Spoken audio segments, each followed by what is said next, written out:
Chapter 1. In the garret of Green Gables. Thanks be I'm done with geometry, learning or teaching it, said Anne Shirley, a trifle vindictively, as she thumped a somewhat battered volume of Euclid into a big chest of books, banged the lid in triumph, and sat down upon it, looking at Diana right across the Green Gables garret, with grey eyes that were like a morning sky.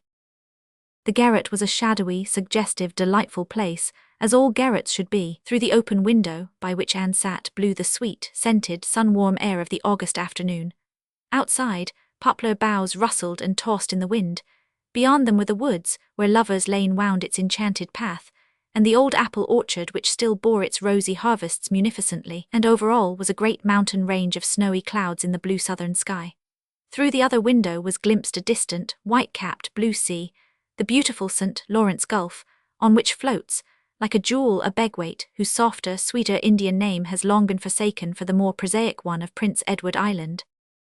Diana Wright, 3 years older than when we last saw her, had grown somewhat matronly in the intervening time, but her eyes were as black and brilliant, her cheeks as rosy, and her dimples as enchanting, as in the long-ago days when she and Anne Shirley had vowed eternal friendship in the garden at Orchard Slope. In her arms she held a small, sleeping, black-curled creature, who for 2 happy years had been known to the world of Avonlea as Small Anne Cordelia. Avonlea folks knew why Diana had called her Anne, of course, but Avonlea folks were puzzled by the Cordelia. There had never been a Cordelia in the Wright or Bury connections. Mrs. Harmon Andrews said she supposed Diana had found the name in some trashy novel, and wondered that Fred hadn't more sense than to allow it. But Diana and Anne smiled at each other. They knew how Small Anne Cordelia had come by her name. "You always hated geometry," said Diana with a retrospective smile. "I should think you'd be real glad to be through with teaching anyhow." "Oh, I've always liked teaching, apart from geometry. These past 3 years in Summerside have been very pleasant ones. Mrs. Harmon Andrews told me when I came home that I wouldn't likely find married life as much better than teaching as I expected. Evidently Mrs. Harmon is of Hamlet's opinion that it may be better to bear the ills that we have than fly to others that we know not of." Anne's laugh, as blithe and irresistible as of yore, with an added note of sweetness and maturity, rang through the garret. Marilla in the kitchen below, compounding blue plum preserve, heard it and smiled, then sighed to think how seldom that dear laugh would echo through Green Gables in the years to come. Nothing in her life had ever given Marilla so much happiness as the knowledge that Anne was going to marry Gilbert Blythe, but every joy must bring with it its little shadow of sorrow. During the 3 Summerside years, Anne had been home often for vacations and weekends, but after this, a biannual visit would be as much as could be hoped for. "You needn't let what Mrs. Harmon says worry you," said Diana with the calm assurance of the 4 years matron. "Married life has its ups and downs, of course. You mustn't expect that everything will always go smoothly, but I can assure you, Anne, that it's a happy life when you're married to the right man." Anne smothered a smile. Diana's airs of vast experience always amused her a little. "I dare say I'll be putting them on too, when I've been married 4 years, she thought. "Surely my sense of humour will preserve me from it, though." "Is it settled yet where you are going to live?" asked Diana, cuddling Small Anne Cordelia with the inimitable gesture of motherhood which always sent through Anne's heart, filled with sweet, unuttered dreams and hopes, a thrill that was half pure pleasure and half a strange, ethereal pain. "Yes, that was what I wanted to tell you when I phoned to you to come down today. By the way, I can't realize that we really have telephones in Avonlea now. It sounds so preposterously up-to-date and modernish for this darling, leisurely old place." "We can thank the AVIS for them," said Diana. "We should never have got the line if they hadn't taken the matter up and carried it through. There was enough cold water thrown to discourage any society, but they stuck to it nevertheless. You did a splendid thing for Avonlea when you founded that society, Anne. What fun we did have at our meetings. Will you ever forget the Blue Hall and Judson Parker's scheme for painting medicine advertisements on his fence?" "I don't know that I'm wholly grateful to the AVIS in the matter of the telephone," said Anne. "Oh, I know it's most convenient, even more so than our old device of signalling to each other by flashes of candlelight. And, as Mrs. Rachel says, Avonlea must keep up with the procession, that's what. But somehow I feel as if I didn't want Avonlea spoiled by what Mr. Harrison, when he wants to be witty, calls modern inconveniences. I should like to have it kept always just as it was in the dear old years. That's foolish and sentimental and impossible, so I shall immediately become wise and practical and possible. The telephone, as Mr. Harrison concedes, is a buster of a good thing, even if you do know that probably half a dozen interested people are listening along the line. That's the worst of it, sighed Diana. It's so annoying to hear the receivers going down whenever you ring anyone up. They say Mrs. Harmon Andrews insisted that their phone should be put in their kitchen just so that she could listen whenever it rang and keep an eye on the dinner at the same time. Today, when you called me, I distinctly heard that queer clock of the pies striking, so no doubt Josie or Gertie was listening. Oh, so that is why you said, "You've got a new clock at Green Gables, haven't you?" I couldn't imagine what you meant. I heard a vicious click as soon as you had spoken. I suppose it was the pie receiver being hung up with profane energy. Well, never mind the pies. As Mrs. Rachel says, pies they always were and pies they always will be, world without end, amen. I want to talk of pleasanter things. It's all settled as to where my new home shall be. Oh, Anne, where? I do hope it's near here. No, oh, that's the drawback. Gilbert is going to settle at Four Winds Harbour, 60 miles from here. 60, it might as well be 600, sighed Diana. I never can get further from home now than Charlottetown. You'll have to come to Four Winds. It's the most beautiful harbour on the island. There's a little village called Glen St. Mary at its head, and Dr. David Blythe has been practicing there for 50 years. He is Gilbert's great-uncle, you know. He is going to retire, and Gilbert is to take over his practice. Dr. Blythe is going to keep his house, though, so we shall have to find a habitation for ourselves. I don't know yet what it is, or where it will be in reality, but I have a little house o' dreams all furnished in my imagination, a tiny, delightful castle in Spain. Where are you going for your wedding tour? Asked Diana. Nowhere, don't look horrified, Diana dearest. You suggest Mrs. Harmon Andrews. She no doubt will remark condescendingly that people who can't afford wedding towers are real sensible not to take them, and then she'll remind me that Jane went to Europe for hers. I want to spend my honeymoon at Four Winds in my own dear house of dreams. And you've decided not to have any bridesmaid? There isn't anyone to have. You and Phil and Priscilla and Jane all stole a march on me in the matter of marriage, and Stella is teaching in Vancouver. I have no other kindred soul, and I won't have a bridesmaid who is. But you are going to wear a veil, aren't you? Asked Diana anxiously. Yes, indeedy. I shouldn't feel like a bride without one. I remember telling Matthew that evening when he brought me to Green Gables that I never expected to be a bride because I was so homely no one would ever want to marry me. Unless some foreign missionary did. I had an idea then that foreign missionaries couldn't afford to be finicky in the matter of looks if they wanted a girl to risk her life among cannibals. You should have seen the foreign missionary Priscilla married. He was as handsome and inscrutable as those daydreams we once planned to marry ourselves, Diana. He was the best-dressed man I ever met, and he raved over Priscilla's ethereal golden beauty. But of course there are no cannibals in Japan.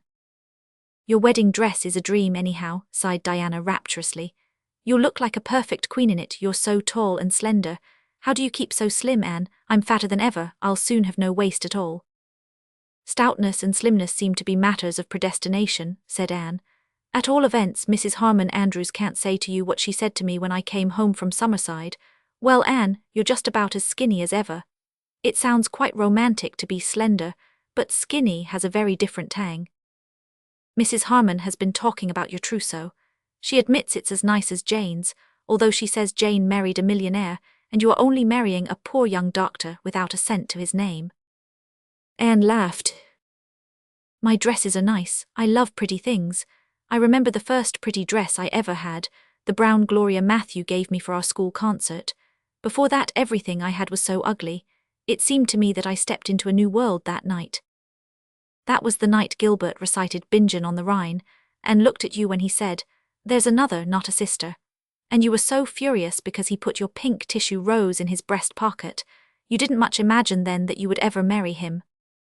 Oh well, that's another instance of predestination, laughed Anne as they went down the garret stairs. Chapter 2. The House of Dreams. There was more excitement in the air of Green Gables than there had ever been before in all its history. Even Marilla was so excited that she couldn't help showing it, which was little short of being phenomenal. There's never been a wedding in this house, she said, half apologetically to Mrs. Rachel Lynde. When I was a child I heard an old minister say that a house was not a real home until it had been consecrated by a birth, a wedding and a death. We've had deaths here. My father and mother died here as well as Matthew, and we've even had a birth here. Long ago, just after we moved into this house, we had a married hired man for a little while, and his wife had a baby here.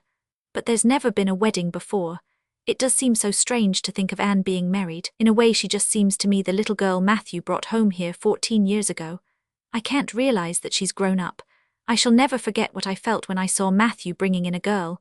I wonder what became of the boy we would have got if there hadn't been a mistake. I wonder what his fate was.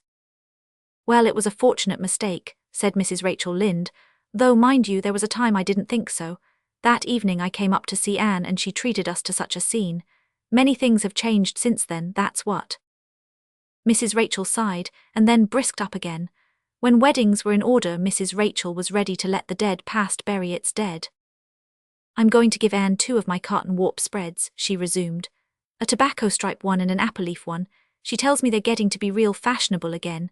Well, fashion or no fashion, I don't believe there's anything prettier for a spare room bed than a nice apple leaf spread, that's what. I must see about getting them bleached. I've had them sewed up in cotton bags ever since Thomas died, and no doubt they're an awful colour. But there's a month yet, and dew bleaching will work wonders. Only a month, Marilla sighed and then said proudly. I'm giving Anne that half-dozen braided rugs I have in the garret. I never supposed she'd want them, they're so old-fashioned, and nobody seems to want anything but hooked mats now. But she asked me for them, said she'd rather have them than anything else for her floors. They are pretty. I made them of the nicest rags and braided them in stripes. It was such company these last few winters. And I'll make her enough blue plum preserve to stock her jam closet for a year. It seems real strange. Those blue plum trees hadn't even a blossom for 3 years, and I thought they might as well be cut down. And this last spring they were white, and such a crop of plums I never remember at Green Gables. Well, thank goodness that Anne and Gilbert really are going to be married after all. It's what I've always prayed for, said Mrs. Rachel, in the tone of one who is comfortably sure that her prayers have availed much. It was a great relief to find out that she really didn't mean to take the Kingsport man. He was rich, to be sure, and Gilbert is poor, at least to begin with, but then he's an island boy. He's Gilbert Blythe, said Marilla contentedly. Marilla would have died the death before she would have put into words the thought that was always in the background of her mind whenever she had looked at Gilbert from his childhood up, the thought that, had it not been for her own wilful pride long, long ago, he might have been her son. Marilla felt that in some strange way his marriage with Anne would put right that old mistake. Good had come out of the evil of the ancient bitterness. As for Anne herself, she was so happy that she almost felt frightened. The gods, so says the old superstition, do not like to behold 2 happy mortals. It is certain, at least, that some human beings do not. 2 of that ilk descended upon Anne one violet dusk, and proceeded to do what in them lay to prick the rainbow bubble of her satisfaction. If she thought she was getting any particular prize in young Dr. Blythe, or if she imagined that he was still as infatuated with her as he might have been in his salad days, it was surely their duty to put the matter before her in another light. Yet these 2 worthy ladies were not enemies of Anne. On the contrary, they were really quite fond of her, and would have defended her as their own young had anyone else attacked her. Human nature is not obliged to be consistent. Mrs. Inglis, nee Jane Andrews, to quote from the Daily Enterprise, came with her mother and Mrs. Jasper Bell. But in Jane the milk of human kindness had not been curdled by years of matrimonial bickerings. Her lines had fallen in pleasant places, in spite of the fact, as Mrs. Rachel Lynde would say, that she had married a millionaire. Her marriage had been happy. Wealth had not spoiled her. She was still the placid, amiable, pink-cheeked Jane of the old quartet, sympathizing with her old chum's happiness and as keenly interested in all the dainty details of Anne's trousseau as if it could rival her own silken and bejeweled splendors. Jane was not brilliant, and had probably never made a remark worth listening to in her life, but she never said anything that would hurt anyone's feelings, which may be a negative talent, but is likewise a rare and enviable one. So Gilbert didn't go back on you after all, said Mrs. Harmon Andrews, contriving to convey an expression of surprise in her tone. Well, the Blythes generally keep their word when they've once passed it, no matter what happens. Let me see, you're 25, aren't you, Anne? When I was a girl, 25 was the first corner, but you look quite young. Red-headed people always do. Red hair is very fashionable now, said Anne, trying to smile, but speaking rather coldly. Life had developed in her a sense of humour which helped her over many difficulties, but as yet nothing had availed to steel her against a reference to her hair. So it is, conceded Mrs. Harmon. There's no telling what queer freaks fashion will take. Well, Anne, your things are very pretty and very suitable to your position in life, aren't they, Jane? I hope you'll be very happy. You have my best wishes, I'm sure. A long engagement doesn't often turn out well, but of course in your case it couldn't be helped. Gilbert looks very young for a doctor. I'm afraid people won't have much confidence in him, said Mrs. Jasper Bell gloomily. Then she shut her mouth tightly, as if she had said what she considered it her duty to say, and held her conscience clear. She belonged to the type which always has a stringy black feather in its hat and straggling locks of hair on its neck. Anne's surface pleasure in her pretty bridal things was temporarily shadowed, but the deeps of happiness below could not thus be disturbed, and the little stings of Mesdames Bell and Andrews were forgotten when Gilbert came later, and they wandered down to the birches of the brook, which had been saplings when Anne had come to Green Gables, but were now tall, ivory columns in a fairy palace of twilight and stars. In their shadows Anne and Gilbert talked in lover fashion of their new home and their new life together. "I've found a nest for us, Anne." "Oh, where? Not right in the village, I hope. I wouldn't like that altogether." No, there was no house to be had in the village. This is a little white house on the harbour shore, halfway between Glen St. Mary and Four Winds Point. It's a little out of the way, but when we get a phone in that won't matter so much. The situation is beautiful. It looks to the sunset and has the great blue harbour before it. The sand dunes aren't very far away, the sea winds blow over them and the sea spray drenches them. But the house itself, Gilbert, our first home, what is it like? Not very large, but large enough for us. There's a splendid living room with a fireplace in it downstairs, and a dining room that looks out on the harbour, and a little room that will do for my office. It is about 60 years old, the oldest house in Four Winds, but it has been kept in pretty good repair, and was all done over about 15 years ago, shingled, plastered and refloored. It was well built to begin with. I understand that there was some romantic story connected with its building, but the man I rented it from didn't know it. He said Captain Jim was the only one who could spin that old yarn now. Who is Captain Jim? The keeper of the lighthouse on Four Winds Point. You'll love that Four Winds light, Anne. It's a revolving one and it flashes like a magnificent star through the twilights. We can see it from our living room windows and our front door.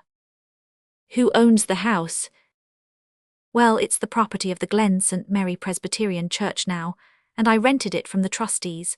But it belonged until lately to a very old lady, Miss Elizabeth Russell. She died last spring, and as she had no near relatives she left her property to the Glen St. Mary Church. Her furniture is still in the house, and I bought most of it, for a mere song you might say, because it was all so old-fashioned that the trustees despaired of selling it. Glen St. Mary folks prefer plush brocade and sideboards with mirrors and ornamentations, I fancy, but Miss Russell's furniture is very good and I feel sure you'll like it, Anne. So far good, said Anne, nodding cautious approval. But Gilbert, people cannot live by furniture alone. You haven't yet mentioned one very important thing. Are there trees about this house? Heaps of them, oh Dryad. There is a big grove of fir trees behind it, 2 rows of Lombardy poplars down the lane, and a ring of white birches around a very delightful garden. Our front door opens right into the garden, but there is another entrance, a little gate hung between 2 firs. The hinges are on one trunk and the catch on the other. Their boughs form an arch overhead. Oh, I'm so glad. I couldn't live where there were no trees. Something vital in me would starve. Well, after that there's no use asking you if there's a brook anywhere near. That would be expecting too much. But there is a brook, and it actually cuts across one corner of the garden. Then, said Anne, with a long sigh of supreme satisfaction, this house you have found is my house of dreams and none other. Chapter 3. The Land of Dreams Among. Have you made up your mind who you're going to have to the wedding, Anne? Asked Mrs. Rachel Lynde, as she hemstitched table napkins industriously. It's time your invitations were sent, even if they are to be only informal ones. I don't mean to have very many, said Anne. We just want those we love best to see us married, Gilbert's people and Mr. and Mrs. Allen and Mr. and Mrs. Harrison. There was a time when you'd hardly have numbered Mr. Harrison among your dearest friends, said Marilla dryly. Well, I wasn't very strongly attracted to him at our first meeting, acknowledged Anne with a laugh over the recollection. But Mr. Harrison has improved on acquaintance, and Mrs. Harrison is really a dear. Then, of course, there are Miss Lavendar and Paul. Have they decided to come to the island this summer? I thought they were going to Europe. They changed their minds when I wrote them I was going to be married. I had a letter from Paul today. He says he must come to my wedding, no matter what happens to Europe. That child always idolized you, remarked Mrs. Rachel. That child is a young man of 19 now, Mrs. Lynde. How time does fly, was Mrs. Lynde's brilliant and original response. Charlotta the Fourth may come with them. She sent word by Paul that she would come if her husband would let her. I wonder if she still wears those enormous blue bows and whether her husband calls her Charlotta or Leonora. I should love to have Charlotta at my wedding. Charlotta and I were at a wedding long sign. They expect to be at Echo Lodge next week. Then there are Phil and the Reverend Joe. It sounds awful to hear you speaking of a minister like that, Anne, said Mrs. Rachel severely. His wife calls him that. She should have more respect for his holy office then, retorted Mrs. Rachel. I've heard you criticize ministers pretty sharply yourself, teased Anne. Yes, but I do it reverently, protested Mrs. Lynde. You never heard me nickname a minister. Anne smothered a smile. Well, there are Diana and Fred and little Fred and small Anne Cordelia and Jane Andrews. I wish I could have Miss Stacy and Aunt Jamesona and Priscilla and Stella. But Stella is in Vancouver and Pris is in Japan, and Miss Stacy is married in California, and Aunt Jamesona has gone to India to explore her daughter's mission field in spite of her horror of snakes.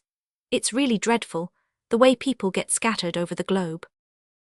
The Lord never intended it, that's what, said Mrs. Rachel authoritatively. In my young days people grew up and married and settled down where they were born, or pretty near it. Thank goodness you've stuck to the island, Anne. I was afraid Gilbert would insist on rushing off to the ends of the earth when he got through college, and dragging you with him. If everybody stayed where he was born, places would soon be filled up, Mrs. Lynde. Oh, I'm not going to argue with you, Anne. I am not a BA. What time of the day is the ceremony to be? We have decided on noon, high noon, as the society reporters say. That will give us time to catch the evening train to Glen St. Mary. And you'll be married in the parlour? No, not unless it rains. We mean to be married in the orchard, with the blue sky over us and the sunshine around us.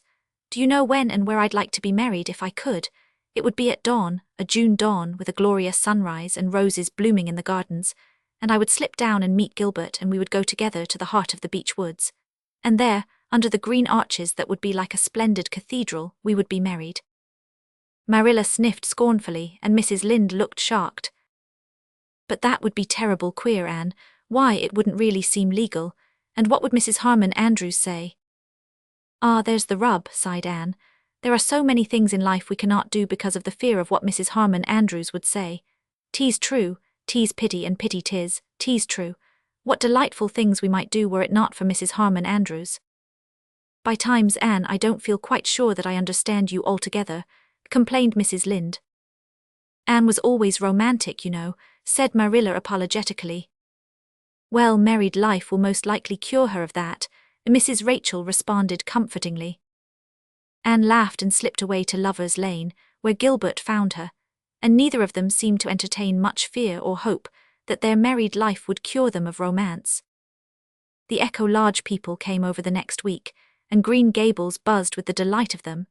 Miss Lavendar had changed so little that the 3 years since her last island visit might have been a watch in the night, but Anne gasped with amazement over Paul. Could this splendid 6 feet of manhood be the little Paul of Avonlea schooldays? You really make me feel old, Paul, said Anne. Why, I have to look up to you. You'll never grow old, teacher, said Paul. You are one of the fortunate mortals who have found and drunk from the fountain of youth, you and Mother Lavendar. See here, when you're married I won't call you Mrs. Blythe. To me you'll always be teacher, the teacher of the best lessons I ever learned. I want to show you something. The something was a pocketbook full of poems. Paul had put some of his beautiful fancies into verse, and magazine editors had not been as unappreciative as they are sometimes supposed to be. Anne read Paul's poems with real delight. They were full of charm and promise. You'll be famous yet, Paul. I always dreamed of having one famous pupil. He was to be a college president, but a great poet would be even better. Some day I'll be able to boast that I whipped the distinguished Paul Irving. But then I never did whip you, did I, Paul? What an opportunity lost. I think I kept you in at recess, however. You may be famous yourself, teacher. I've seen a good deal of your work these last 3 years. No, I know what I can do. I can write pretty, fanciful little sketches that children love and editors send welcome checks for. But I can do nothing big. My only chance for earthly immortality is a corner in your memoirs. Charlotta the Fourth had discarded the blue bows, but her freckles were not noticeably less. I never did think I'd come down to marrying a Yankee, Miss Shirley, ma'am, she said. But you never know what's before you, and it isn't his fault. He was born that way. You're a Yankee yourself, Charlotta, since you've married one. Miss Shirley, ma'am, I'm not, and I wouldn't be if I was to marry a dozen Yankees. Tom's kind of nice. And besides, I thought I'd better not be too hard to please, for I mightn't get another chance. Tom don't drink and he don't growl because he has to work between meals, and when all's said and done I'm satisfied, Miss Shirley, ma'am. Does he call you Leonora? Asked Anne. Goodness, no, Miss Shirley, ma'am. I wouldn't know who he meant if he did. Of course, when we got married he had to say, I take thee, Leonora, and I declare to you, Miss Shirley, ma'am, I've had the most dreadful feeling ever since that it wasn't me he was talking to, and I haven't been rightly married at all. And so you're going to be married yourself, Miss Shirley, ma'am. I always thought I'd like to marry a doctor. It would be so handy when the children had measles and croup. Tom is only a bricklayer, but he's real good-tempered. When I said to him, says I, Tom, can I go to Miss Shirley's wedding? I mean to go anyhow, but I'd like to have your consent. He just says, suit yourself, Charlotta, and you'll suit me. That's a real pleasant kind of husband to have, Miss Shirley, ma'am. Philippa and her Reverend Joe arrived at Green Gables the day before the wedding. Anne and Phil had a rapturous meeting, which presently simmered down to a cosy, confidential chat over all that had been, and was about to be. Queen Anne, you're as queenly as ever. I've got fearfully thin since the babies came. I'm not half so good-looking, but I think Joe likes it. There's not such a contrast between us, you see. And oh, it's perfectly magnificent that you're going to marry Gilbert. Roy Gardner wouldn't have done it all at all. I can see that now, though I was horribly disappointed at the time. You know, Anne, you did treat Roy very badly. He has recovered, I understand, smiled Anne. Oh yes, he is married and his wife is a sweet little thing and they're perfectly happy. Everything works together for good. Joe and the Bible say that, and they are pretty good authorities. Are Alec and Alonzo married yet? Alec is, but Alonzo is. How those dear old days at Patty's place come back when I'm talking to you, Anne. What fun we had. Have you been to Patty's place lately? Oh yes, I go often. Miss Patty and Miss Maria still sit by the fireplace and knit. And that reminds me, we've brought you a wedding gift from them, Anne. Guess what it is. I never could. How did they know I was going to be married? Oh, I told them. I was there last week, and they were so interested. 2 days ago Miss Patty wrote me a note asking me to call, and then she asked if I would take her gift to you. What would you wish most from Patty's place, Anne? You can't mean that Miss Patty has sent me her china dogs. Go up ahead, they're in my trunk this very moment, and I've a letter for you. Wait a moment and I'll get it. Dear Miss Shirley, Miss Patty had written, Maria and I were very much interested in hearing of your approaching nuptials. We send you our best wishes. Maria and I have never married, but we have no objection to other people doing so. We are sending you the china dogs. I intended to leave them to you in my will, because you seem to have sincere affection for them. But Maria and I expect to live a good while yet, so I have decided to give you the dogs while you are young. You will not have forgotten that Gog looks to the right and Magog to the left. Just fancy those lovely old dogs sitting by the fireplace in my house of dreams, said Anne rapturously. I never expected anything so delightful. That evening Green Gables hummed with preparations for the following day, but in the twilight Anne slipped away. She had a little pilgrimage to make on this last day of her girlhood, and she must make it alone. She went to Matthew's grave, in the little poplar-shaded Avonlea graveyard, and there kept a silent tryst with old memories and immortal loves. How glad Matthew would be tomorrow if he were here, she whispered, but I believe he does know and is glad of it, somewhere else. I've read somewhere that our dead are never dead until we have forgotten them. Matthew will never be dead to me, for I can never forget him. She left on his grave the flowers she had brought and walked slowly down the long hill. It was a gracious evening, full of delectable lights and shadows. In the west was a sky of mackerel clouds, crimson and amber-tinted, with long strips of apple-green sky between. Beyond was the glimmering radiance of a sunset sea, and the ceaseless voice of many waters came up from the tawny shore. All around her, lying in the fine, beautiful country silence, were the hills and fields and woods she had known and loved so long. History repeats itself, said Gilbert, joining her as she passed the Blythe gate. Do you remember our first walk down this hill, Anne? Our first walk together anywhere, for that matter? I was coming home in the twilight from Matthew's grave, and you came out of the gate, and I swallowed the pride of years and spoke to you. And all heaven opened before me, supplemented Gilbert. From that moment I looked forward to tomorrow. When I left you at your gate that night and walked home, I was the happiest boy in the world. Anne had forgiven me. I think you had the most to forgive. I was an ungrateful little wretch, and after you had really saved my life that day on the pond, too. How I loathed that load of obligation at first. I don't deserve the happiness that has come to me. Gilbert laughed and clasped tighter the girlish hand that wore his ring. Anne's engagement ring was a circlet of pearls. She had refused to wear a diamond. I've never really liked diamonds since I found out they weren't the lovely purple I had dreamed. They will always suggest my old disappointment. But pearls are for tears, the old legend says. Gilbert had objected. I'm not afraid of that, and tears can be happy as well as sad.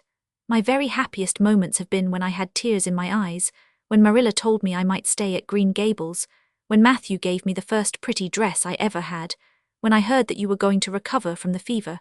So give me pearls for our troth ring, Gilbert, and I'll willingly accept the sorrow of life with its joy. But tonight our lovers thought only of joy and never of sorrow, for the morrow was their wedding day, and their house of dreams awaited them on the misty, purple shore of Four Winds Harbour. Chapter 4. The First Bride of Green Gables.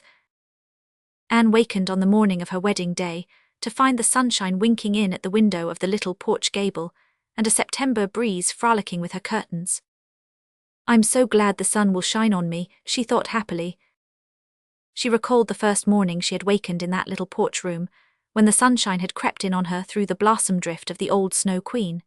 That had not been a happy wakening, for it brought with it the bitter disappointment of the preceding night. But since then, the little room had been endeared and consecrated by years of happy childhood dreams and maiden visions. To it she had come back joyfully after all her absences.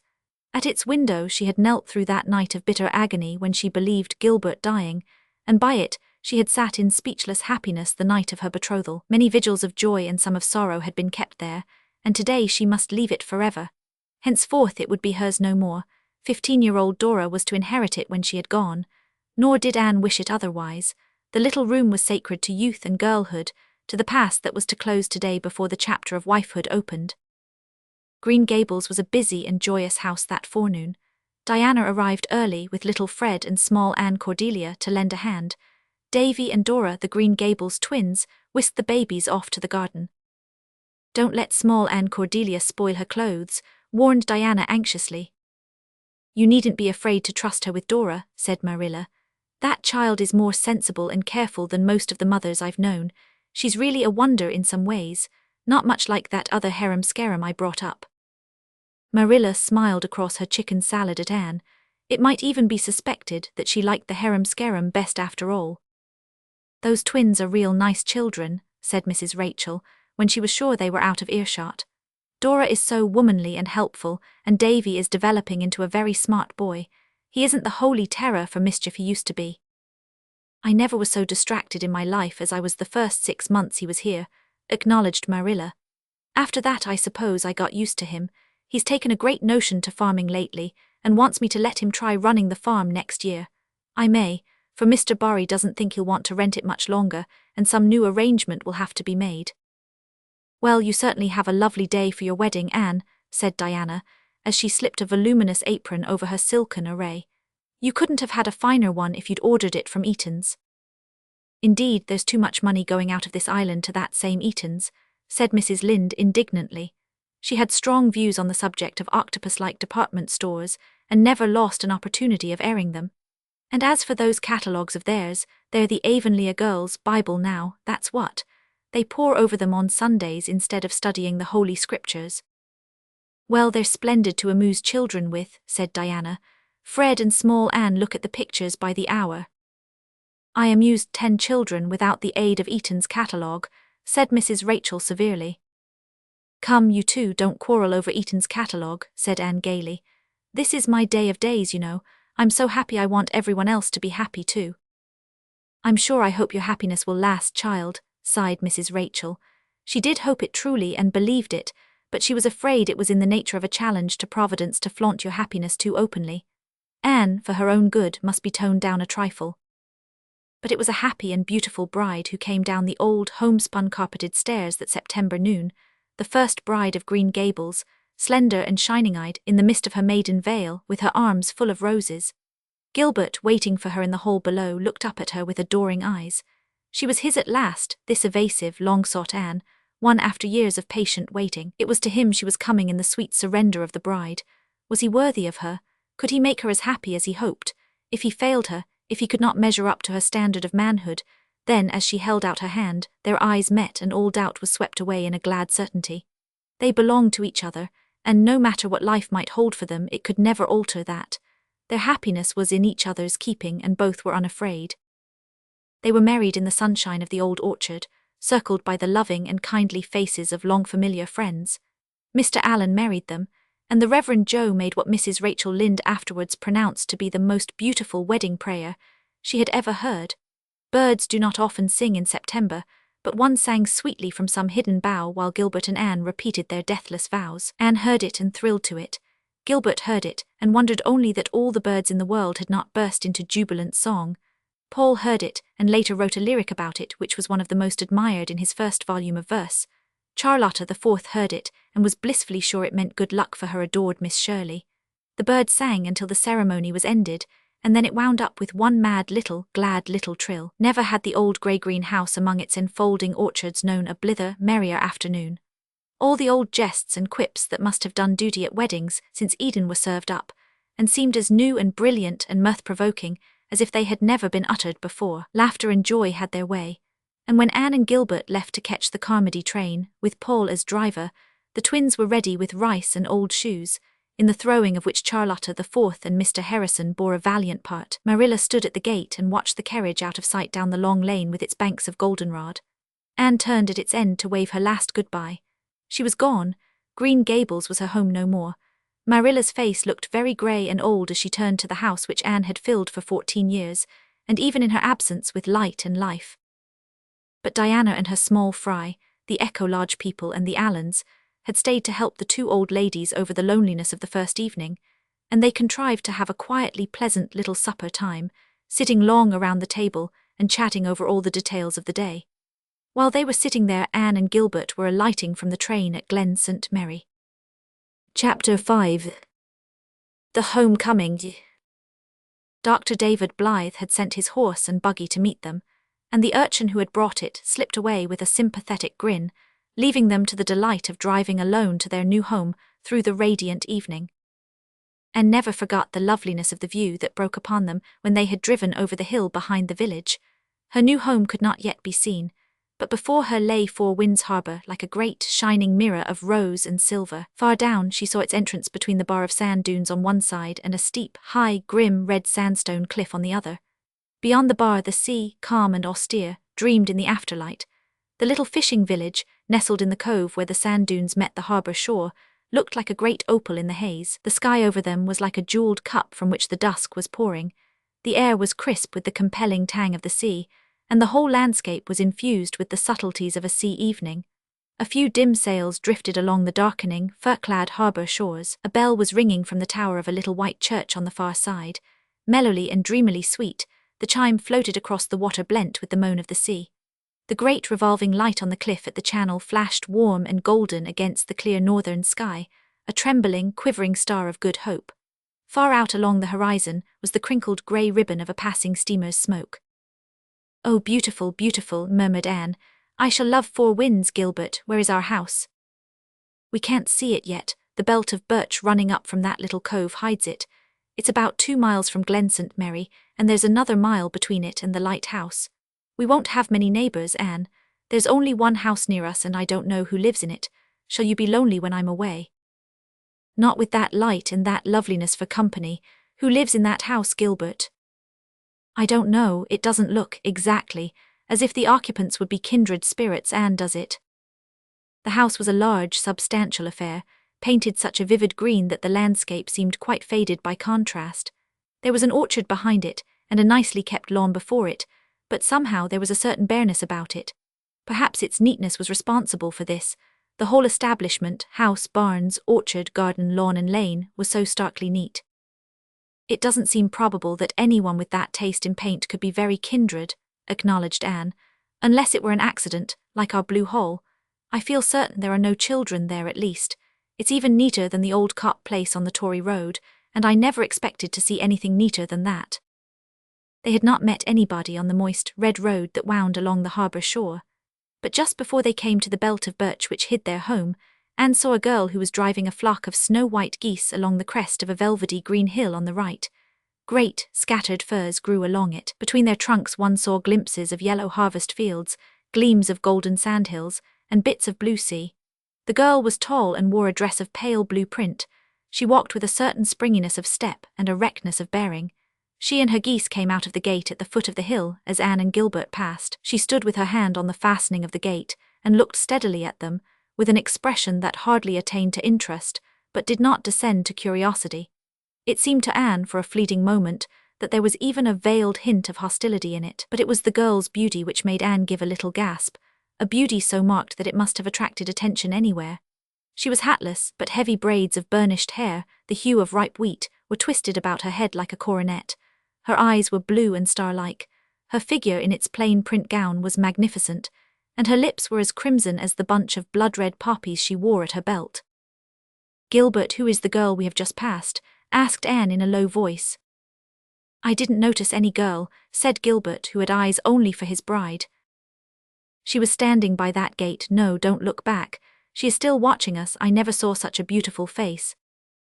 I don't remember seeing any very handsome girls while I was here. There are some pretty girls up at the Glen, but I hardly think they could be called beautiful. This girl is, you can't have seen her or you would remember her. Nobody could forget her. I never saw such a face except in pictures. And her hair, it made me think of Browning's Cord of Gold and Gorgeous Snake. Probably she's some visitor in Four Winds, likely someone from that big summer hotel over the harbour. She wore a white apron and she was driving geese. She might do that for amusement. Look, Anne, there's our house." Anne looked and forgot for a time the girl with the splendid, resentful eyes. The first glimpse of her new home was a delight to eye and spirit. It looked so like a big, creamy seashell stranded on the harbour shore. The rows of tall Lombardy poplars down its lane stood out in stately, purple silhouette against the sky. Behind it, sheltering its garden from the too keen breath of sea winds, was a cloudy fir wood, in which the winds might make all kinds of weird and haunting music. Like all woods, it seemed to be holding and enfolding secrets in its recesses, secrets whose charm is only to be won by entering in and patiently seeking. Outwardly, dark green arms keep them inviolate from curious or indifferent eyes. The night winds were beginning their wild dances beyond the bar, and the fishing hamlet across the harbour was gemmed with lights as Anne and Gilbert drove up the poplar lane. The door of the little house opened, and a warm glow of firelight flickered out into the dusk. Gilbert lifted Anne from the buggy and led her into the garden, through the little gate between the ruddy-tipped firs, up the trim, red path to the sandstone step. "Welcome home," he whispered, and hand in hand they stepped over the threshold of their house of dreams. Chapter 6. Captain Jim. Old Dr. Dave and Mrs. Dr. Dave had come down to the little house to greet the bride and groom. Dr. Dave was a big, jolly, white-whiskered old fellow, and Mrs. Doctor was a trim, rosy-cheeked, silver-haired little lady who took Anne at once to her heart, literally and figuratively. "I'm so glad to see you, dear. You must be real tired. We've got a bite of supper ready and Captain Jim brought up some trout for you. Captain Jim, where are you? Oh, he's slipped out to see to the horse, I suppose. Come upstairs and take your things off." Anne looked about her with bright, appreciative eyes as she followed Mrs. Dr. Dave upstairs. She liked the appearance of her new home very much. It seemed to have the atmosphere of Green Gables and the flavour of her old traditions. "I think I would have found Miss Elizabeth Russell a kindred spirit," she murmured when she was alone in her room. There were 2 windows in it. The dormer one looked out on the lower harbour and the sandbar and the Four Winds light. "A magic casement opening on the foam of perilous seas in fairy lands forlorn," quoted Anne softly. The gable window gave a view of a little harvest-hued valley through which a brook ran. Half a mile up the brook was the only house in sight, an old, rambling, grey one surrounded by huge willows through which its windows peered like shy, seeking eyes into the dusk. Anne wondered who lived there. They would be her nearest neighbours and she hoped they would be nice. She suddenly found herself thinking of the beautiful girl with the white geese. "Gilbert thought she didn't belong here," mused Anne, but I feel sure she does. There was something about her that made her part of the sea and the sky and the harbour. 4 winds is in her blood. When Anne went downstairs, Gilbert was standing before the fireplace talking to a stranger. Both turned as Anne entered. "Anne, this is Captain Boyd. Captain Boyd, my wife." It was the first time Gilbert had said "my wife" to anybody but Anne, and he narrowly escaped bursting with the pride of it. The old captain held out a sinewy hand to Anne. They smiled at each other and were friends from that moment. Kindred spirit flashed recognition to kindred spirit. "I'm right down pleased to meet you, Mistress Blythe, and I hope you'll be as happy as the first bride was who came here. I can't wish you no better than that, but your husband doesn't introduce me just exactly right. Captain Jim is my week-a-day name, and you might as well begin as you're starting to end up calling me that. You certainly are a nice little bride, Mistress Blythe. Looking at you sorter makes me feel that I've just been married myself." Amid the laughter that followed, Mrs. Dr. Dave urged Captain Jim to stay and have supper with them. "Thank you kindly. 'Twill be a real treat, Mistress Doctor. I mostly has to eat my meals alone, with the reflection of my ugly old phiz in a looking-glass opposite for company. 'Tisn't often I have a chance to sit down with 2 such sweet, purty ladies." Captain Jim's compliments may look very bald on paper, but he paid them with such a gracious, gentle deference of tone and look that the woman upon whom they were bestowed felt that she was being offered a queen's tribute in a kingly fashion. Captain Jim was a high-souled, simple-minded old man, with eternal youth in his eyes and heart. He had a tall, rather ungainly figure, somewhat stooped, yet suggestive of great strength and endurance, a clean-shaven face deeply lined and bronzed, a thick mane of iron-grey hair falling quite to his shoulders, and a pair of remarkably blue, deep-set eyes, which sometimes twinkled and sometimes dreamed, and sometimes looked out seaward with a wistful quest in them, as of one seeking something precious and lost. Anne was to learn one day what it was for which Captain Jim looked. It could not be denied that Captain Jim was a homely man. His spare jaws, rugged mouth, and square brow were not fashioned on the lines of beauty, and he had passed through many hardships and sorrows which had marked his body as well as his soul. But though at first sight Anne thought him plain, she never thought anything more about it. The spirit shining through that rugged tenement beautified it so wholly. They gathered gaily around the supper table. The hearth fire banished the chill of the September evening, but the window of the dining room was open, and sea breezes entered at their own sweet will. The view was magnificent, taking in the harbour and the sweep of low, purple hills beyond.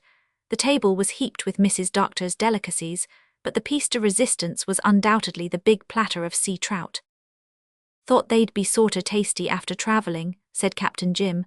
"They're fresh as trout can be, Mistress Blythe. 2 hours ago they were swimming in the Glen Pond." "Who is attending to the light tonight, Captain Jim?" asked Dr. Dave. "Nephew Alec, he understands it as well as I do. Well, now I'm real glad you asked me to stay to supper. I'm proper hungry, didn't have much of a dinner today." "I believe you half starve yourself most of the time down at that light," said Mrs. Dr. Dave severely. "You won't take the trouble to get up a decent meal." "Oh, I do, Mistress Doctor, I do," protested Captain Jim. "Why, I live like a king generally.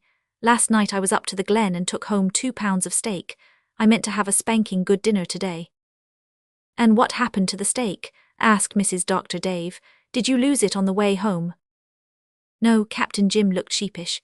"Just at bedtime a poor, ornery sort of dog came along and asked for a night's lodging. Guess he belonged to some of the fishermen longshore. I couldn't turn the poor cur out, he had a sore foot, so I shut him in the porch with an old bag to lie on and went to bed, but somehow I couldn't sleep. Come to think it over, I sorta remembered that the dog looked hungry." "And you got up and gave him that steak, all that steak," said Mrs. Dr. Dave, with a kind of triumphant reproof. "Well, there wasn't anything else to give him," said Captain Jim deprecatingly. "Nothing a dog'd care for, that is. I reckon he was hungry, for he made about 2 bites of it. I had a fine sleep the rest of the night, but my dinner had to be sorter scanty, potatoes and point, as you might say. The dog, he lit out for home this morning. I reckon he weren't a vegetarian." "The idea of starving yourself for a worthless dog," sniffed Mrs. Doctor. "You don't know, but he may be worth a lot to somebody," protested Captain Jim. "He didn't look of much account, but you can't go by looks in judging a dog. Like myself, he might be a real beauty inside. The first mate didn't approve of him, I'll allow. His language was right down forcible. But the first mate is prejudiced. No use in taking a cat's opinion of a dog. 'Tenny rate, I lost my dinner, so this nice spread in this delightful company is real pleasant. It's a great thing to have good neighbours.' 'Who lives in the house among the willows up the brook?' asked Anne. 'Mrs. Dick Moore,' said Captain Jim, 'and her husband,' he added as if by way of an afterthought. Anne smiled and deduced a mental picture of Mrs. Dick Moore from Captain Jim's way of putting it, evidently a second Mrs. Rachel Lynde. 'You haven't many neighbours, Mistress Blythe,' Captain Jim went on. 'This side of the harbour is mighty thinly settled. Most of the land belongs to Mr. Howard up yander past the glen, and he rents it out for pasture. The other side of the harbour now is thick with folks, specially Mac Allisters. There's a whole colony of Mac Allisters. You can't throw a stone but you hit one. I was talking to old Leon Blackquier the other day. He's been working on the harbour all summer. They're nearly all Mac Allisters over thar, he told me. There's Neil Mac Allister and Sandy Mac Allister and William Mac Allister and Alec Mac Allister and Angus Mac Allister, and I believe there's the Devil Mac Allister. There are nearly as many Elliots and Crawfords, said Dr. Dave, after the laughter had subsided. You know, Gilbert, we folk on this side of Four Winds have an old saying, from the conceit of the Elliots, the pride of the Mac Allisters, and the vainglory of the Crawfords, good Lord deliver us. There's a plenty of fine people among them, though, said Captain Jim. I sailed with William Crawford for many a year, and for courage and endurance and truth that man hadn't an equal. They've got brains over on that side of Four Winds. Meb, that's why this side is sorter inclined to pick on 'em. Strange, ain't it, how folks seem to resent anyone being born a mite cleverer than they be.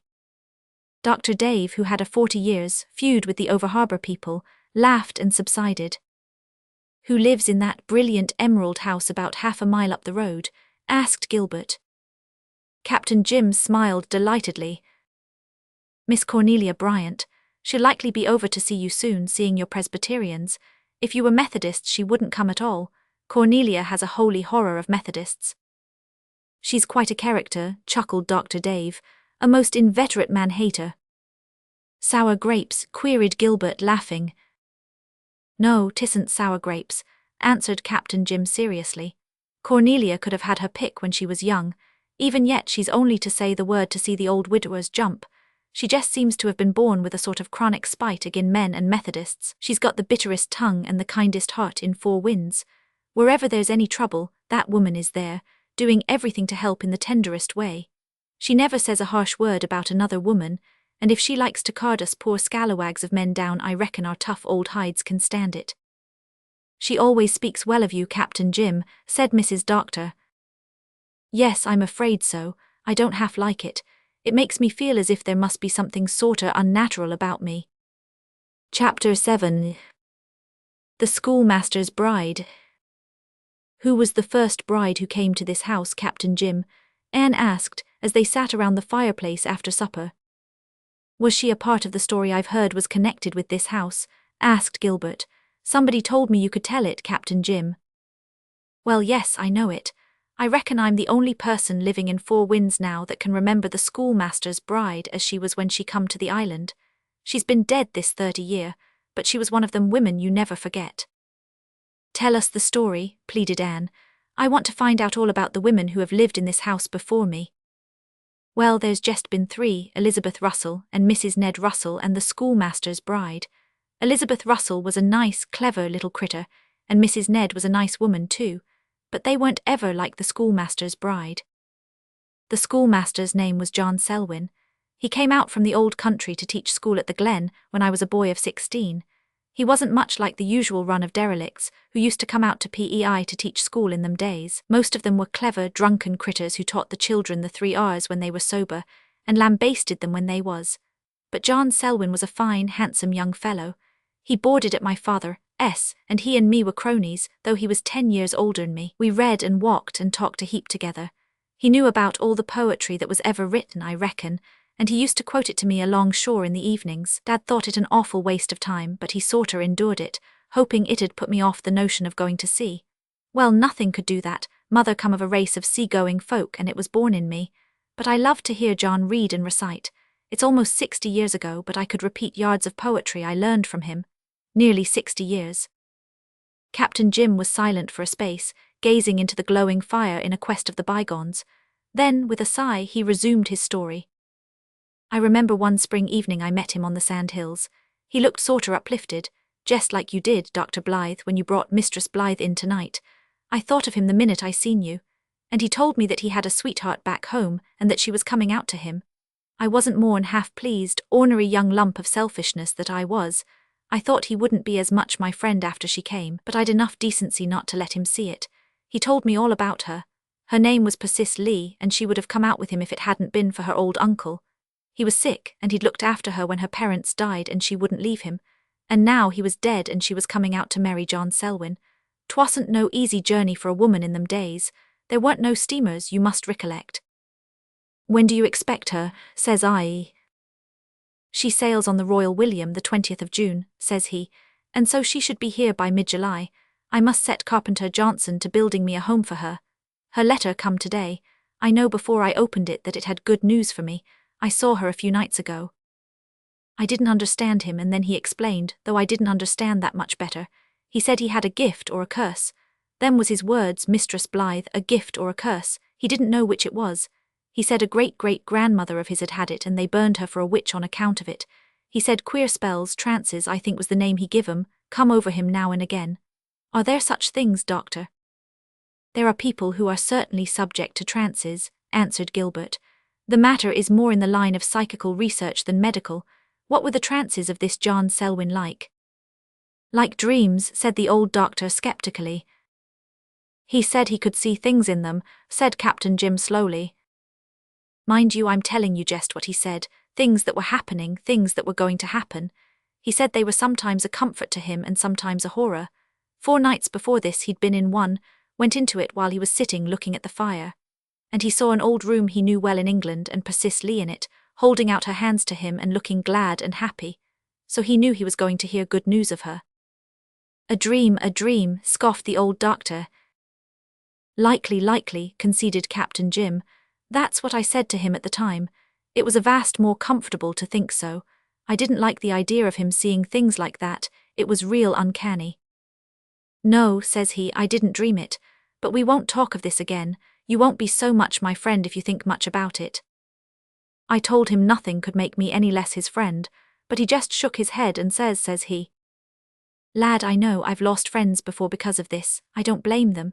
There are times when I feel hardly friendly to myself because of it. Such a power has a bit of divinity in it, whether of a good or an evil divinity who shall say, and we mortals all shrink from too close contact with God or devil. Them was his words.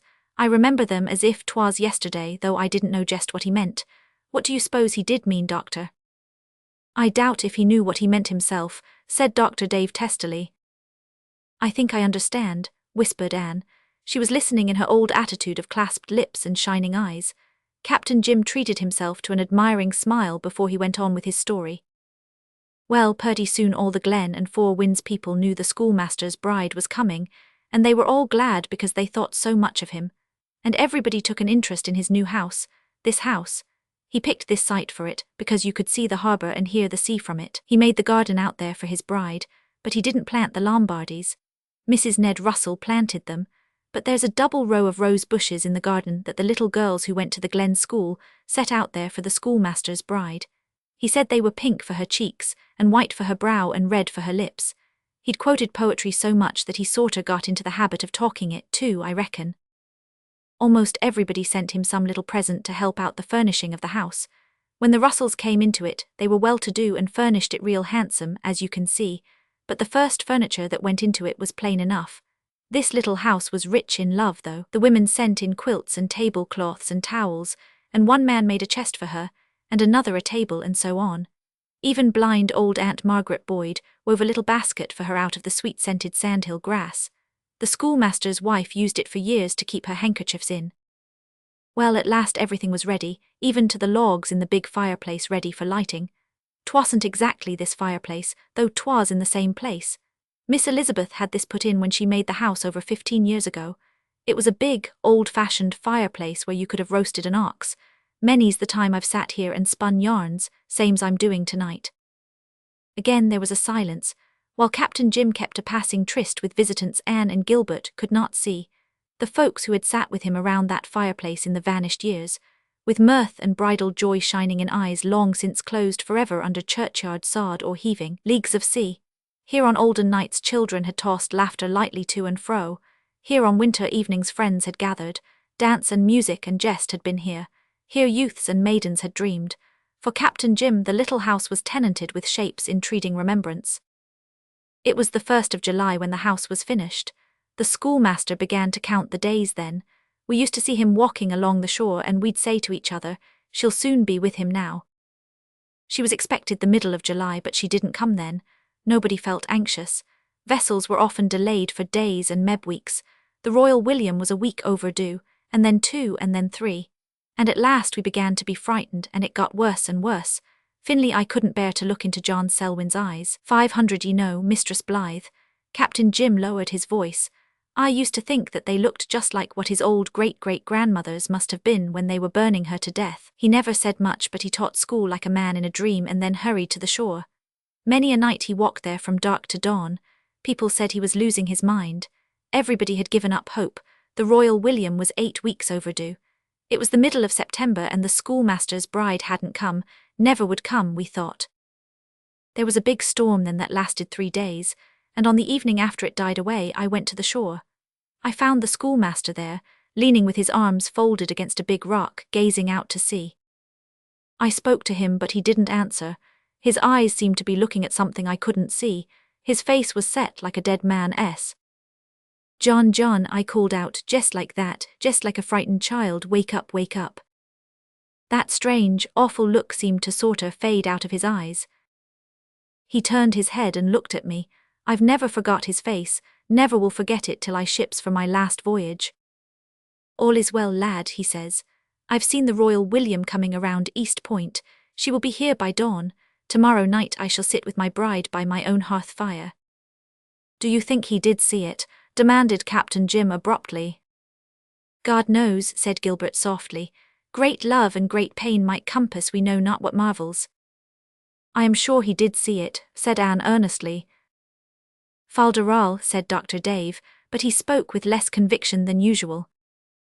"Because, you know," said Captain Jim solemnly, "the Royal William came into Four Winds Harbour at daylight the next morning. Every soul in the glen and along the shore was at the old wharf to meet her. The schoolmaster had been watching there all night. How we cheered as she sailed up the channel." Captain Jim's eyes were shining. They were looking at the Four Winds Harbour of 60 years agone, with a battered old ship sailing through the sunrise splendour. "And Persis Lee was on board?" asked Anne. "Yes, her and the captain's wife. They'd had an awful passage, storm after storm, and their provisions give out too, but there they were at last. When Persis Lee stepped onto the old wharf, John Selwyn took her in his arms, and folks stopped cheering and begun to cry. I cried myself, though 'twas years, mind you, afore I'd admit it. Ain't it funny how ashamed boys are of tears?" "Was Persis Lee beautiful?" asked Anne. "Well, I don't know that you'd call her beautiful exactly. I don't know," said Captain Jim slowly. "Somehow you never got so far along as to wonder if she was handsome or not. It just didn't matter.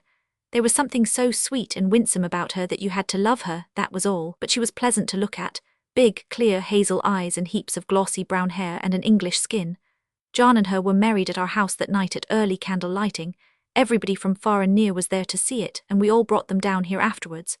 Mistress Selwyn lighted the fire, and we went away and left them sitting here just as John had seen in that vision of his.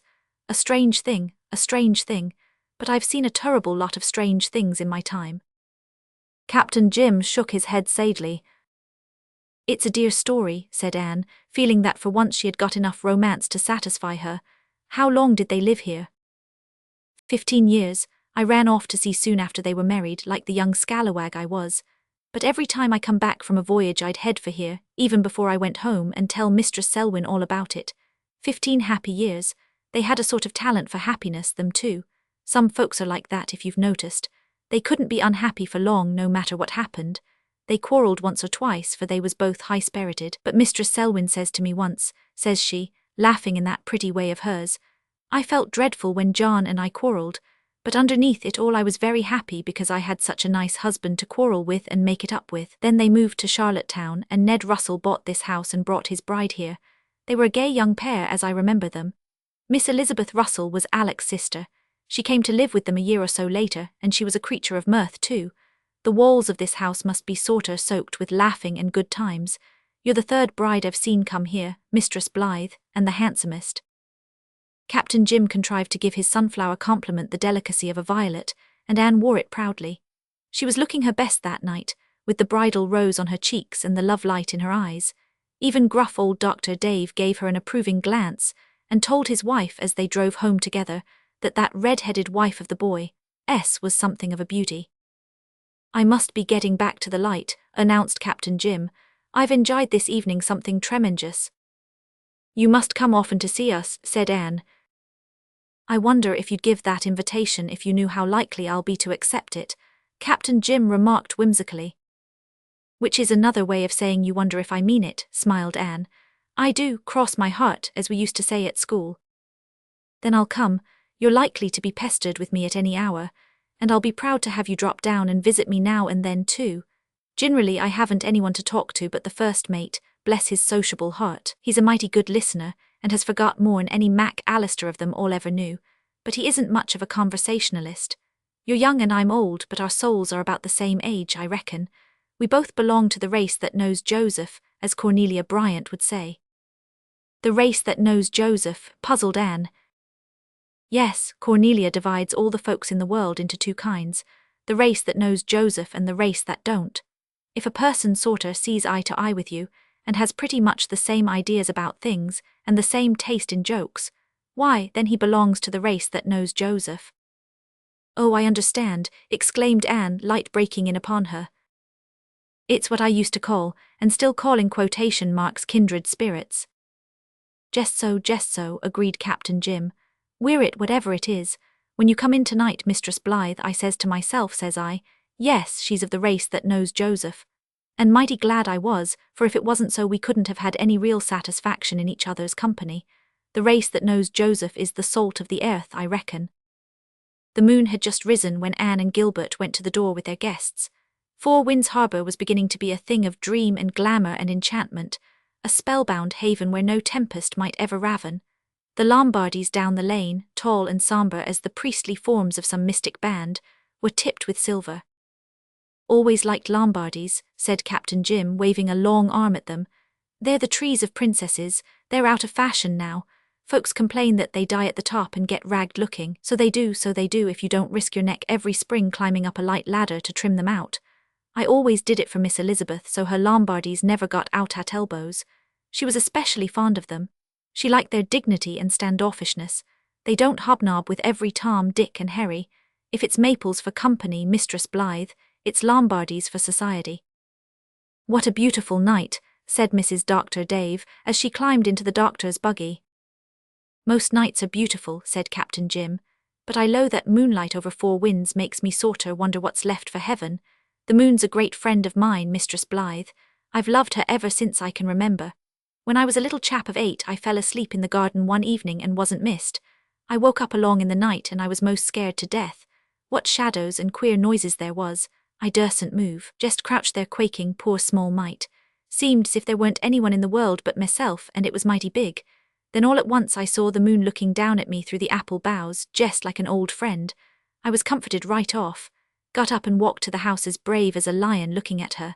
Many's the night I've watched her from the deck of my vessel, on seas far away from here. Why don't you folks tell me to take in the slack of my jaw and go home? The laughter of the good nights died away. Anne and Gilbert walked hand in hand around their garden. The brook that ran across the corner dimpled pellucidly in the shadows of the birches. The poppies along its banks were like shallow cups of moonlight. Flowers that had been planted by the hands of the schoolmaster's bride flung their sweetness on the shadowy air, like the beauty and blessing of sacred yesterdays. Anne paused in the gloom to gather a spray. I love to smell flowers in the dark, she said. You get hold of their soul then. Oh, Gilbert, this little house is all I've dreamed it, and I'm so glad that we are not the first who have kept bridal tryst here. Chapter 8. Miss Cornelia Bryant comes to call. That September was a month of golden mists and purple hazes at Four Winds Harbour, a month of sun-steeped days and of nights that were swimming in moonlight, or pulsating with stars. No storm marred it, no rough wind blew. Anne and Gilbert put their nest in order, rambled on the shores, sailed on the harbour, drove about Four Winds and the glen, or through the ferny, sequestered roads of the woods around the harbour head. In short, had such a honeymoon as any lovers in the world might have envied them. If life were to stop short just now, it would still have been richly worthwhile, just for the sake of these past 4 weeks, wouldn't it? Said Anne.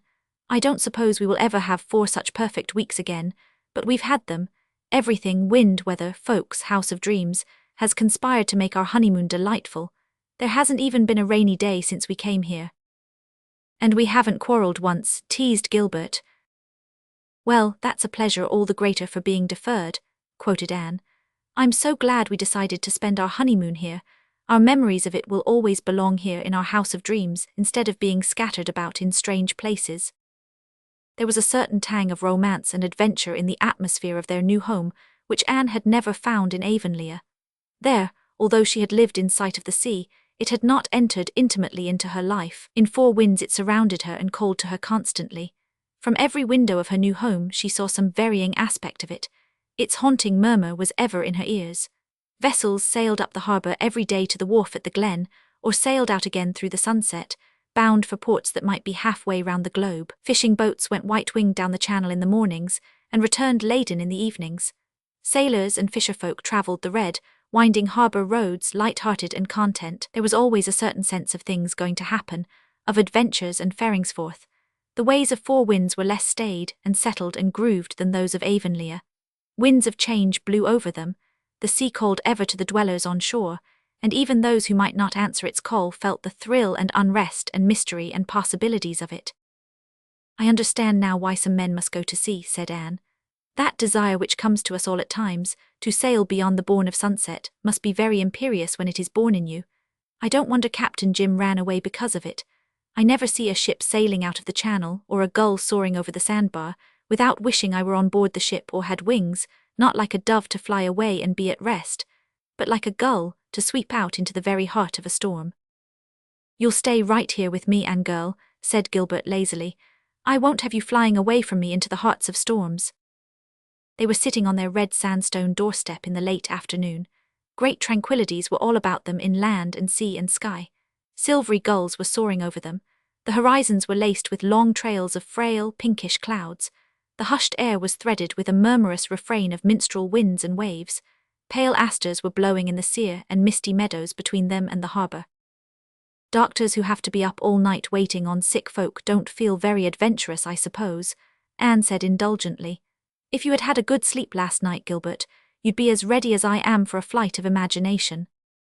I did good work last night, Anne, said Gilbert quietly. Under God, I saved a life.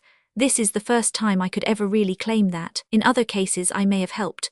But Anne, if I had not stayed at Allonby's last night and fought death hand to hand, that woman would have died before morning. I tried an experiment that was certainly never tried in Four Winds before. I doubt if it was ever tried anywhere before outside of a hospital. It was a new thing in Kingsport Hospital last winter. I could never have dared try it here if I had not been absolutely certain that there was no other chance. I risked it, and it succeeded. As a result, a good wife and mother is saved for long years of happiness and usefulness. As I drove home this morning, while the sun was rising over the harbour, I thanked God that I had chosen the profession I did. I had fought a good fight and won, think of it, Anne, won, against the great destroyer. It's what I dreamed of doing long ago when we talked together of what we wanted to do in life. That dream of mine came true this morning.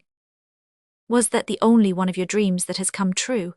Asked Anne, who knew perfectly well what the substance of his answer would be, but wanted to hear it again. You know, Anne girl, said Gilbert, smiling into her eyes.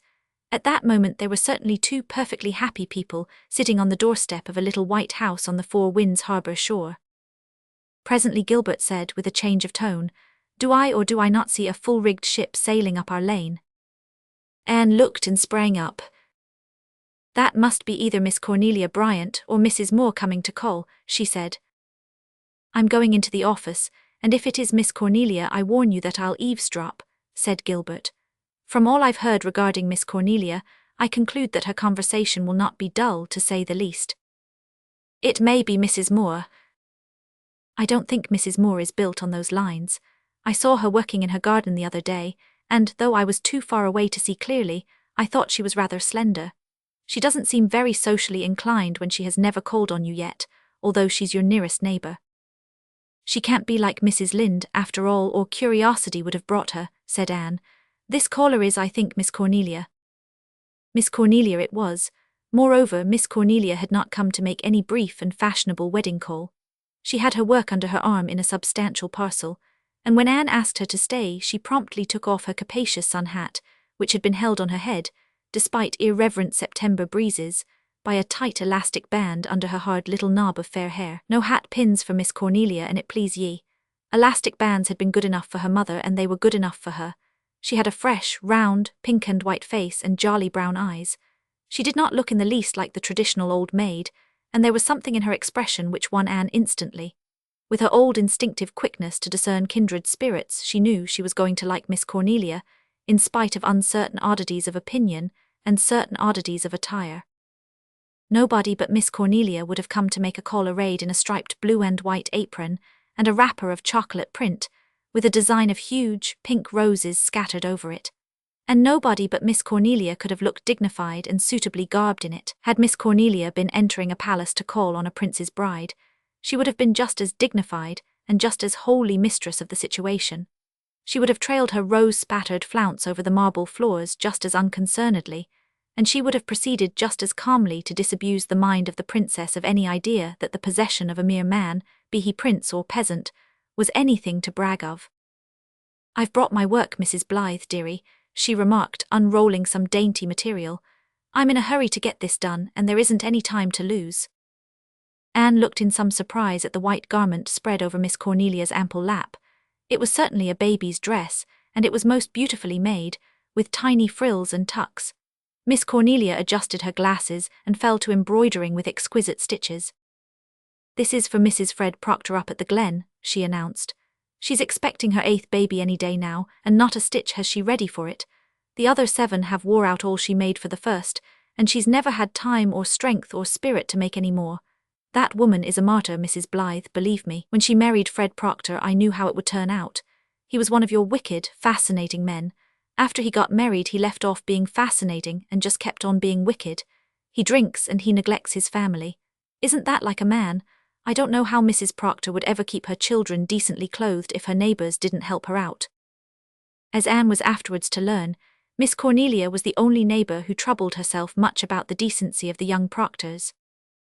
"When I heard this 8th baby was coming, I decided to make some things for it," Miss Cornelia went on. "This is the last, and I want to finish it today." "It's certainly very pretty," said Anne. "I'll get my sewing and we'll have a little thimble party of 2. You are a beautiful sewer, Miss Bryant." "Yes, I'm the best sewer in these parts," said Miss Cornelia in a matter-of-fact tone. "I ought to be. Lord, I've done more of it than if I'd had 100 children of my own, believe me. I suppose I'm a fool to be putting hand embroidery on this dress for an 8th baby. But Lord, Mrs. Blythe, dearie, it isn't to blame for being the 8th, and I kind of wished it to have one real pretty dress just as if it was wanted.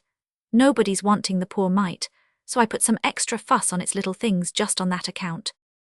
"Any baby might be proud of that dress," said Anne, feeling still more strongly that she was going to like Miss Cornelia. "I suppose you've been thinking I was never coming to call on you," resumed Miss Cornelia.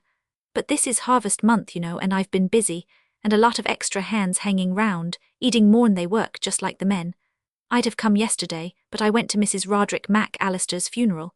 At first I thought my head was aching so badly I couldn't enjoy myself if I did go. But she was 100 years old, and I'd always promised myself that I'd go to her funeral." "Was it a successful function?" asked Anne, noticing that the office door was ajar. "What's that? Oh yes, it was a tremendous funeral. She had a very large connection. There was over 120 carriages in the procession. There was 1 or 2 funny things happened. I thought that day I would to see old Joe Bradshaw, who is an infidel and never darkens the door of a church, singing Safe in the Arms of Jesus with great gusto and fervour. He glories in singing, that's why he never misses a funeral. Poor Mrs. Bradshaw didn't look much like singing, all wore out slaving. Old Joe starts out once in a while to buy her a present and brings home some new kind of farm machinery. Isn't that like a man? But what else would you expect of a man who never goes to church, even a Methodist one? I was real thankful to see you and the young doctor in the Presbyterian church your first Sunday. No doctor for me who isn't a Presbyterian." "We were in the Methodist church last Sunday evening," said Anne wickedly. "Oh, I suppose Dr. Blythe has to go to the Methodist church once in a while, or he wouldn't get the Methodist practice." "We liked the sermon very much," declared Anne boldly. And I thought the Methodist minister's prayer was one of the most beautiful I ever heard. Oh, I've no doubt he can pray. I never heard anyone make more beautiful prayers than old Simon Bentley, who was always drunk or hoping to be, and the drunker he was the better he prayed. The Methodist minister is very fine-looking, said Anne, for the benefit of the office door. Yes, he's quite ornamental, agreed Miss Cornelia. Oh, and very ladylike. And he thinks that every girl who looks at him falls in love with him, as if a Methodist minister wandering about like any Jew was such a prize. If you and the young doctor take my advice, you won't have much to do with the Methodists. My motto is, if you are a Presbyterian, be a Presbyterian. Don't you think that Methodists go to heaven as well as Presbyterians? Asked Anne smilelessly. That isn't for us to decide. It's in higher hands than ours, said Miss Cornelia solemnly. But I ain't going to associate with them on earth whatever I may have to do in heaven. This Methodist minister isn't married. The last one they had was, and his wife was the silliest, flightiest little thing I ever saw.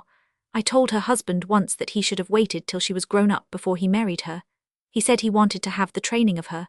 Wasn't that like a man? It's rather hard to decide just when people are grown up, laughed Anne. That's a true word, dearie. Some are grown up when they're born, and others ain't grown up when they're 80, believe me. That same Mrs. Roderick I was speaking of never grew up. She was as foolish when she was 100 as when she was 10. Perhaps that was why she lived so long, suggested Anne.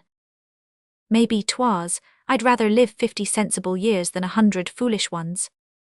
But just think what a dull world it would be if everyone was sensible, pleaded Anne.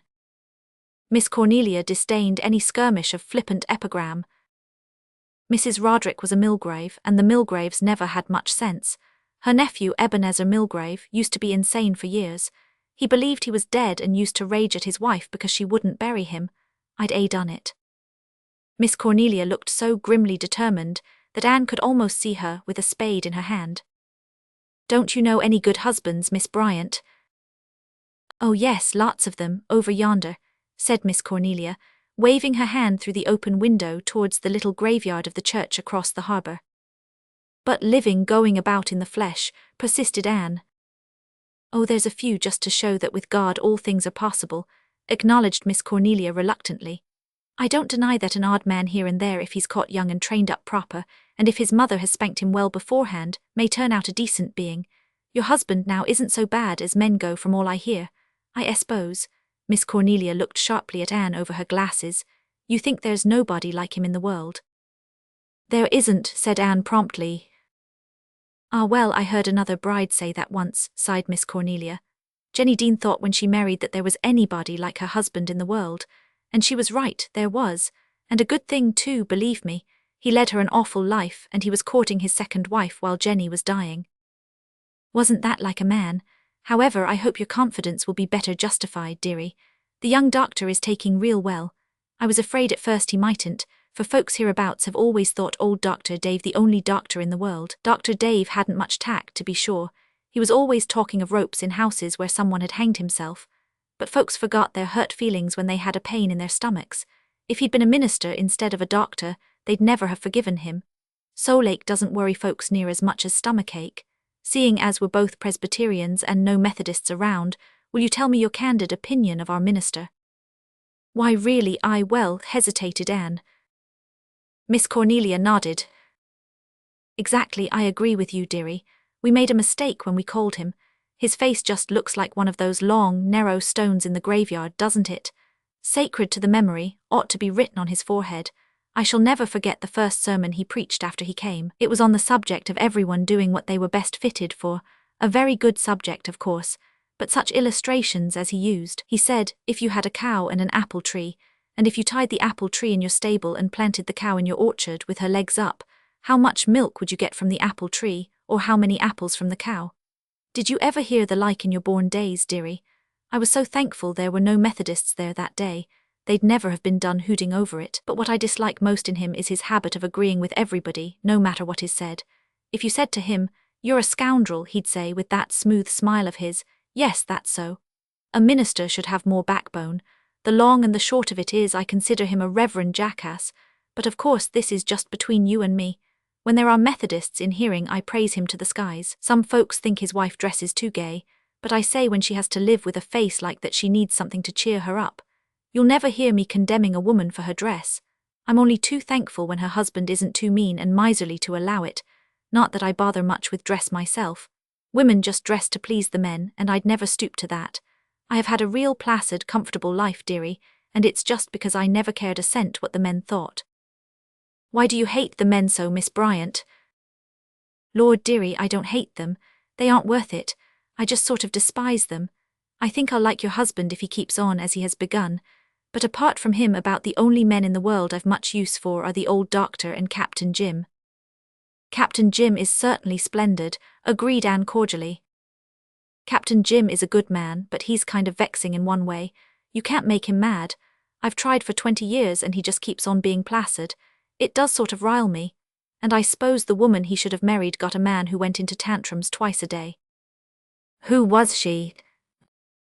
Oh, I don't know, dearie. I never remember of Captain Jim making up to anybody. He was edging on old as far as my memory goes. He's 76, you know. I never heard any reason for his staying a bachelor, but there must be one, believe me. He sailed all his life till 5 years ago, and there's no corner of the earth he hasn't poked his nose into. He and Elizabeth Russell were great cronies all their lives, but they never had any notion of sweethearting. Elizabeth never married, though she had plenty of chances. She was a great beauty when she was young. The year the Prince of Wales came to the island, she was visiting her uncle in Charlottetown and he was a government official, and so she got invited to the great ball. She was the prettiest girl there and the prince danced with her, and all the other women he didn't dance with were furious about it, because their social standing was higher than hers, and they said he shouldn't have passed them over. Elizabeth was always very proud of that dance. Mean folks said that was why she never married. She couldn't put up with an ordinary man after dancing with a prince. But that wasn't so. She told me the reason once. It was because she had such a temper that she was afraid she couldn't live peaceably with any man. She had an awful temper. She used to have to go upstairs and bite pieces out of her bureau to keep it down by times. But I told her that wasn't any reason for not marrying if she wanted to. There's no reason why we should let the men have a monopoly of temper, is there, Mrs. Blythe, dearie? I've a bit of temper myself, sighed Anne. It's well you have, dearie. You won't be half so likely to be trodden on, believe me. My, how that golden glow of yours is blooming. Your garden looks fine. Poor Elizabeth always took such care of it. I love it, said Anne. I'm glad it's so full of old-fashioned flowers. Speaking of gardening, we want to get a man to dig up that little lot beyond the fir grove and set it out with strawberry plants for us. Gilbert is so busy he will never get time for it this fall. Do you know anyone we can get? Well, Henry Hammond up at the Glen goes out doing jobs like that. He'll do, maybe. He's always a heap more interested in his wages than in his work, just like a man, and he's so slow in the uptake that he stands still for 5 minutes before it dawns on him that he's stopped. His father threw a stump at him when he was small. Nice gentle missile, wasn't it? So like a man. Course the boy never got over it, but he's the only one I can recommend at all. He painted my house for me last spring. It looks real nice now, don't you think? Anne was saved by the clock striking 5. Lord, is it that late? Exclaimed Miss Cornelia. How time does slip by when you're enjoying yourself. Well, I must betake myself home. No, indeed, you are going to stay and have tea with us, said Anne eagerly. Are you asking me because you think you ought to, or because you really want to? Demanded Miss Cornelia. Because I really want to. Then I'll stay. You belong to the race that knows Joseph. I know we are going to be friends, said Anne, with the smile that only they of the household of faith ever saw. Yes, we are, dearie. Thank goodness we can choose our friends. We have to take our relatives as they are and be thankful if there are no penitentiary birds among them. Not that I've many, none nearer than second cousins. I'm a kind of lonely soul, Mrs. Blythe. There was a wistful note in Miss Cornelia's voice. I wish you would call me Anne, exclaimed Anne impulsively. It would seem more homey. Everyone in Four Winds except my husband calls me Mrs. Blythe, and it makes me feel like a stranger. Do you know that your name is very near being the one I yearned after when I was a child? I hated Anne, and I called myself Cordelia in imagination. I like Anne. It was my mother's name. Old-fashioned names are the best and sweetest in my opinion. If you're going to get tea, you might send the young doctor to talk to me. He's been lying on the sofa in that office ever since I came, laughing fit to kill over what I've been saying. How did you know? Cried Anne, too aghast at this instance of Miss Cornelia's uncanny prescience to make a polite denial. "I saw him sitting beside you when I came up the lane, and I know men's tricks," retorted Miss Cornelia. "There, I've finished my little dress, dearie, and the 8th baby can come as soon as it pleases." Chapter 9. An evening at Four Winds Point. It was late September when Anne and Gilbert were able to pay Four Winds Light their promised visit. They had often planned to go, but something always occurred to prevent them. Captain Jim had dropped in several times at the little house. "I don't stand on ceremony, Mistress Blythe," he told Anne. "It's a real pleasure to me to come here, and I'm not going to deny myself just because you haven't got down to see me. There oughtn't to be no bargaining like that among the race that knows Joseph. I'll come when I can, and you come when you can, and so long's we have our pleasant little chat it don't matter a mite what roof's over us." Captain Jim took a great fancy to Gog and Magog, who were presiding over the destinies of the hearth in the little house with as much dignity and aplomb as they had done at Patty's Place. "Aren't they the cutest little cusses?" he would say delightedly, and he bade them greeting and farewell as gravely and invariably as he did his host and hostess. Captain Jim was not going to offend household deities by any lack of reverence and ceremony. "You've made this little house just about perfect," he told Anne. "It never was so nice before. Mistress Selwyn had your taste and she did wonders, but folks in those days didn't have the pretty little curtains and pictures and knickknacks you have. As for Elizabeth, she lived in the past. You've kinder brought the future into it, so to speak. I'd be real happy even if we couldn't talk at all when I come here. Just to sit and look at you and your pictures and your flowers would be enough of a treat. It's beautiful, beautiful." Captain Jim was a passionate worshipper of beauty. Every lovely thing heard or seen gave him a deep, subtle inner joy that irradiated his life. He was quite keenly aware of his own lack of outward comeliness and lamented it. "Folks say I'm good," he remarked whimsically upon one occasion, "but I sometimes wish the Lord had made me only half as good and put the rest of it into looks. But there, I reckon he knew what he was about, as a good captain should. Some of us have to be homely, or the purty ones, like Mistress Blythe here, wouldn't show up so well." One evening Anne and Gilbert finally walked down to the Four Winds Light.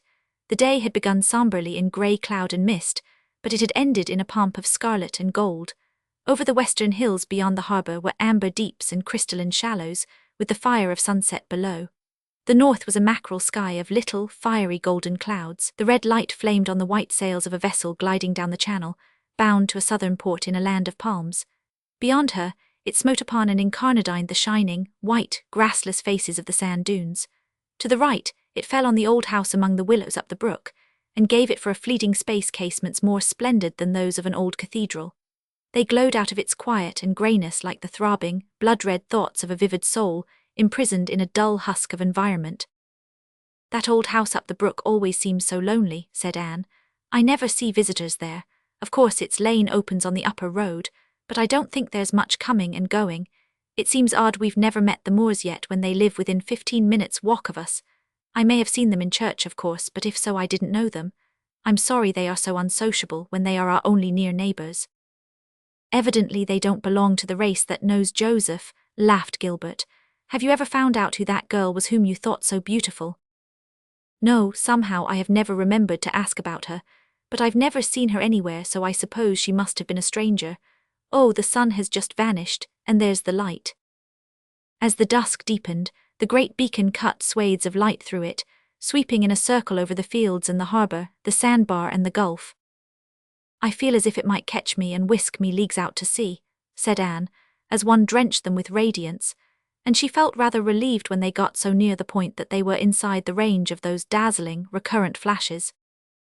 As they turned into the little lane that led across the fields to the point, they met a man coming out of it, a man of such extraordinary appearance that for a moment they both frankly stared. He was a decidedly fine-looking person, tall, broad-shouldered, well-featured, with a Roman nose and frank grey eyes.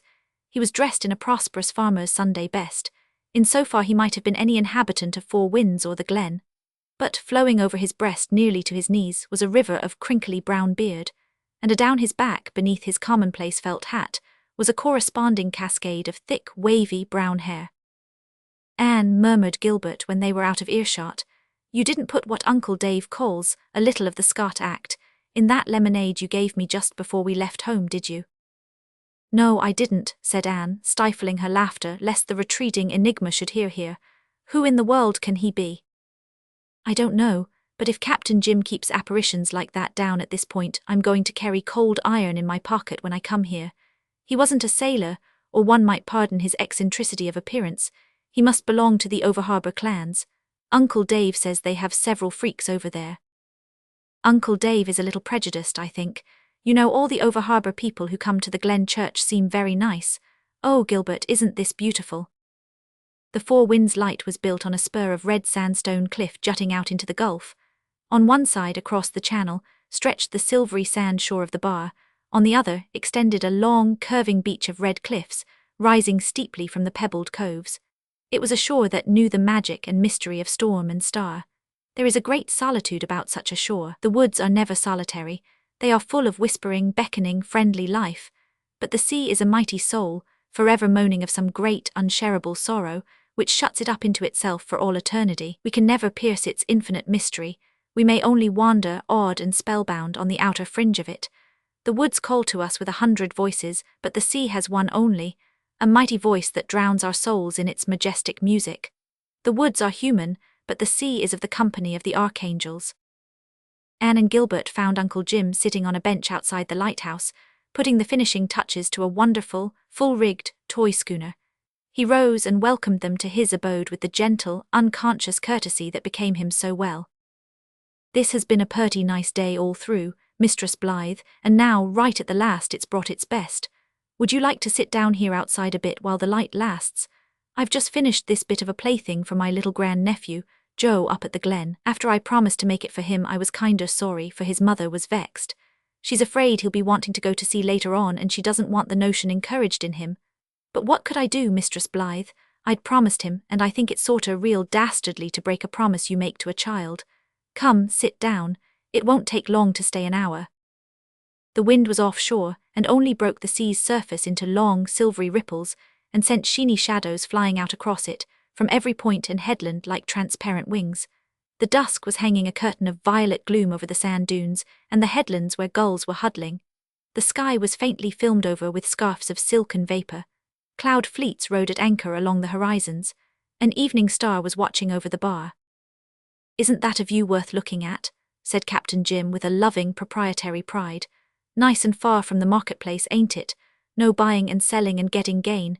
You don't have to pay anything, all that sea and sky free, without money and without price. There's going to be a moonrise purty soon, too. I'm never tired of finding out what a moonrise can be over them rocks and sea and harbour. There's a surprise in it every time. They had their moonrise, and watched its marvel and magic in a silence that asked nothing of the world or each other. Then they went up into the tower, and Captain Jim showed and explained the mechanism of the great light. Finally they found themselves in the dining room, where a fire of driftwood was weaving flames of wavering, elusive, sea-born hues in the open fireplace. I put this fireplace in myself, remarked Captain Jim. The government don't give lighthouse keepers such luxuries. Look at the colours that wood makes. If you'd like some driftwood for your fire, Mistress Blythe, I'll bring you up a load some day. Sit down, I'm going to make you a cup of tea. Captain Jim placed a chair for Anne, having first removed therefrom a huge, orange-coloured cat and a newspaper. Get down, matey, the sofa is your place. I must put this paper away safe till I can find time to finish the story in it. It's called A Mad Love. 'Tisn't my favourite brand of fiction, but I'm reading it just to see how long she can spin it out. It's at the 62nd chapter now, and the wedding ain't any nearer than when it begun, far as I can see. When little Joe comes I have to read him pirate yarns. Ain't it strange how innocent little creatures like children like the bloodthirstiest stories? Like my lad Davy at home, said Anne. He wants tales that reek with gore. Captain Jim's tea proved to be nectar. He was pleased as a child with Anne's compliments, but he affected a fine indifference. The secret is I don't skimp the cream, he remarked airily. Captain Jim had never heard of Oliver Wendell Holmes, but he evidently agreed with that writer's dictum that Big Heart never liked little cream pot. We met an odd-looking personage coming out of your lane, said Gilbert as they sipped. Who was he? Captain Jim grinned. That's Marshall Elliot, a mighty fine man with just one streak of foolishness in him. I suppose you wondered what his object was in turning himself into a sort of dime museum freak. Is he a modern Nazarite or a Hebrew prophet left over from olden times? Asked Anne. Neither of them. It's politics that's at the bottom of his freak. All those Elliots and Crawfords and Mac Allisters are dyed-in-the-wool politicians. They're born Grit or Tory, as the case may be, and they live Grit or Tory, and they die Grit or Tory, and what they're going to do in heaven, where there's probably no politics, is more than I can fathom. This Marshall Elliot was born a Grit. I'm a Grit myself in moderation, but there's no moderation about Marshall. 15 years ago there was a specially bitter general election. Marshall fought for his party tooth and nail. He was dead sure the Liberals would win, so sure that he got up at a public meeting and vowed that he wouldn't shave his face or cut his hair until the Grits were in power. Well, they didn't go in, and they've never got in yet, and you saw the result today for yourselves. Marshall stuck to his word. What does his wife think of it? Asked Anne. He's a bachelor, but if he had a wife I reckon she couldn't make him break that vow. That family of Elliots has always been more stubborn than natural.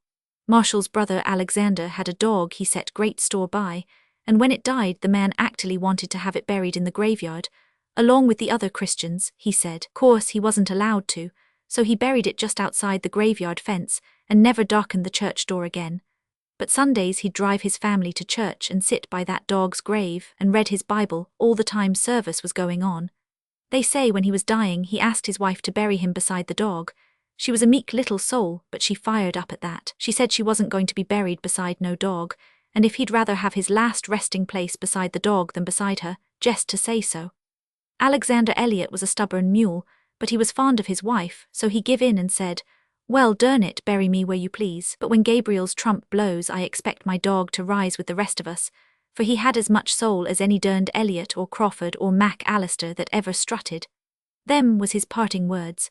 As for Marshall, we're all used to him, but he must strike strangers as right down peculiar looking. I've known him ever since he was 10, he's about 50 now, and I like him. Him and me was out cod fishing today.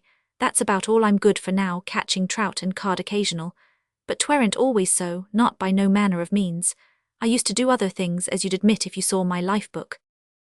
Anne was just going to ask what his lifebook was when the first mate created a diversion by springing upon Captain Jim's knee. He was a gorgeous beastie, with a face as round as a full moon, vivid green eyes, and immense, white, double paws. Captain Jim stroked his velvet back gently. I never fancied cats much till I found the first mate, he remarked to the accompaniment of the mate's tremendous purrs. I saved his life, and when you've saved a creature's life you're bound to love it. It's next thing to giving life. There's some terrible thoughtless people in the world, Mistress Blythe. Some of them city folks who have summer homes over the harbour are so thoughtless that they're cruel. It's the worst kind of cruelty, the thoughtless kind. You can't cope with it. They keep cats there in the summer and feed and pet 'em and doll 'em up with ribbons and collars, and then in the fall they go off and leave 'em to starve or freeze. It makes my blood boil, Mistress Blythe. One day last winter I found a poor old mother cat dead on the shore, lying against the skin and bone bodies of her 3 little kittens. She'd died trying to shelter 'em. She had her poor stiff paws around 'em. Master, I cried. Then I swore. Then I carried them poor little kittens home and fed 'em up and found good homes for 'em. I knew the woman who left the cat, and when she come back this summer I just went over the harbour and told her my opinion of her. It was rank meddling, but I do love meddling in a good cause. How did she take it? Asked Gilbert. Cried and said she didn't think. I says to her, says I, do you suppose that'll be held for a good excuse in the day of judgment, when you'll have to account for that poor old mother's life? The Lord'll ask you what he give you your brains for if it wasn't to think, I reckon. I don't fancy she'll leave cats to starve another time. Was the first mate one of the forsaken? Asked Anne, making advances to him which were responded to graciously if condescendingly. Yes, I found him one bitter cold day in winter, caught in the branches of a tree by his dernful ribbon collar. He was almost starving. If you could have seen his eyes, Mistress Blythe, he was nothing but a kitten, and he'd got his living somehow since he'd been left until he got hung up. When I loosed him he gave my hand a pitiful swipe with his little red tongue. He wasn't the able seaman you see now. He was meek as Moses. That was 9 years ago. His life has been long in the land for a cat. He's a good old pal, the first mate is. I should have expected you to have a dog, said Gilbert. Captain Jim shook his head. I had a dog once. I thought so much of him that when he died I couldn't bear the thought of getting another in his place. He was a friend, you understand, Mistress Blythe. Matey's only a pal. I'm fond of Matey, all the fonder on account of the spice of devilment that's in him, like there is in all cats, but I loved my dog. I always had a sneaking sympathy for Alexander Elliot about his dog. There isn't any devil in a good dog. That's why they're more lovable than cats, I reckon, but I'm darned if they're as interesting. Here I am talking too much, why don't you check me? When I do get a chance to talk to anyone I run on terrible. If you've done your tea I've a few little things you might like to look at, picked 'em up in the queer corners I used to be poking my nose into. Captain Jim's few little things turned out to be a most interesting collection of curios, hideous, quaint and beautiful, and almost everyone had some striking story attached to it. Anne never forgot the delight with which she listened to those old tales that moonlit evening by that enchanted driftwood fire, while the silver sea called to them through the open window and sobbed against the rocks below them. Captain Jim never said a boastful word, but it was impossible to help seeing what a hero the man had been, brave, true, resourceful, unselfish.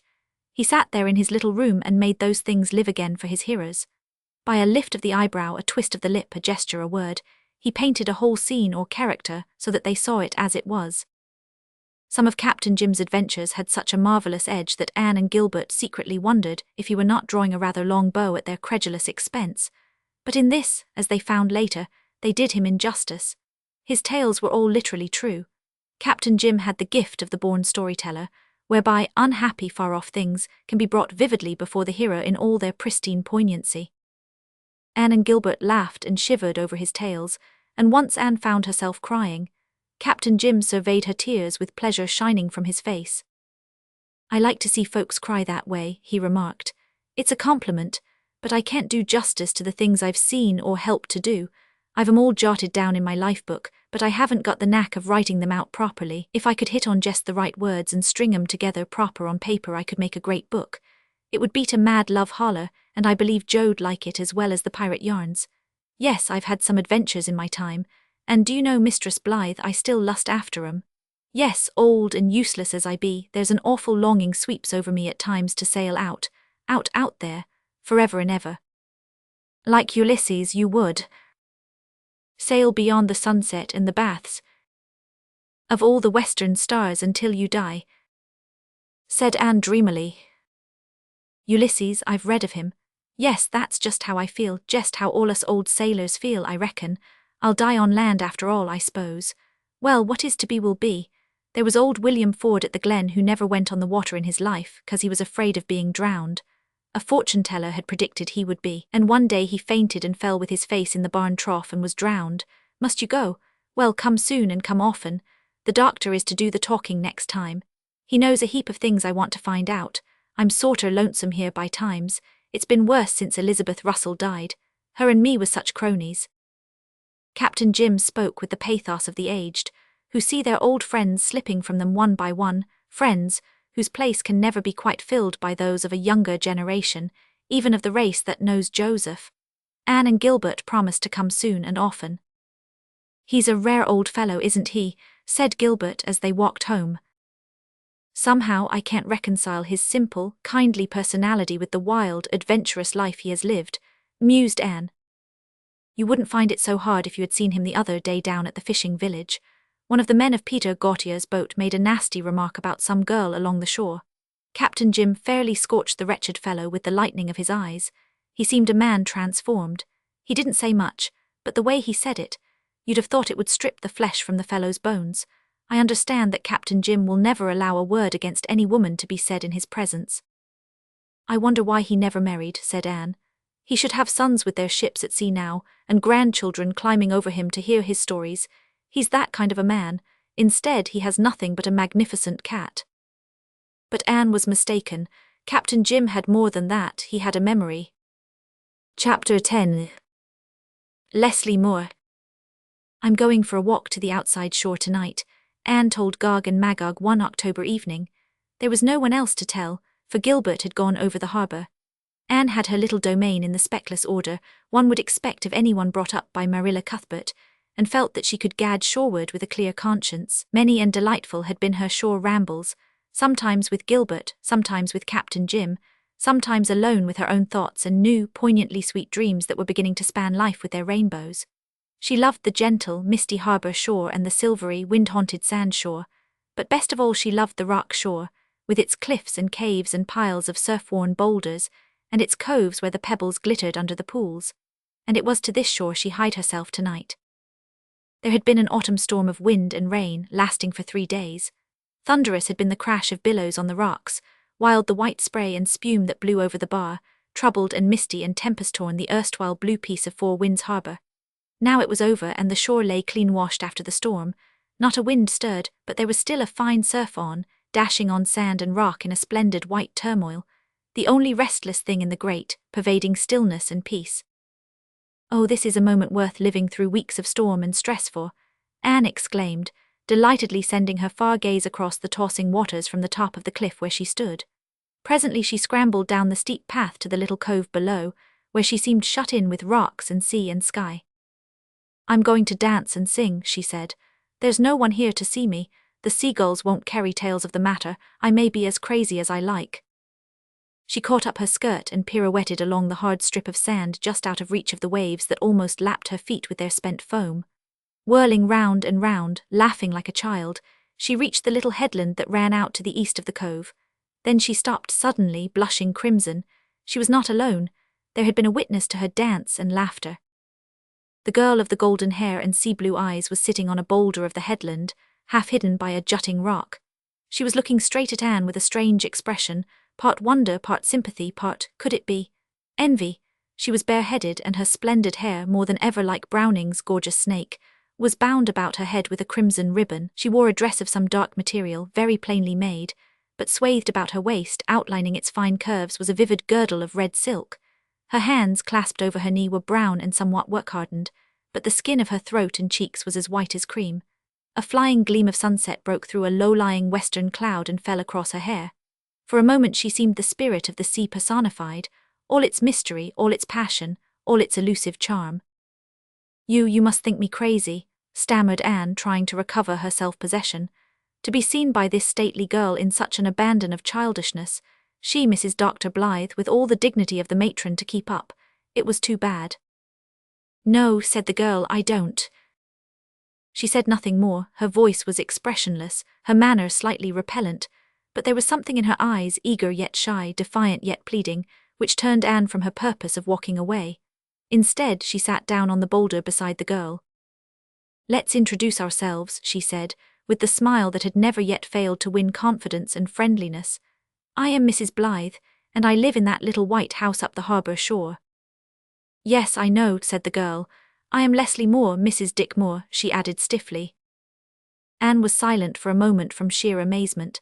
It had not occurred to her that this girl was married. There seemed nothing of the wife about her, and that she should be the neighbour whom Anne had pictured as a commonplace Four Winds housewife. Anne could not quickly adjust her mental focus to this astonishing change. Then you live in that grey house up the brook," she stammered. "Yes, I should have gone over to call on you long ago," said the other. She did not offer any explanation or excuse for not having gone. "I wish you would come," said Anne, recovering herself somewhat. "We're such near neighbours, we ought to be friends. That is the sole fault of Four Winds, there aren't quite enough neighbours. Otherwise it is perfection." "You like it?" "Like it, I love it. It is the most beautiful place I ever saw." "I've never seen many places," said Leslie Moore slowly, "but I've always thought it was very lovely here. I love it too." She spoke as she looked shyly yet eagerly. Anne had an odd impression that this strange girl, the word girl would persist, could say a good deal if she chose. "I often come to the shore," she added. "So do I," said Anne. "It's a wonder we haven't met here before." "Probably you come earlier in the evening than I do. It is generally late, almost dark when I come, and I love to come just after a storm like this. I don't like the sea so well when it's calm and quiet. I like the struggle and the crash and the noise." "I love it in all its moods," declared Anne. "The sea at Four Winds is to me what Lover's Lane was at home. Tonight it seemed so free, so untamed. Something broke loose in me too, out of sympathy. That was why I danced along the shore in that wild way. I didn't suppose anybody was looking, of course. If Miss Cornelia Bryant had seen me, she would have foreboded a gloomy prospect for poor young Dr. Blythe." "You know Miss Cornelia," said Leslie, laughing. She had an exquisite laugh. It bubbled up suddenly and unexpectedly with something of the delicious quality of a baby's. Anne laughed too. Oh yes, she has been down to my house of dreams several times. Your house of dreams?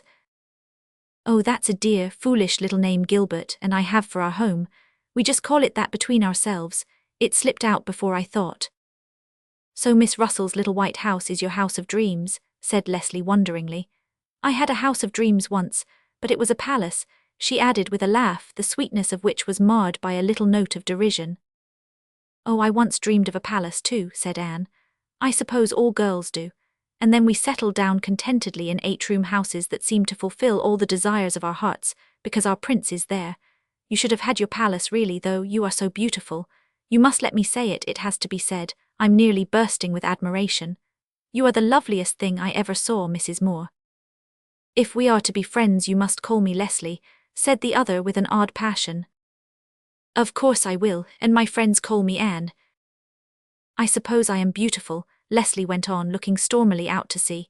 I hate my beauty. I wish I had always been as brown and plain as the brownest and plainest girl at the fishing village over there. Well, what do you think of Miss Cornelia? The abrupt change of subject shut the door on any further confidences. Miss Cornelia is a darling, isn't she? Said Anne. Gilbert and I were invited to her house to a state tea last week. You've heard of groaning tables. I seem to recall seeing the expression in the newspaper reports of weddings, said Leslie, smiling. Well, Miss Cornelia's groaned. At least it creaked positively. You couldn't have believed she would have cooked so much for 2 ordinary people. She had every kind of pie you could name, I think, except lemon pie. She said she had taken the prize for lemon pies at the Charlottetown exhibition 10 years ago, and had never made any since for fear of losing her reputation for them. Were you able to eat enough pie to please her? I was. Gilbert won her heart by eating, I won't tell you how much. She said she never knew a man who didn't like pie better than his Bible. Do you know I love Miss Cornelia? So do I, said Leslie. She is the best friend I have in the world. Anne wondered secretly why, if this were so, Miss Cornelia had never mentioned Mrs. Dick Moore to her. Miss Cornelia had certainly talked freely about every other individual in or near Four Winds. Isn't that beautiful? Said Leslie after a brief silence, pointing to the exquisite effect of a shaft of light falling through a cleft in the rock behind them, across a dark green pool at its base. If I had come here, and seen nothing but just that, I would go home satisfied. The effects of light and shadow all along these shores are wonderful, agreed Anne. My little sewing room looks out on the harbour, and I sit at its window and feast my eyes. The colours and shadows are never the same 2 minutes together. And you are never lonely? Asked Leslie abruptly. Never when you are alone? No, I don't think I've ever been really lonely in my life, answered Anne. Even when I'm alone I have real good company, dreams and imaginations and pretendings. I like to be alone now and then just to think over things and taste them. But I love friendship and nice, jolly little times with people. Oh, won't you come to see me? Often, please do. I believe, Anne added laughing, that you'd like me if you knew me. I wonder if you would like me, said Leslie seriously. She was not fishing for a compliment. She looked out across the waves that were beginning to be garlanded with blossoms of moonlit foam, and her eyes filled with shadows. I'm sure I would, said Anne. And please don't think I'm utterly irresponsible because you saw me dancing on the shore at sunset. No doubt I shall be dignified after a time. You see, I haven't been married very long. I feel like a girl and sometimes like a child yet. I have been married 12 years, said Leslie. Here was another unbelievable thing. Why, you can't be as old as I am, exclaimed Anne. You must have been a child when you were married. I was 16, said Leslie, rising and picking up the cap and jacket lying beside her. I am 28 now. Well, I must go back. So must I. Gilbert will probably be home, but I'm so glad we both came to the shore tonight and met each other. Leslie said nothing, and Anne was a little chilled. She had offered friendship frankly, but it had not been accepted very graciously, if it had not been absolutely repelled. In silence they climbed the cliffs and walked across a pasture field of which the feathery, bleached wild grasses were like a carpet of creamy velvet in the moonlight. When they reached the shore lane, Leslie turned. I go this way, Mrs. Blythe. You will come over and see me some time, won't you? Anne felt as if the invitation had been thrown at her. She got the impression that Leslie Moore gave it reluctantly. I will come if you really want me to, she said a little coldly. Oh, I do, exclaimed Leslie. with an eagerness which seemed to burst forth and beat down some restraint that had been imposed on it. "Then I'll come. Good night, Leslie." "Good night, Mrs. Blythe." Anne walked home in a brown study and poured out her tale to Gilbert. "So Mrs. Dickmore isn't one of the race that knows Joseph," said Gilbert teasingly. "No, oh, not exactly. And yet, I think she was one of them once but has gone or got into exile," said Anne musingly. "She is certainly very different from the other women about here. You can't talk about eggs and butter to her. To think I've been imagining her a second Mrs. Rachel Lynde. Have you ever seen Dick Moore, Gilbert?" "No, I've seen several men working about the fields of the farm, but I don't know which was Moore." "She never mentioned him. I know she isn't happy." "From what you tell me, I suppose she was married before she was old enough to know her own mind or heart, and found out too late that she had made a mistake. It's a common tragedy enough, Anne. A fine woman would have made the best of it. Mrs. Moore has evidently let it make her bitter and resentful." "Don't let us judge her till we know," pleaded Anne. "I don't believe her case is so ordinary. You will understand her fascination when you meet her, Gilbert. It is a thing quite apart from her beauty. I feel that she possesses a rich nature, into which a friend might enter as into a kingdom, but for some reason she bars everyone out and shuts all her possibilities up in herself, so that they cannot develop and blossom. There, I've been struggling to define her to myself ever since I left her, and that is the nearest I can get to it. I'm going to ask Miss Cornelia about her." Chapter 11. The Story of Leslie Moore. "Yes, the 8th baby arrived a fortnight ago," said Miss Cornelia, from a rocker before the fire of the little house one chilly October afternoon. "It's a girl. Fred was ranting mad, said he wanted a boy, when the truth is he didn't want it at all. If it had been a boy he'd have ranted because it wasn't a girl. They had 4 girls and 3 boys before, so I can't see that it made much difference what this one was, but of course he'd have to be cantankerous just like a man. The baby is real pretty, dressed up in its nice little clothes. It has black eyes and the dearest tiny hands." "I must go and see it. I just love babies," said Anne, smiling to herself over a thought too dear and sacred to be put into words. "I don't say but what they're nice," admitted Miss Cornelia. "But some folks seem to have more than they really need, believe me. My poor cousin Flora up at the Glen had 11, and such a slave as she is. Her husband suicided 3 years ago, just like a man."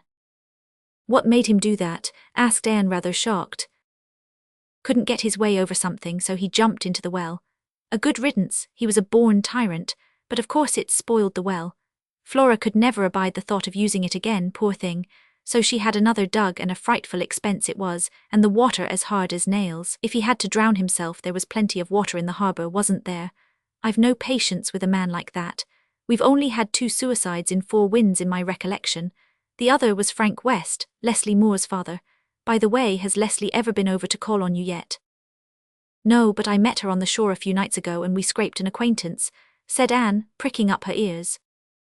Miss Cornelia nodded. "I'm glad, dearie. I was hoping you'd foregather with her. What do you think of her?" "I thought her very beautiful." "Oh, of course, there was never anybody about 4 Winds could touch her for looks. Did you ever see her hair? It reaches to her feet when she lets it down. But I meant, how did you like her?" "I think I could like her very much if she'd let me," said Anne slowly. "But she wouldn't let you. She pushed you off and kept you at arm's length. Poor Leslie, you wouldn't be much surprised if you knew what her life has been. It's been a tragedy, repeated Miss Cornelia emphatically. "I wish you would tell me all about her. That is, if you can do so without betraying any confidence." "Lord dearie, everybody in 4 Winds knows poor Leslie's story. It's no secret, the outside that is. Nobody knows the inside but Leslie herself, and she doesn't take folks into her confidence. I'm about the best friend she has on earth, I reckon, and she's never uttered a word of complaint to me. Have you ever seen Dick Moore?" "No." "Well, I may as well begin at the beginning and tell you everything straight through so you'll understand it. As I said, Leslie's father was Frank West. He was clever and shiftless, just like a man. Oh, he had heaps of brains and much good they did him. He started to go to college and he went for 2 years and then his health broke down. The Wests were all inclined to be consumptive. So Frank came home and started farming. He married Rose Elliott from over harbour. Rose was reckoned the beauty of 4 Winds. Leslie takes her looks from her mother, but she has 10 times the spirit and go that Rose had, and a far better figure. Now you know, Anne, I always take the ground that us women ought to stand by each other. We've got enough to endure at the hands of the men, the Lord knows, so I hold we hadn't ought to clap-a-claw one another, and it isn't often you'll find me running down another woman. But I never had much use for Rose Elliott. She was spoiled to begin with, believe me, and she was nothing but a lazy, selfish, whining creature. Frank was no hand to work, so they were poor as Job's turkey. Poor, they lived on potatoes and point, believe me. They had 2 children, Leslie and Kenneth. Leslie had her mother's looks and her father's brains, and something she didn't get from either of them. She took after her grandmother West, a splendid old lady. She was the brightest, friendliest, merriest thing when she was a child, Anne. Everybody liked her. She was her father's favourite, and she was awful fond of him. They were chums, as she used to say. She couldn't see any of his faults, and he was a taking sort of man in some ways. Well, when Leslie was 12 years old, the first dreadful thing happened. She worshipped little Kenneth. He was 4 years younger than her, and he was a dear little chap. And he was killed one day, fell off a big load of hay just as it was going into the barn, and the wheel went right over his little body and crushed the life out of it. And mind you, Anne, Leslie saw it. She was looking down from the loft. She gave one screech. The hired man said he never heard such a sound in all his life. He said it would ring in his ears till Gabriel's trump drove it out. But she never screeched or cried again about it. She jumped from the loft onto the load and from the load to the floor and caught up the little bleeding, warm, dead body. Anne, they had to tear it from her before she would let it go. They sent for me. I can't talk of it. Miss Cornelia wiped the tears from her kindly brown eyes and sewed in bitter silence for a few minutes. Well, she resumed, it was all over. They buried little Kenneth in that graveyard over the harbour, and after a while Leslie went back to her school and her studies. She never mentioned Kenneth's name. I've never heard it cross her lips from that day to this. I reckon that old hurt still aches and burns at times, but she was only a child, and time is real kind to children, Anne dearie. After a while she began to laugh again. She had the prettiest laugh. You don't often hear it now. I heard it once the other night, said Anne. It is a beautiful laugh. Frank West began to go down after Kenneth's death. He wasn't strong, and it was a shock to him, because he was real fond of the child, though, as I've said, Leslie was his favourite. He got mopey and melancholy and couldn't or wouldn't work, and one day, when Leslie was 14 years of age, he hanged himself, and in the parlour too, mind you, Anne, right in the middle of the parlour from the lamp hook in the ceiling. Wasn't that like a man? It was the anniversary of his wedding day too. Nice tasty time to pick for it, wasn't it? And of course that poor Leslie had to be the one to find him. She went into the parlour that morning, singing, with some fresh flowers for the vases, and there she saw her father hanging from the ceiling, his face as black as a coal. It was something awful, believe me. Oh, how horrible, said Anne, shuddering. The poor, poor child. Leslie didn't cry at her father's funeral any more than she had cried at Kenneth's. Rose whooped and howled for 2, however, and Leslie had all she could do trying to calm and comfort her mother. I was disgusted with Rose, and so was everyone else, but Leslie never got out of patience. She loved her mother. Leslie is clannish. Her own could never do wrong in her eyes. Well, they buried Frank West beside Kenneth, and Rose put up a great big monument to him. It was bigger than his character, believe me. Anyhow, it was bigger than Rose could afford, for the farm was mortgaged for more than its value. But not long after Leslie's old grandmother West died, and she left Leslie a little money, enough to give her a year at Queen's Academy. Leslie had made up her mind to pass for a teacher if she could, and then earn enough to put herself through Redmond College. That had been her father's pet scheme. He wanted her to have what he had lost. Leslie was full of ambition, and her head was chock full of brains. She went to Queen's, and she took 2 years' work in 1 year and got her first, and when she came home she got the Glen School. She was so happy and hopeful and full of life and eagerness. When I think of what she was then and what she is now, I say, drat the men. Miss Cornelia snipped her thread off as viciously as if, Nero-like, she was severing the neck of mankind by the stroke. Dick Moore came into her life that summer. His father, Abner Moore, kept store at the Glen, but Dick had a sea-going streak in him from his mother. He used to sail in summer and clerk in his father's store in winter. He was a big, handsome fellow with a little ugly soul. He was always wanting something till he got it, and then he stopped wanting it, just like a man. Oh, he didn't growl at the weather when it was fine, and he was mostly real pleasant and agreeable when everything went right. But he drank a good deal, and there were some nasty stories told of him and a girl down at the fishing village. He wasn't fit for Leslie to wipe her feet on, that's the long and short of it. And he was a Methodist, but he was clean mad about her, because of her good looks in the first place, and because she wouldn't have anything to say to him in the second. He vowed he'd have her, and he got her. How did he bring it about? Oh, it was an iniquitous thing. I'll never forgive Rose West. You see, dearie, Abner Moore held the mortgage on the West farm, and the interest was overdue some years, and Dick just went and told Mrs. West that if Leslie wouldn't marry him, he'd get his father to foreclose the mortgage. Rose carried on terrible, fainted and wept and pleaded with Leslie not to let her be turned out of her home. She said it would break her heart to leave the home she'd come to as a bride. I wouldn't have blamed her for feeling dreadful bad over it, but you wouldn't have thought she'd be so selfish as to sacrifice her own flesh and blood because of it, would you? Well, she was. And Leslie gave in. She loved her mother so much she would have done anything to save her pain. She married Dick Moore. None of us knew why at the time. It wasn't till long afterward that I found out how her mother had worried her into it. I was sure there was something wrong, though, because I knew how she had snubbed him time and again, and it wasn't like Leslie to turn face about like that. Besides, I knew that Dick Moore wasn't the kind of man Leslie could ever fancy, in spite of his good looks and dashing ways. Of course there was no wedding, but Rose asked me to go and see them married. I went, but I was sorry I did. I'd seen Leslie's face at her brother's funeral and at her father's funeral, and now it seemed to me I was seeing it at her own funeral. But Rose was smiling as a basket of chips, believe me. Leslie and Dick settled down on the West Place. Rose couldn't bear to part with her dear daughter, and lived there for the winter. In the spring Rose took pneumonia and died, a year too late. Leslie was heartbroken enough over it. Isn't it terrible the way some unworthy folks are loved, while others that deserve it far more you'd think never get much affection? As for Dick, he'd had enough of quiet married life, just like a man. He was for up and off. He went over to Nova Scotia to visit his relations. His father had come from Nova Scotia, and he wrote back to Leslie that his cousin, George Moore, was going on a voyage to Havana, and he was going too. The name of the vessel was the Four Sisters, and they were to be gone about 9 weeks. It must have been a relief to Leslie, but she never said anything. From the day of her marriage she was just what she is now, cold and proud, and keeping everyone but me at a distance. I won't be kept at a distance, believe me. I've just stuck to Leslie as close as I knew how in spite of everything. She told me you were the best friend she had, said Anne.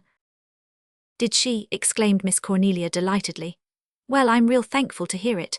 Sometimes I've wondered if she really did want me around at all. She never let me think so. You must have thought her out more than you think, or she wouldn't have said that much itself to you. Oh, that poor heartbroken girl. I never see Dick Moore, but I want to run a knife clean through him. Miss Cornelia wiped her eyes again, and having relieved her feelings by her bloodthirsty wish, took up her tale. Well, Leslie was left over there alone. Dick had put in the crop before he went, and old Abner looked after it.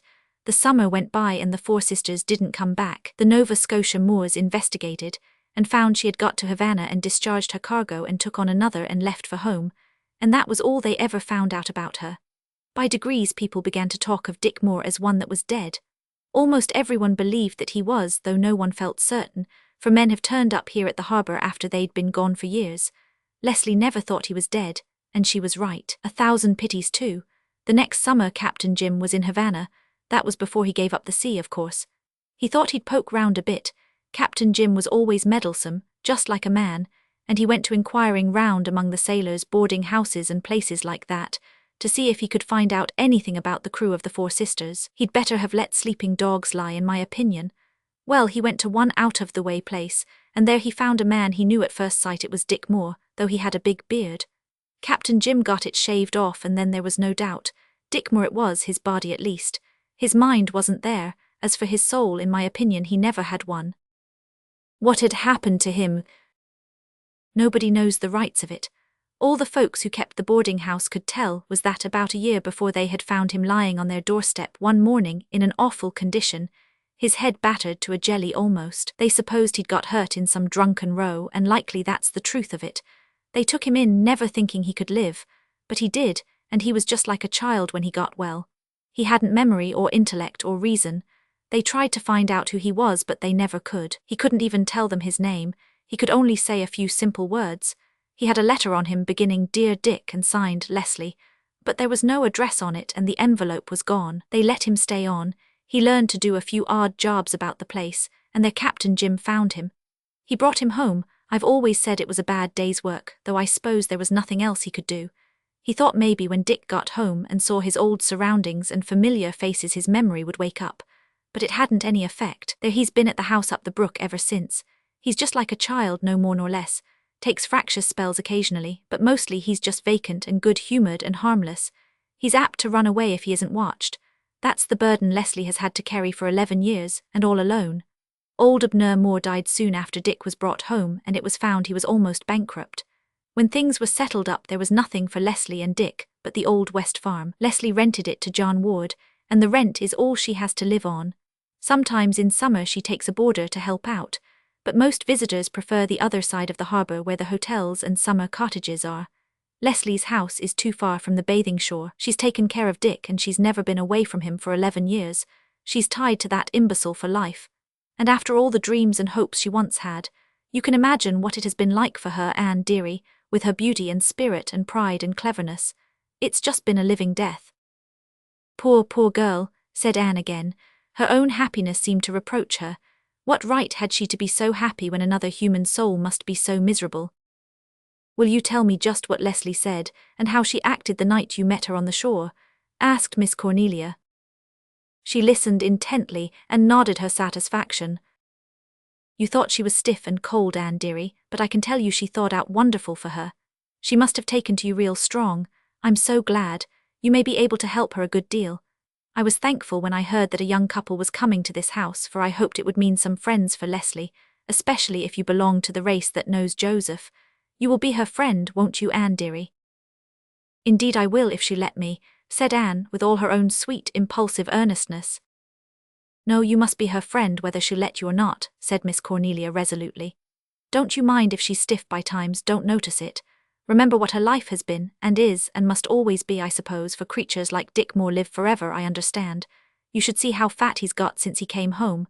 He used to be lean enough. Just make her be friends, you can do it, you're one of those who have the knack. Only you mustn't be sensitive, and don't mind if she doesn't seem to want you to go over there much. She knows that some women don't like to be where Dick is. They complain he gives them the creeps. Just get her to come over here as often as she can. She can't get away so very much. She can't leave Dick long, for the Lord knows what he'd do. Burn the house down most likely. At nights after he's in bed and asleep is about the only time she's free. He always goes to bed early and sleeps like the dead till next morning. That is how you came to meet her at the shore likely. She wanders there considerable. I will do everything I can for her, said Anne. Her interest in Leslie Moore, which had been vivid ever since she had seen her driving her geese down the hill, was intensified 1,000-fold by Miss Cornelia's narration. The girl's beauty and sorrow and loneliness drew her with an irresistible fascination. She had never known anyone like her. Her friends had hitherto been wholesome, normal, merry girls like herself, with only the average trials of human care and bereavement to shadow their girlish dreams. Leslie Moore stood apart, a tragic, appealing figure of thwarted womanhood. Anne resolved that she would win entrance into the kingdom of that lonely soul, and find there the comradeship it could so richly give, were it not for the cruel fetters that held it in a prison not of its own making. And mind you this, Anne dearie, said Miss Cornelia, who had not yet wholly relieved her mind, you mustn't think Leslie is an infidel because she hardly ever goes to church, or even that she's a Methodist. She can't take Dick to church, of course, not that he ever troubled church much in his best days, but you just remember that she's a real strong Presbyterian at heart, Anne dearie. Chapter 12. Leslie comes over. Leslie came over to the House of Dreams one frosty October night, when moonlit mists were hanging over the harbour and curling like silver ribbons along the seaward glens.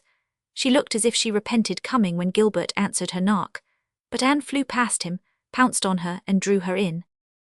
I'm so glad you picked tonight for a call, she said gaily. I made up a lot of extra good fudge this afternoon and we want someone to help us eat it before the fire while we tell stories. Perhaps Captain Jim will drop in too. This is his night. No, Captain Jim is over home, said Leslie. He made me come here, she added half defiantly. I'll say a thank you to him for that when I see him, said Anne, pulling easy chairs before the fire. Oh, I don't mean that I didn't want to come, protested Leslie, flushing a little. I've been thinking of coming, but it isn't always easy for me to get away.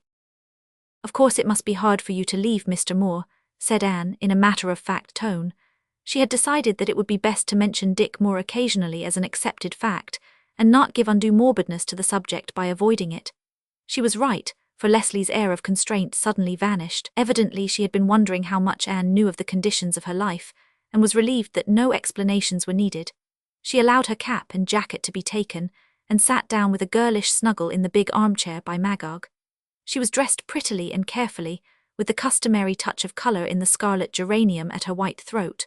Her beautiful hair gleamed like molten gold in the warm firelight. Her sea-blue eyes were full of soft laughter and allurement. For the moment, under the influence of the little house of dreams, she was a girl again, a girl forgetful of the past and its bitterness. The atmosphere of the many loves that had sanctified the little house was all about her. The companionship of two healthy, happy young folks of her own generation encircled her. She felt and yielded to the magic of her surroundings. Miss Cornelia and Captain Jim would scarcely have recognized her. Anne found it hard to believe that this was the cold, unresponsive woman she had met on the shore, this animated girl who talked and listened with the eagerness of a starved soul.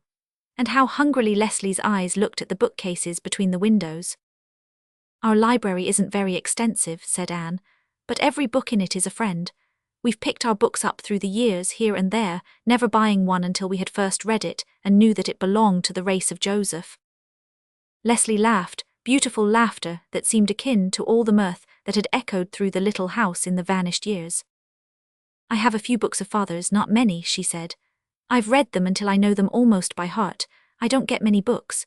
There's a circulating library at the Glen store, but I don't think the committee who pick the books for Mr. Parker know what books are of Joseph's race, or perhaps they don't care.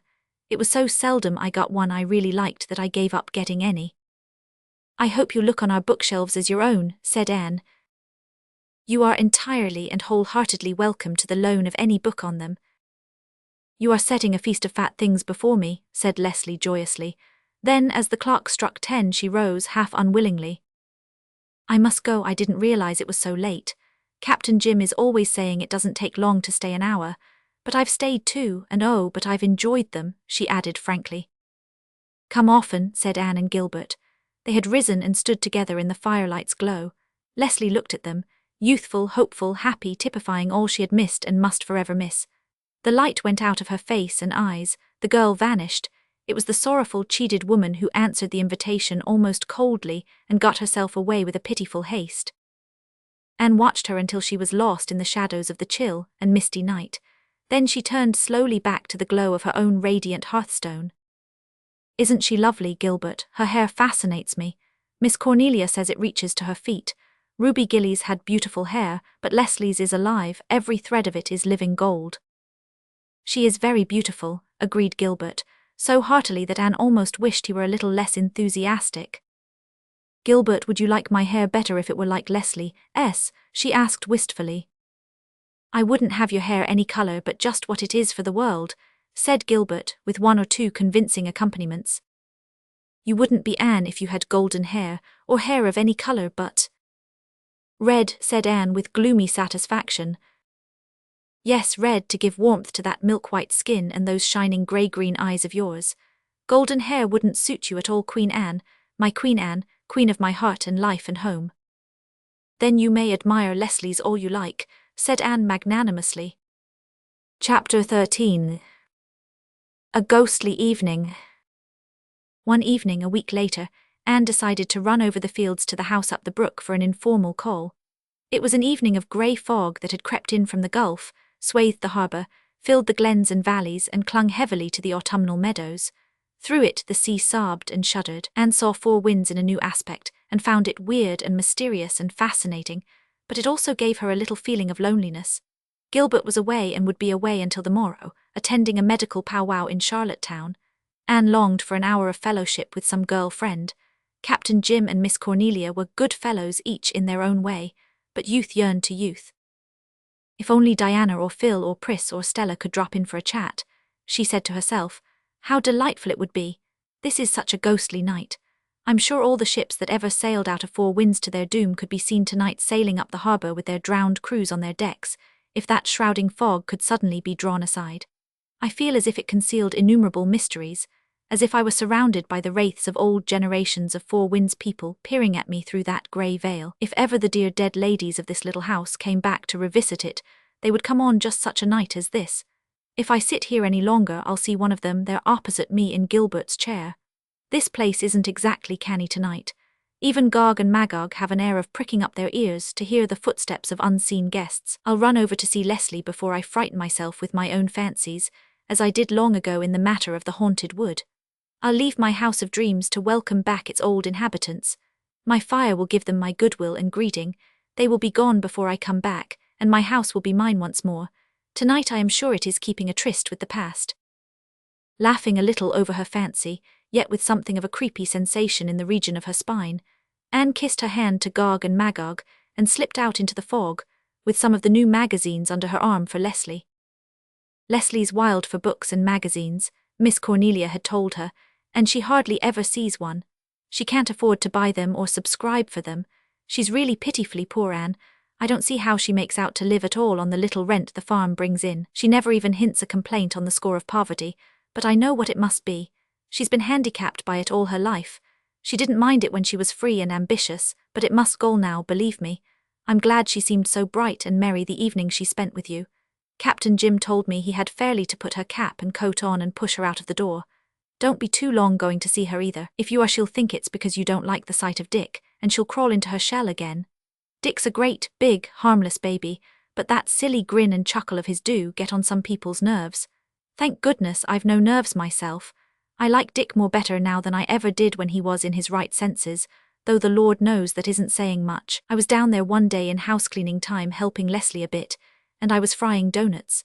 Dick was hanging round to get one as usual, and all at once he picked up a scalding hot one I'd just fished out and dropped it on the back of my neck when I was bending over. Then he laughed and laughed. Believe me, Anne, it took all the grace of God in my heart to keep me from just whisking up that stewpan of boiling fat and pouring it over his head. Anne laughed over Miss Cornelia's wrath as she sped through the darkness, but laughter accorded ill with that night. She was sober enough when she reached the house among the willows. Everything was very silent. The front part of the house seemed dark and deserted, so Anne slipped round to the side door, which opened from the veranda into a little sitting room. There she halted noiselessly. The door was open. Beyond, in the dimly lighted room, sat Leslie Moore, with her arms flung out on the table and her head bent upon them. She was weeping horribly, with low, fierce, choking sobs, as if some agony in her soul were trying to tear itself out. An old black dog was sitting by her, his nose resting on his lap, his big doggish eyes full of mute, imploring sympathy and devotion. Anne drew back in dismay. She felt that she could not intermeddle with this bitterness. Her heart ached with a sympathy she might not utter. To go in now would be to shut the door forever on any possible help or friendship. Some instinct warned Anne that the proud, bitter girl would never forgive the one who thus surprised her in her abandonment of despair.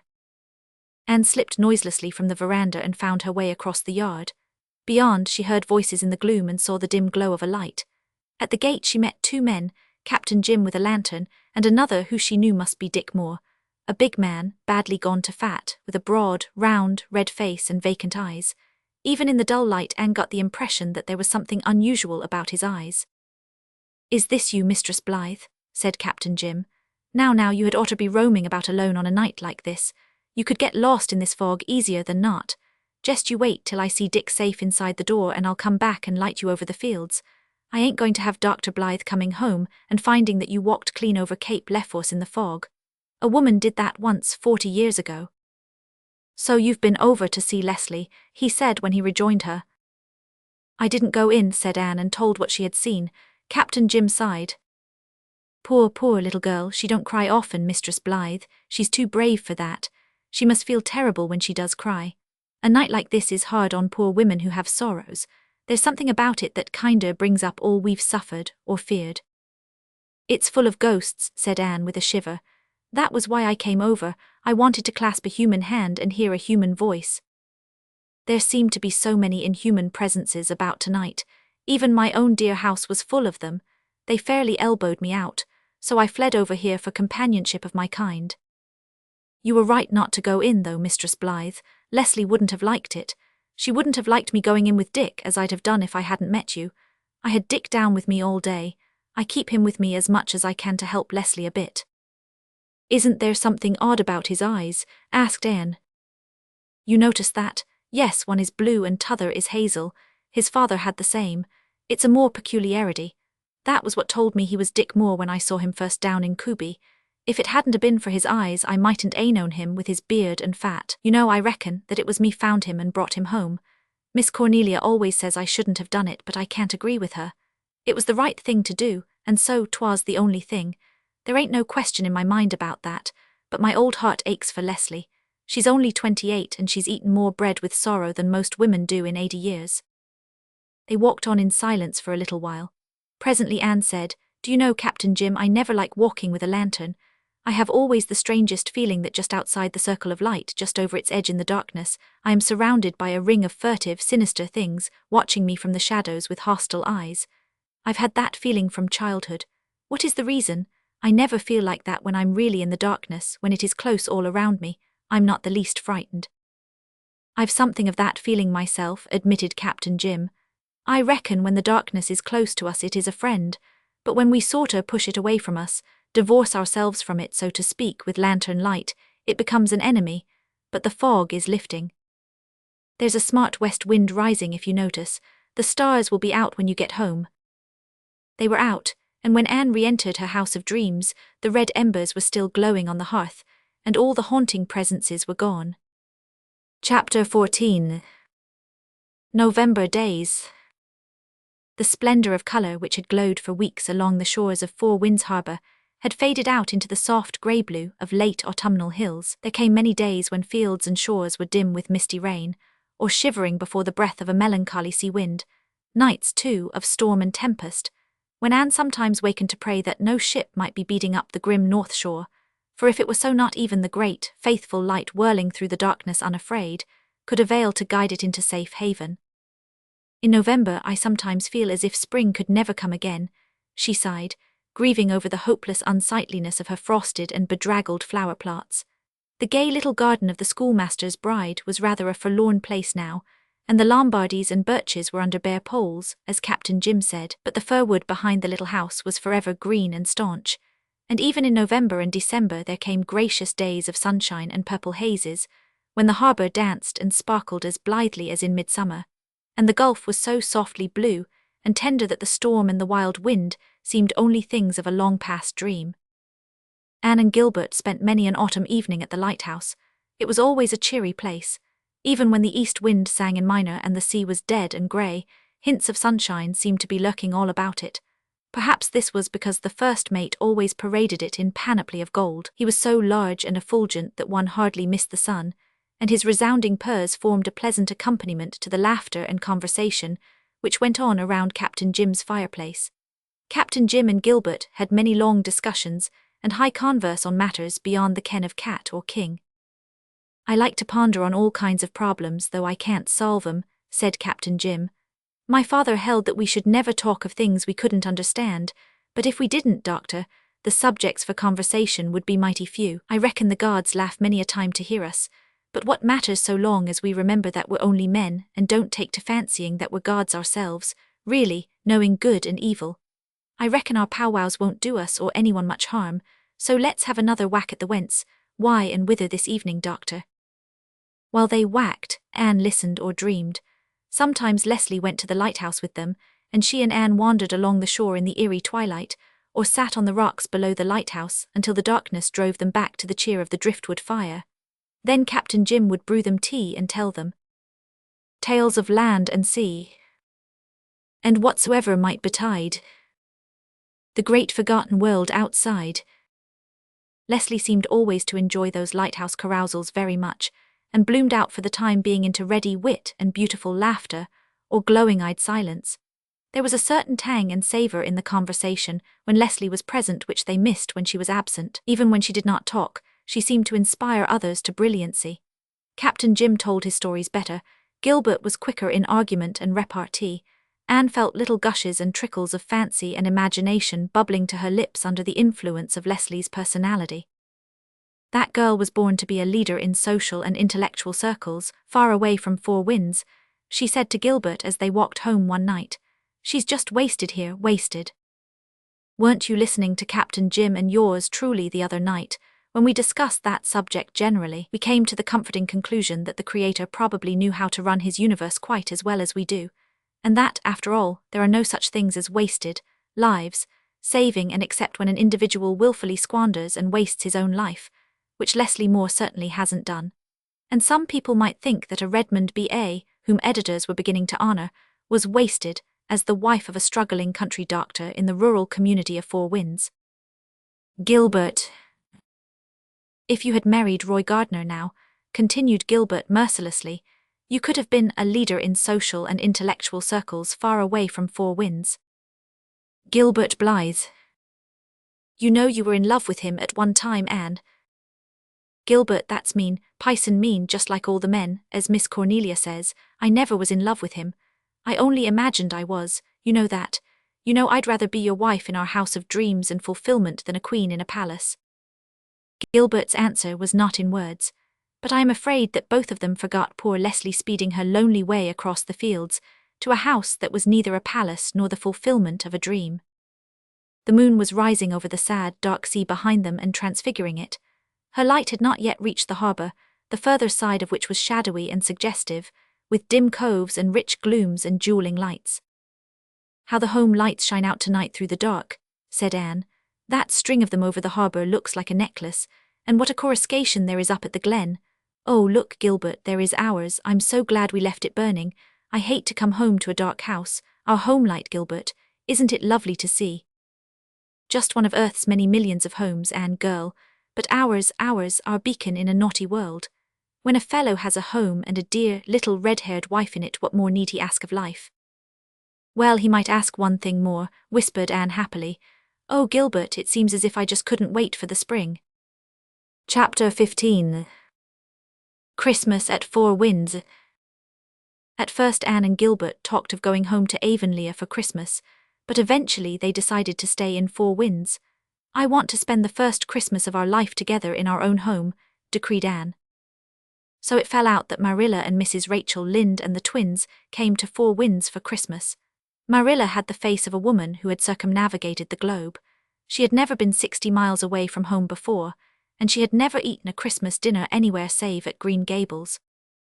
Mrs. Rachel had made and brought with her an enormous plum pudding. Nothing could have convinced Mrs. Rachel that a college graduate of the younger generation could make a Christmas plum pudding properly, but she bestowed approval on Anne's house. Anne's a good housekeeper, she said to Marilla in the spare room the night of their arrival. I've looked into her bread box and her scrap pail. I always judge a housekeeper by those, that's what. There's nothing in the pail that shouldn't have been thrown away and no stale pieces in the bread box. Of course she was trained up with you, but then she went to college afterwards. I notice she's got my tobacco stripe quilt on the bed here, and that big round braided mat of yours before her living room fire. It makes me feel right at home. Anne's first Christmas in her own house was as delightful as she could have wished. The day was fine and bright. The first skim of snow had fallen on Christmas Eve and made the world beautiful. The harbour was still open and glittering. Captain Jim and Miss Cornelia came to dinner. Leslie and Dick had been invited, but Leslie made excuse. They always went to her Uncle Isaac West's for Christmas, she said. She'd rather have it so, Miss Cornelia told Anne. She can't bear taking Dick where there are strangers. Christmas is always a hard time for Leslie. She and her father used to make a lot of it. Miss Cornelia and Mrs. Rachel did not take a very violent fancy to each other. Two sons hold not their courses in one sphere. But they did not clash at all, for Mrs. Rachel was in the kitchen helping Anne and Marilla with the dinner, and it fell to Gilbert to entertain Captain Jim and Miss Cornelia, or rather to be entertained by them, for a dialogue between those two old friends and antagonists was assuredly never dull. It's many a year since there was a Christmas dinner here, Mistress Blythe, said Captain Jim. Miss Russell always went to her friends in town for Christmas, but I was here to the first Christmas dinner that was ever eaten in this house, and the schoolmaster's bride cooked it. That was 60 years ago today, Mistress Blythe, and a day very like this, just enough snow to make the hills white and the harbour as blue as June. I was only a lad and I'd never been invited out to dinner before and I was too shy to eat enough. I've got all over that. Most men do, said Miss Cornelia, sewing furiously. Miss Cornelia was not going to sit with idle hands, even on Christmas. Babies come without any consideration for holidays, and there was one expected in a poverty-stricken household at Glen St. Mary. Miss Cornelia had sent that household a substantial dinner for its little swarm, and so meant to eat her own with a comfortable conscience. Well, you know, the way to a man's heart is through his stomach, Cornelia, explained Captain Jim. I believe you when he has a heart, retorted Miss Cornelia. I suppose that's why so many women kill themselves cooking, just as poor Amelia Baxter did. She died last Christmas morning, and she said it was the first Christmas since she was married that she didn't have to cook a big 20-plate dinner. It must have been a real pleasant change for her. Well, she's been dead a year, so you'll soon hear of Horace Baxter taking notice." "I heard he was taking notice already," said Captain Jim, winking at Gilbert. "Wasn't he up to your place one Sunday lately, with his funeral blacks on and a boiled collar?" "No, he was, and he needn't come neither. I could have had him long ago when he was fresh. I don't want any second-hand goods, believe me. As for Horace Baxter, he was in financial difficulties a year ago last summer, and he prayed to the Lord for help. And when his wife died and he got her life insurance, he said he believed it was the answer to his prayer. Wasn't that like a man?" "Have you really proof that he said that, Cornelia?" "I have the Methodist minister's word for it, if you call that proof. Robert Baxter told me the same thing too, but I admit that isn't evidence. Robert Baxter isn't often known to tell the truth." Come, Cornelia, I think he generally tells the truth, but he changes his opinion so often it sometimes sounds as if he didn't." "It sounds like it mighty often, believe me, but trust one man to excuse another. I have no use for Robert Baxter. He turned Methodist just because the Presbyterian choir happened to be singing 'Behold the Bridegroom Cometh' for a collection piece when him and Margaret walked up the aisle the Sunday after they were married. Served him right for being late. He always insisted the choir did it on purpose to insult him, as if he was of that much importance. But that family always thought they were much bigger potatoes than they really were. His brother Eliphalet imagined the devil was always at his elbow, but I never believed the devil wasted that much time on him." "I don't know," said Captain Jim thoughtfully. "Eliphalet Baxter lived too much alone, hadn't even a cat or dog to keep him human. When a man is alone, he's mighty apt to be with the devil, if he ain't with God. He has to choose which company he'll keep, I reckon. If the devil always was at Life Baxter's elbow, it must have been because Life liked to have him there." "Man-like," said Miss Cornelia, and subsided into silence over a complicated arrangement of tucks, until Captain Jim deliberately stirred her up again by remarking in a casual way, "I was up to the Methodist church last Sunday morning." "You'd better have been home reading your Bible," was Miss Cornelia's retort. "Come now, Cornelia, I can't see any harm in going to the Methodist church when there's no preaching in your own. I've been a Presbyterian for 76 years, and it isn't likely my theology will hoist anchor at this late day." "It's setting a bad example," said Miss Cornelia grimly. "Besides," continued wicked Captain Jim, "I wanted to hear some good singing. The Methodists have a good choir, and you can't deny, Cornelia, that the singing in our church is awful since the split in the choir." "What if the singing isn't good? They're doing their best, and God sees no difference between the voice of a crow and the voice of a nightingale." Come, Cornelia," said Captain Jim mildly, "I've a better opinion of the Almighty's ear for music than that." "What caused the trouble in our choir?" asked Gilbert, who was suffering from suppressed laughter. "It dates back to the new church 3 years ago," answered Captain Jim. "We had a fearful time over the building of that church, fell out over the question of a new site.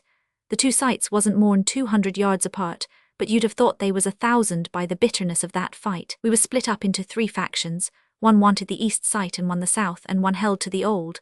It was fought out in bed and at board and in church and at market. All the old scandals of 3 generations were dragged out of their graves and aired. 3 matches was broken up by it, and the meetings we had to try to settle the question. Cornelia, will you ever forget the one when old Luther Burns got up and made a speech? He stated his opinions forcibly." "Call a spade, Captain. You mean he got red mad and raked them all fore and aft. They deserved it too, a pack of incapables, but what would you expect of a committee of men? That building committee held 27 meetings, and at the end of the 27th weren't no nearer having a church than when they begun.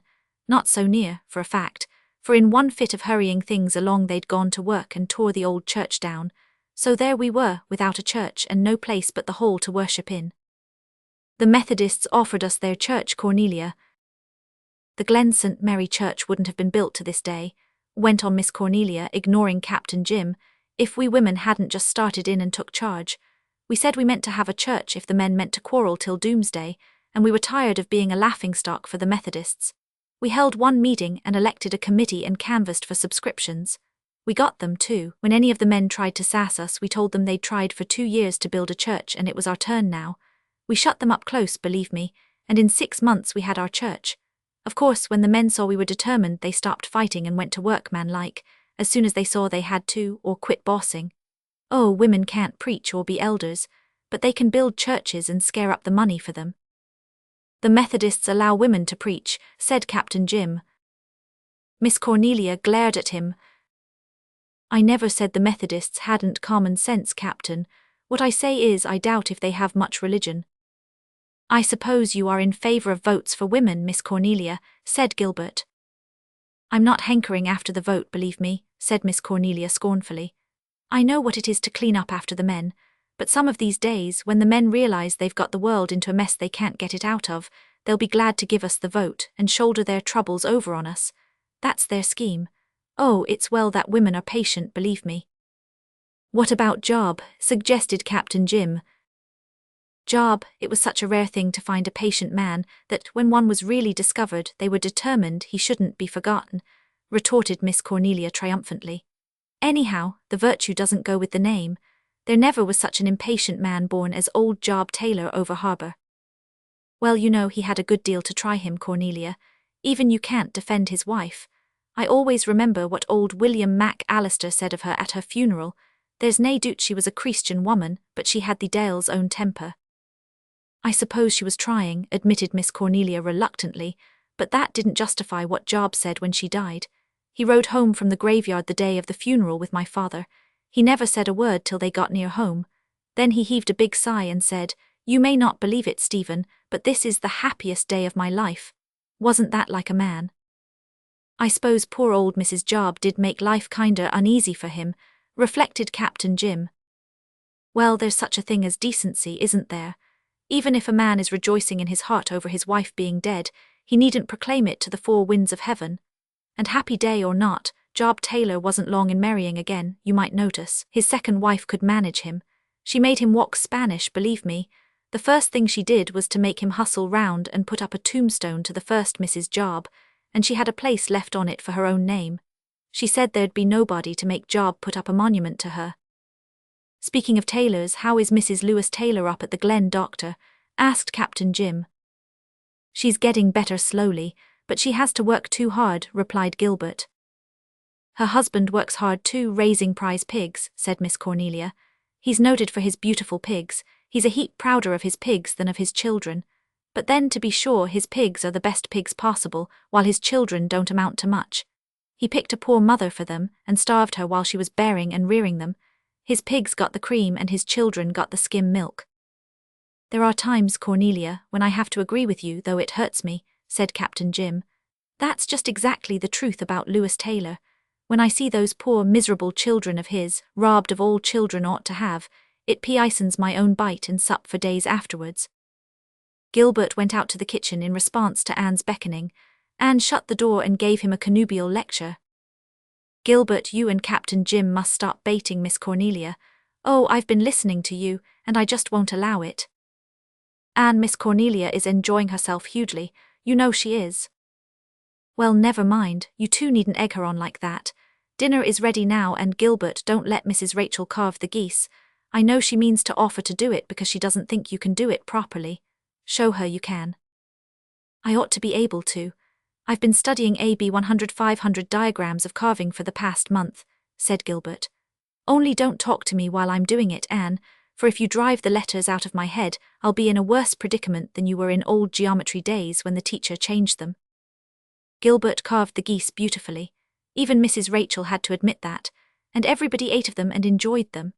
Anne's first Christmas dinner was a great success, and she beamed with housewifely pride. Merry was the feast and long, and when it was over they gathered around the cheer of the red hearth flame, and Captain Jim told them stories until the red sun swung low over Four Winds Harbour, and the long blue shadows of the Lombardys fell across the snow in the lane. I must be getting back to the light, he said finally. I'll just have time to walk home before sundown. Thank you for a beautiful Christmas, Mistress Blythe. Bring Master Davy down to the light some night before he goes home. I want to see those stone guards, said Davy with a relish. Chapter 16. New Year's Eve at the light. The Green Gables folk went home after Christmas, Marilla under solemn covenant to return for a month in the spring. More snow came before New Year's and the harbour froze over, but the gulf still was free. beyond the white, imprisoned fields. The last day of the old year was one of those bright, cold, dazzling winter days, which bombard us with their brilliancy and command our admiration but never our love. The sky was sharp and blue, the snow diamonds sparkled insistently, the stark trees were bare and shameless with a kind of brazen beauty, the hills shot assaulting lances of crystal. Even the shadows were sharp and stiff and clear-cut, as no proper shadows should be. Everything that was handsome seemed 10 times handsomer and less attractive in the glaring splendor, and everything that was ugly seemed 10 times uglier, and everything was either handsome or ugly. There was no soft blending, or kind obscurity, or elusive mistiness in that searching glitter. The only things that held their own individuality were the firs, for the fir is the tree of mystery and shadow, and yields never to the encroachments of crude radiance. But finally the day began to realize that she was growing old. Then a certain pensiveness fell over her beauty which dimmed yet intensified it.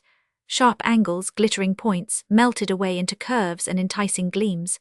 The white harbor put on soft greys and pinks, the faraway hills turned amethyst. "The old year is going away beautifully," said Anne.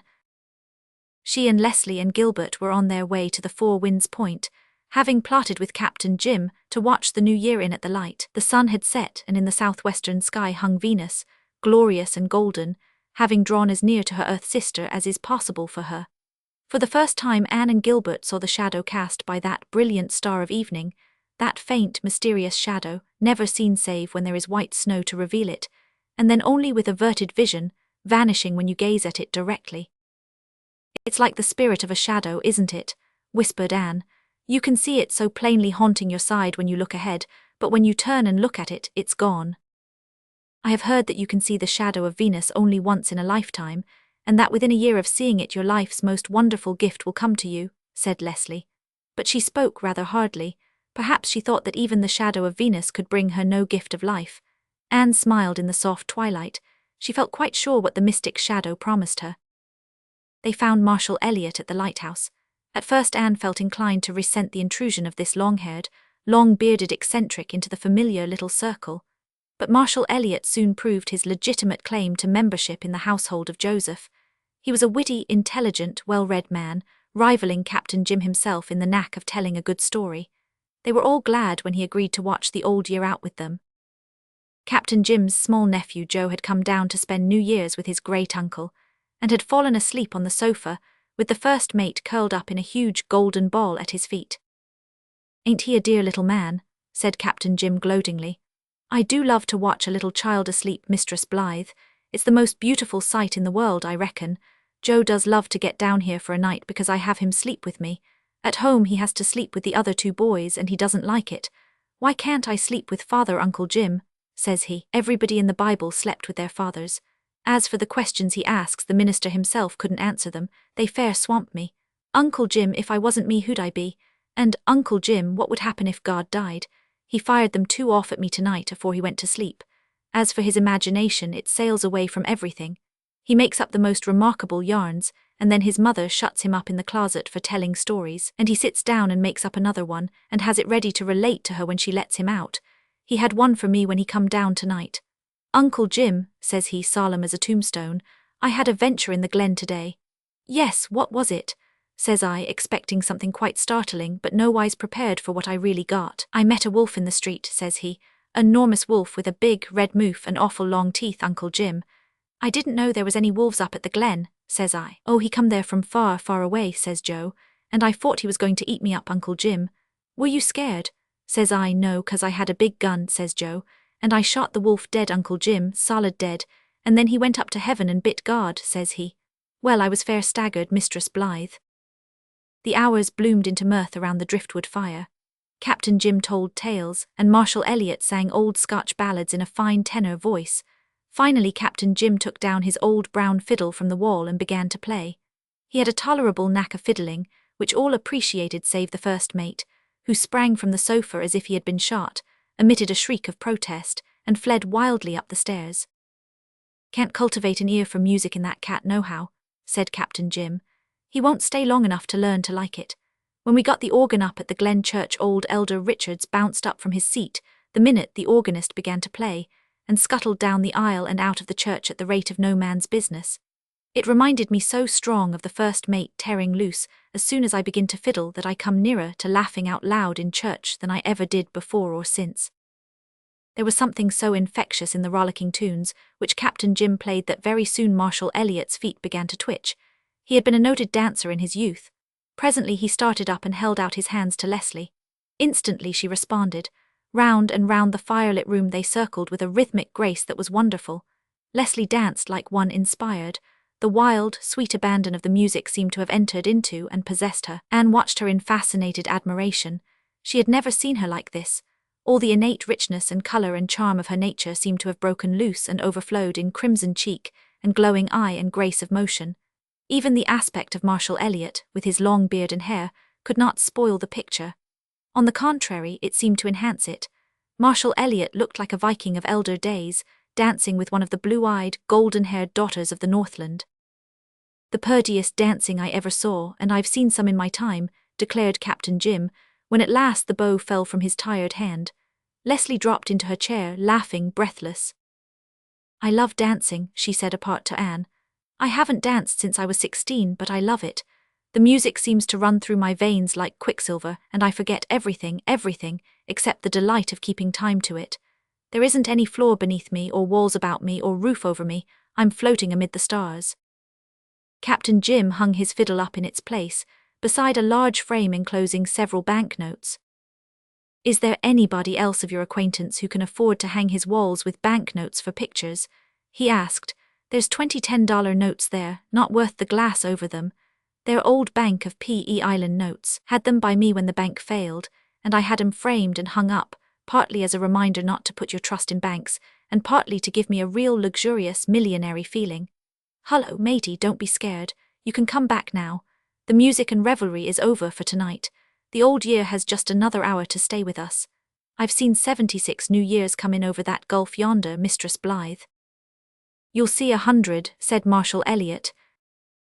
Captain Jim shook his head. "No, and I don't want to, at least I think I don't. Death grows friendlier as we grow older. Not that one of us really wants to die though, Marshall. Tennyson spoke truth when he said that. There's old Mrs. Wallace up at the Glen. She's had heaps of trouble all her life, poor soul, and she's lost almost everyone she cared about. She's always saying that she'll be glad when her time comes, and she doesn't want to sojourn any longer in this vale of tears. But when she takes a sick spell, there's a fuss. Doctors from town and a trained nurse and enough medicine to kill a dog. Life may be a vale of tears, all right, but there are some folks who enjoy weeping, I reckon." They spent the old year's last hour quietly around the fire. A few minutes before 12, Captain Jim rose and opened the door. "We must let the new year in," he said. Outside was a fine blue night. A sparkling ribbon of moonlight garlanded the gulf. Inside the bar, the harbour shone like a pavement of pearl. They stood before the door and waited, Captain Jim with his ripe, full experience, Marshall Elliott in his vigorous but empty middle life, Gilbert and Anne with their precious memories and exquisite hopes, Leslie with her record of starved years and her hopeless future. The clock on the little shelf above the fireplace struck 12. "Welcome, New Year," said Captain Jim, bowing low as the last stroke died away. "I wish you all the best year of your lives, mates. I reckon that whatever the new year brings us will be the best the great captain has for us, and somehow or other we'll all make port in a good harbour." Chapter 17. A Four Winds Winter. Winter set in vigorously after New Year's. Big, white drifts heaped themselves about the little house, and palms of frost covered its windows. The harbour ice grew harder and thicker, until the Four Winds people began their usual winter travelling over it. The safe ways were bushed by a benevolent government, and night and day the gay tinkle of the sleigh bells sounded on it. On moonlit nights Anne heard them in her house of dreams like fairy chimes. The gulf froze over, and the Four Winds light flashed no more. During the months when navigation was closed, Captain Jim's office was a sinecure. "The first mate and I will have nothing to do till spring except keep warm and amuse ourselves. The last lighthouse keeper used always to move up to the Glen in winter, but I'd rather stay at the Point. The first mate might get poisoned or chewed up by dogs at the Glen. It's a mite lonely, to be sure, with neither the light nor the water for company, but if our friends come to see us often, we'll weather it through." Captain Jim had an iceboat, and many a wild, glorious spin Gilbert and Anne and Leslie had over the glib harbour ice with him. Anne and Leslie took long snowshoe tramps together, too, over the fields, or across the harbour after storms, or through the woods beyond the glen. They were very good comrades in their rambles and their fireside communings. Each had something to give the other. Each felt life the richer for friendly exchange of thought and friendly silence. Each looked across the white fields between their homes with a pleasant consciousness of a friend beyond. But in spite of all this, Anne felt that there was always a barrier between Leslie and herself, a constraint that never wholly vanished. "I don't know why I can't get closer to her," Anne said one evening to Captain Jim. "I like her so much, I admire her so much, I want to take her right into my heart and creep right into hers, but I can never cross the barrier." "You've been too happy all your life, Mistress Blythe," said Captain Jim thoughtfully. "I reckon that's why you and Leslie can't get real close together in your souls. The barrier between you is her experience of sorrow and trouble. She ain't responsible for it and you ain't, but it's there and neither of you can cross it." "My childhood wasn't very happy before I came to Green Gables," said Anne, gazing soberly out of the window at the still, sad, dead beauty of the leafless tree shadows on the moonlit snow. "Meb not, but it was just the usual unhappiness of a child who hasn't anyone to look after it properly. There hasn't been any tragedy in your life, Mistress Blythe, and poor Leslie's has been almost all tragedy. She feels, I reckon, though Meb she hardly knows she feels it, that there's a vast deal in her life you can't enter nor understand, and so she has to keep you back from it, hold you off, so to speak, from hurting her. You know, if we've got anything about us that hurts, we shrink from anyone's touch on or near it. It holds good with our souls as well as our bodies, I reckon. Leslie's soul must be near raw, it's no wonder she hides it away." "If that were really all, I wouldn't mind, Captain Jim, I would understand. But there are times, not always but now and again, when I almost have to believe that Leslie doesn't like me. Sometimes I surprise a look in her eyes that seems to show resentment and dislike. It goes so quickly, but I've seen it, I'm sure of that. And it hurts me, Captain Jim. I'm not used to being disliked, and I've tried so hard to win Leslie's friendship." "You have won it, Mistress Blythe. Don't you go cherishing any foolish notion that Leslie don't like you. If she didn't, she wouldn't have anything to do with you, much less chumming with you as she does. I know Leslie more too well not to be sure of that. The first time I ever saw her, driving her geese down the hill on the day I came to Four Winds, she looked at me with the same expression," persisted Anne. "I felt it, even in the midst of my admiration of her beauty. She looked at me resentfully, she did indeed, Captain Jim." "The resentment must have been about something else, Mistress Blythe, and you just come in for a share of it because you happened past. Leslie does take sullen spells now and again, poor girl. I can't blame her when I know what she has to put up with. I don't know why it's permitted. The doctor and I have talked a lot about the origin of evil, but we haven't quite found out all about it yet. There's a vast of ununderstandable things in life, ain't there, Mistress Blythe? Sometimes things seem to work out real proper like, same as with you and the doctor. And then again they all seem to go catawampus. There's Leslie, so clever and beautiful you'd think she was meant for a queen, and instead she's cooped up over there, robbed of almost everything a woman'd value, with no prospect except waiting on Dick Moore all her life. Though mind you, Mistress Blythe, I dare say she'd choose her life now, such as it is, rather than the life she lived with Dick before he went away. That's something a clumsy old sailor's tongue mustn't meddle with. But you've helped Leslie a lot. She's a different creature since you come to Four Winds. Us old friends see the difference in her as you can't. Miss Cornelia and me was talking it over the other day, and it's one of the mighty few pients that we see eye to eye on, so just you throw overboard any idea of her not liking you." Anne could hardly discard it completely, for there were undoubtedly times when she felt, with an instinct that was not to be combated by reason, that Leslie harboured a queer, indefinable resentment towards her. At times this secret consciousness marred the delight of their comradeship, at others it was almost forgotten, but Anne always felt the hidden thorn was there, and might prick her at any moment. She felt a cruel sting from it on the day when she told Leslie of what she hoped the spring would bring to the little house of dreams. Leslie looked at her with hard, bitter, unfriendly eyes. "So you are to have that too," she said in a choked voice, and without another word she had turned and gone across the fields homeward. Anne was deeply hurt. For the moment she felt as if she could never like Leslie again. But when Leslie came over a few evenings later, she was so pleasant, so friendly, so frank and witty and winsome, that Anne was charmed into forgiveness and forgetfulness. Only she never mentioned her darling hope to Leslie again, nor did Leslie ever refer to it. But one evening, when late winter was listening for the word of spring, she came over to the little house for a twilight chat, and when she went away she left a small white box on the table. Anne found it after she was gone and opened it wonderingly. In it was a tiny white dress of exquisite workmanship, delicate embroidery, wonderful tucking, sheer loveliness. Every stitch in it was handwork, and the little frills of lace at neck and sleeves were of real Valenciennes. Lying on it was a card, with Leslie's love. What hours of work she must have put on it, said Anne, and the material must have cost more than she could really afford. It is very sweet of her. But Leslie was brusque and curt when Anne thanked her, and again the latter felt thrown back upon herself. Leslie's gift was not alone in the little house. Miss Cornelia had, for the time being, given up sewing for unwanted, unwelcome eighth babies, and fallen to sewing for a very much wanted first one, whose welcome would leave nothing to be desired. Philippa Blake and Diana Wright each sent a marvellous garment, and Mrs. Rachel Lynde sent several, in which good material and honest stitches took the place of embroidery and frills.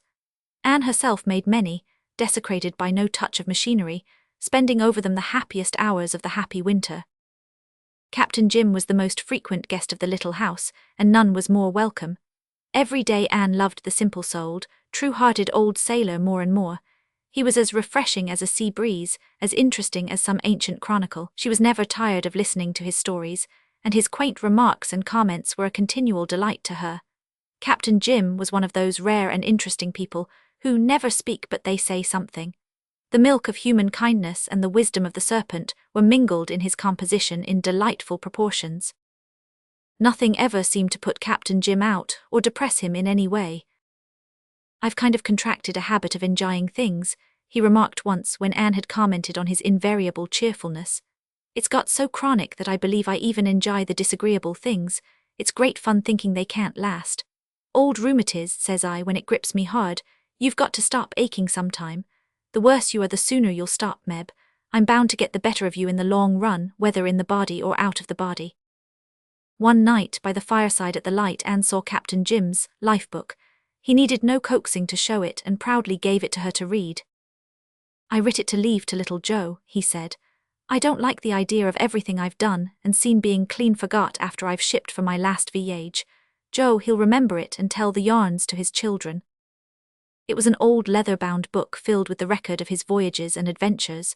Anne thought what a treasure trove it would be to a writer. Every sentence was a nugget. In itself the book had no literary merit. Captain Jim's charm of storytelling failed him when he came to pen and ink. He could only jot roughly down the outline of his famous tales, and both spelling and grammar were sadly askew. But Anne felt that if anyone possessed of the gift could take that simple record of a brave, adventurous life, reading between the bold lines the tales of dangers staunchly faced and duty manfully done, a wonderful story might be made from it. Rich comedy and thrilling tragedy were both lying hidden in Captain Jim's lifebook, waiting for the touch of the master hand to waken the laughter and grief and horror of thousands. Anne said something of this to Gilbert as they walked home. "Why don't you try your hand at it yourself, Anne?" Anne shook her head. "No, I only wish I could. But it's not in the power of my gift. You know what my forte is, Gilbert, the fanciful, the fairy-like, the pretty. To write Captain Jim's lifebook as it should be written, one should be a master of vigorous yet subtle style, a keen psychologist, a born humorist and a born tragedian. A rare combination of gifts is needed. Paul might do it if he were older. Anyhow, I'm going to ask him to come down next summer and meet Captain Jim." "Come to this shore," wrote Anne to Paul. "I am afraid you cannot find here Nora or the Golden Lady or the Twin Sailors, but you will find one old sailor who can tell you wonderful stories." Paul, however, wrote back, saying regretfully that he could not come that year. He was going abroad for 2 years' study. "When I return I'll come to Four Winds, dear teacher," he wrote. "But meanwhile Captain Jim is growing old," said Anne sorrowfully, "and there is nobody to write his lifebook." Chapter 18. Spring Days. The ice in the harbour grew black and rotten in the March suns. In April there were blue waters and a windy, white-capped gulf again, and again the Four Winds light begemmed the twilights. "I'm so glad to see it once more," said Anne on the first evening of its reappearance. "I've missed it so all winter. The northwestern sky has seemed blank and lonely without it." The land was tender with brand-new, golden-green baby leaves. There was an emerald mist on the woods beyond the glen. The seaward valleys were full of fairy mists at dawn. Vibrant winds came and went with salt foam in their breath. The sea laughed and flashed and preened and allured like a beautiful, coquettish woman. The herrings schooled and the fishing village woke to life. The harbour was alive with white sails making for the channel. the ships began to sail outward and inward again. On a spring day like this, said Anne, I know exactly what my soul will feel like on the resurrection morning. There are times in spring when I sorter feel that I might have been a poet if I'd been caught young, remarked Captain Jim. I catch myself conning over old lines and verses I heard the schoolmaster reciting 60 years ago. They don't trouble me at other times. Now I feel as if I had to get out on the rocks or the fields or the water and spout them. Captain Jim had come up that afternoon to bring Anne a load of shells for her garden, and a little bunch of sweet grass, which he had found in a ramble over the sand dunes. It's getting real scarce along this shore now, he said. When I was a boy there was a plenty of it, but now it's only once in a while you'll find a plot, and never when you're looking for it. You just have to stumble on it. You're walking along on the sand hills, never thinking of sweet grass, and all at once the air is full of sweetness, and there's the grass under your feet. I favor the smell of sweet grass. It always makes me think of my mother. She was fond of it, asked Anne. Not that I knows on. Dunno as she ever saw any sweet grass. No, it's because it has a kind of motherly perfume, not too young, you understand, something kind of seasoned and wholesome and dependable, just like a mother. The schoolmaster's bride always kept it among her handkerchiefs. You might put that little bunch among yours, Mistress Blythe. I don't like these boughten scents, but a whiff of sweet grass belongs anywhere a lady does. Anne had not been especially enthusiastic over the idea of surrounding her flower beds with quahog shells. As a decoration, they did not appeal to her on first thought, but she would not have hurt Captain Jim's feelings for anything, so she assumed a virtue she did not at first feel, and thanked him heartily. And when Captain Jim had proudly encircled every bed with a rim of the big milk-white shells, Anne found to her surprise that she liked the effect. On a town lawn or even up at the glen, they would not have been in keeping, but here, in the old-fashioned, sea-bound garden of the little house of dreams, they belonged. They do look nice, she said sincerely. The schoolmaster's bride always had cowhocks round her beds, said Captain Jim. She was a master hand with flowers. She looked at 'em and touched 'em so and they grew like mad. Some folks have that knack. I reckon you have it too, Mistress Blythe. Oh, I don't know, but I love my garden and I love working in it. To potter with green, growing things, watching each day to see the dear new sprouts come up is like taking a hand in creation, I think. Just now my garden is like faith, the substance of things hoped for, but bide a wee. It always amazes me to look at the little wrinkled brown seeds and think of the rainbows in 'em, said Captain Jim. When I ponder on them seeds, I don't find it nowise hard to believe that we've got souls that'll live in other worlds. You couldn't hardly believe there was life in them tiny things, some no bigger than grains of dust, let alone colour and scent, if you hadn't seen the miracle, could you? Anne, who was counting her days like silver beads on a rosary, could not now take the long walk to the lighthouse or up the Glen Road. But Miss Cornelia and Captain Jim came very often to the little house. Miss Cornelia was the joy of Anne's and Gilbert's existence. They laughed side-splittingly over her speeches after every visit. When Captain Jim and she happened to visit the little house at the same time, there was much sport for the listening. They waged wordy warfare, she attacking, he defending. Anne once reproached the captain for his baiting of Miss Cornelia. Oh, I do love to set her going, Mistress Blythe, chuckled the unrepentant sinner. It's the greatest amusement I have in life. That tongue of hers would blister a stone, and you and that young dog of a doctor enjoy listening to her as much as I do. Captain Jim came along another evening to bring Anne some mayflowers. The garden was full of the moist, scented air of a maritime spring evening. There was a milk-white mist on the edge of the sea, with a young moon kissing it, and a silver gladness of stars over the glen. The bell of the church across the harbour was ringing dreamily sweet. The mellow chime drifted through the dusk to mingle with the soft spring moan of the sea. Captain Jim's mayflowers added the last completing touch to the charm of the night. I haven't seen any this spring and I've missed them, said Anne, burying her face in them. They ain't to be found around Four Winds, only in the barrens away behind the glen up yonder. I took a little trip today to the land of nothing to do, and hunted these up for you. I reckon they're the last you'll see this spring, for they're nearly done. How kind and thoughtful you are, Captain Jim. Nobody else, not even Gilbert, with a shake of her head at him, remembered that I always long for mayflowers in spring. Well, I had another errand too. I wanted to take Mr. Howard back yonder a mess of trout. He likes one occasional, and it's all I can do for a kindness he did me once. I stayed all the afternoon and talked to him. He likes to talk to me, though he's a highly educated man and I'm only an ignorant old sailor, because he's one of the folks that's got to talk or they're miserable, and he finds listeners scarce around here. The Glen folks fight shy of him because they think he's an infidel.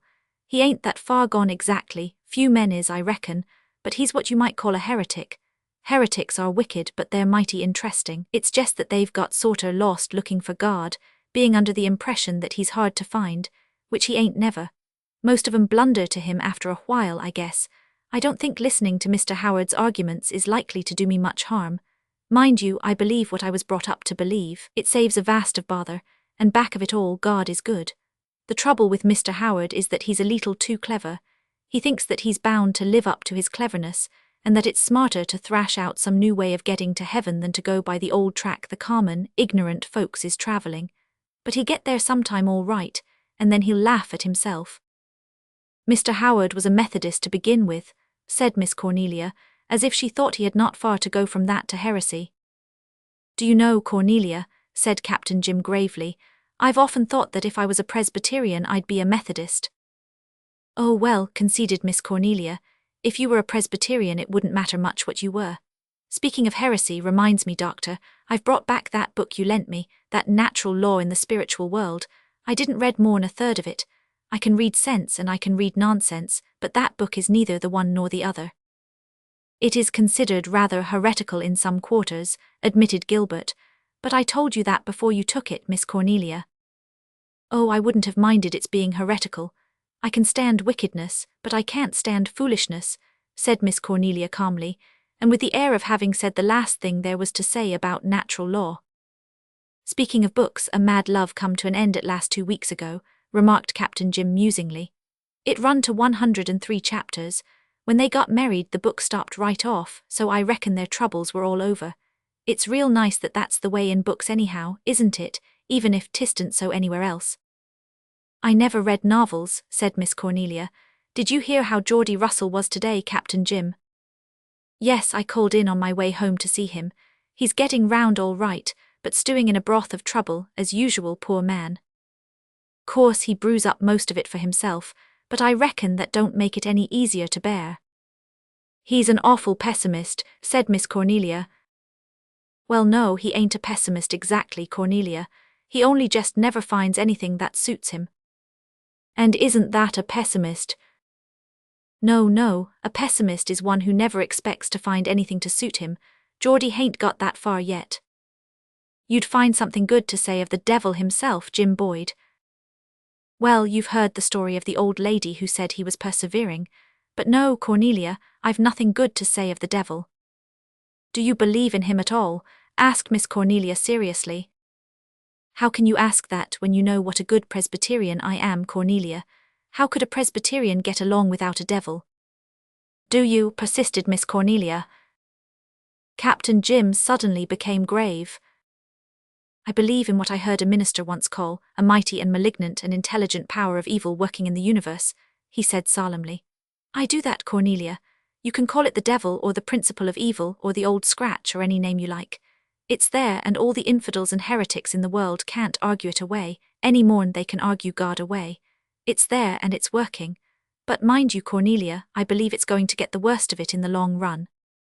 I am sure I hope so, said Miss Cornelia none too hopefully.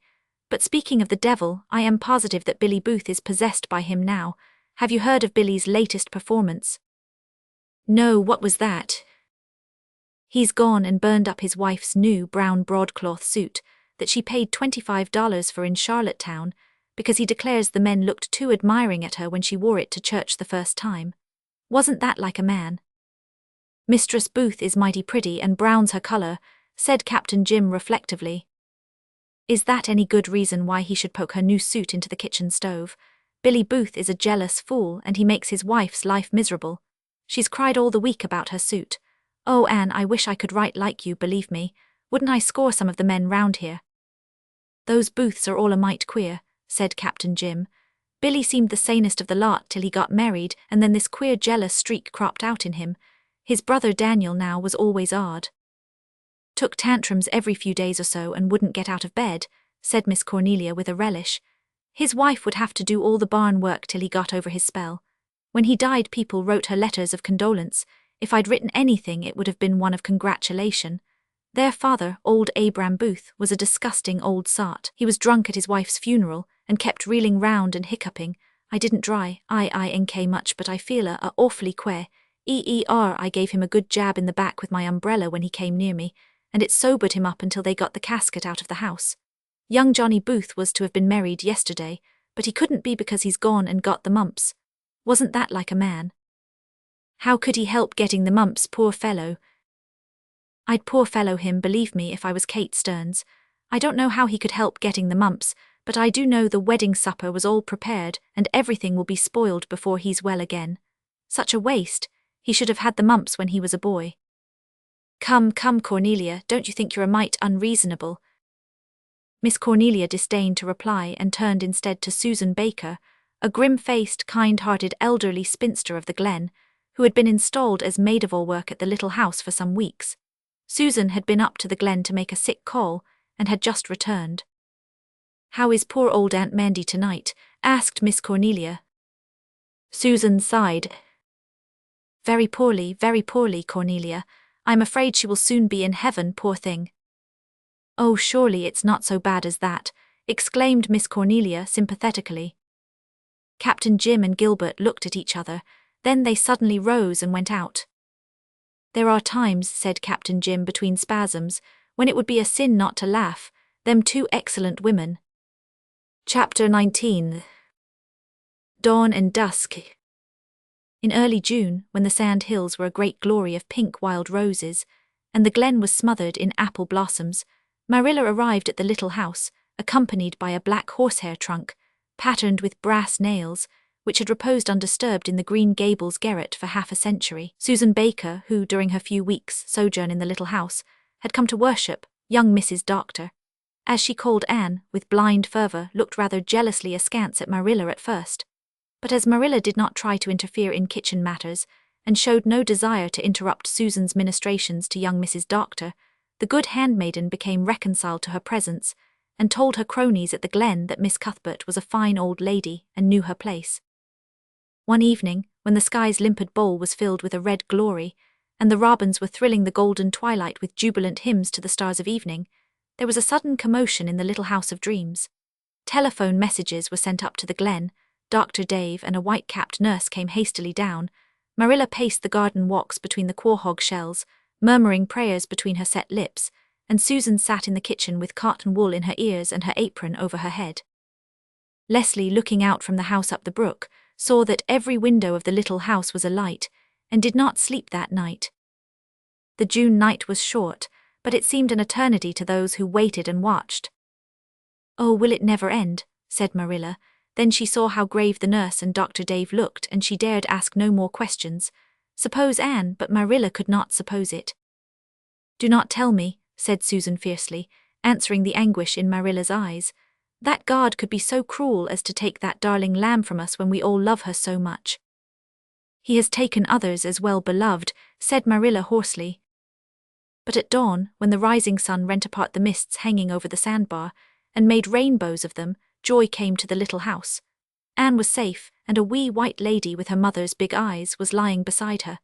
Gilbert, his face grey and haggard from his night's agony, came down to tell Marilla and Susan. "Thank God," shuddered Marilla. Susan got up and took the cotton wool out of her ears. "Now for breakfast," she said briskly. "I am of the opinion that we will all be glad of a bite and sup. You tell young Mrs. Doctor not to worry about a single thing. Susan is at the helm. You tell her just to think of her baby."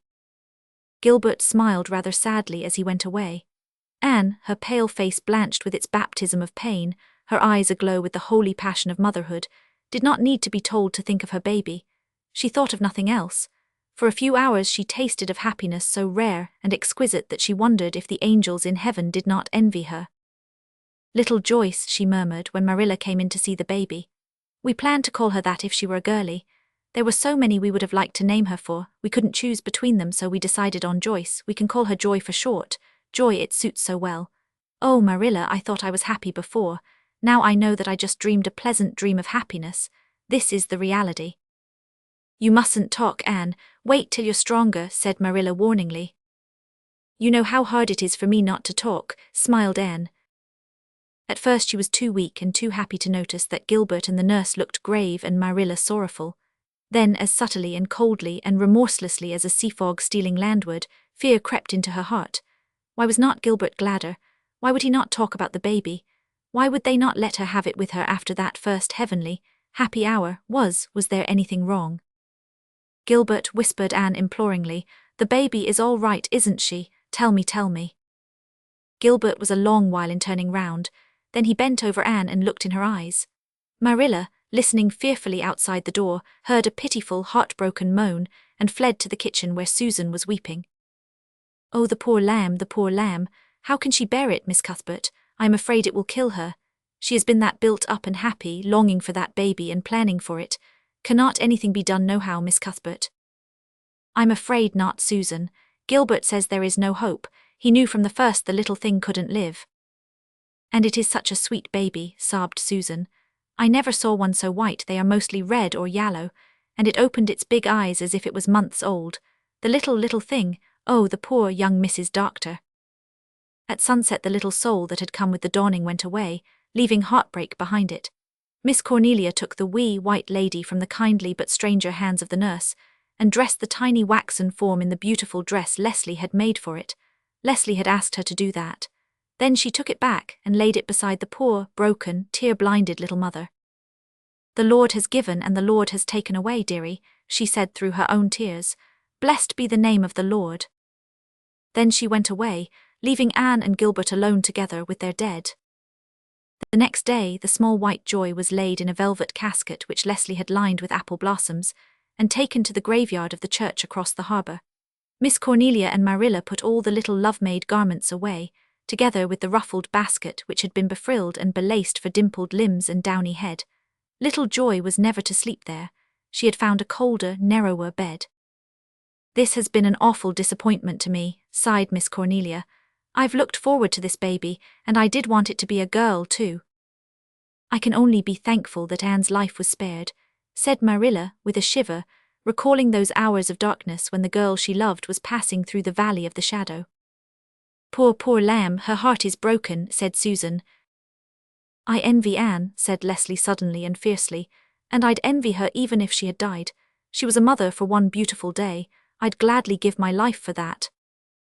I wouldn't talk like that, Leslie dearie, said Miss Cornelia deprecatingly. She was afraid that the dignified Miss Cuthbert would think Leslie quite terrible. Anne's convalescence was long, and made bitter for her by many things.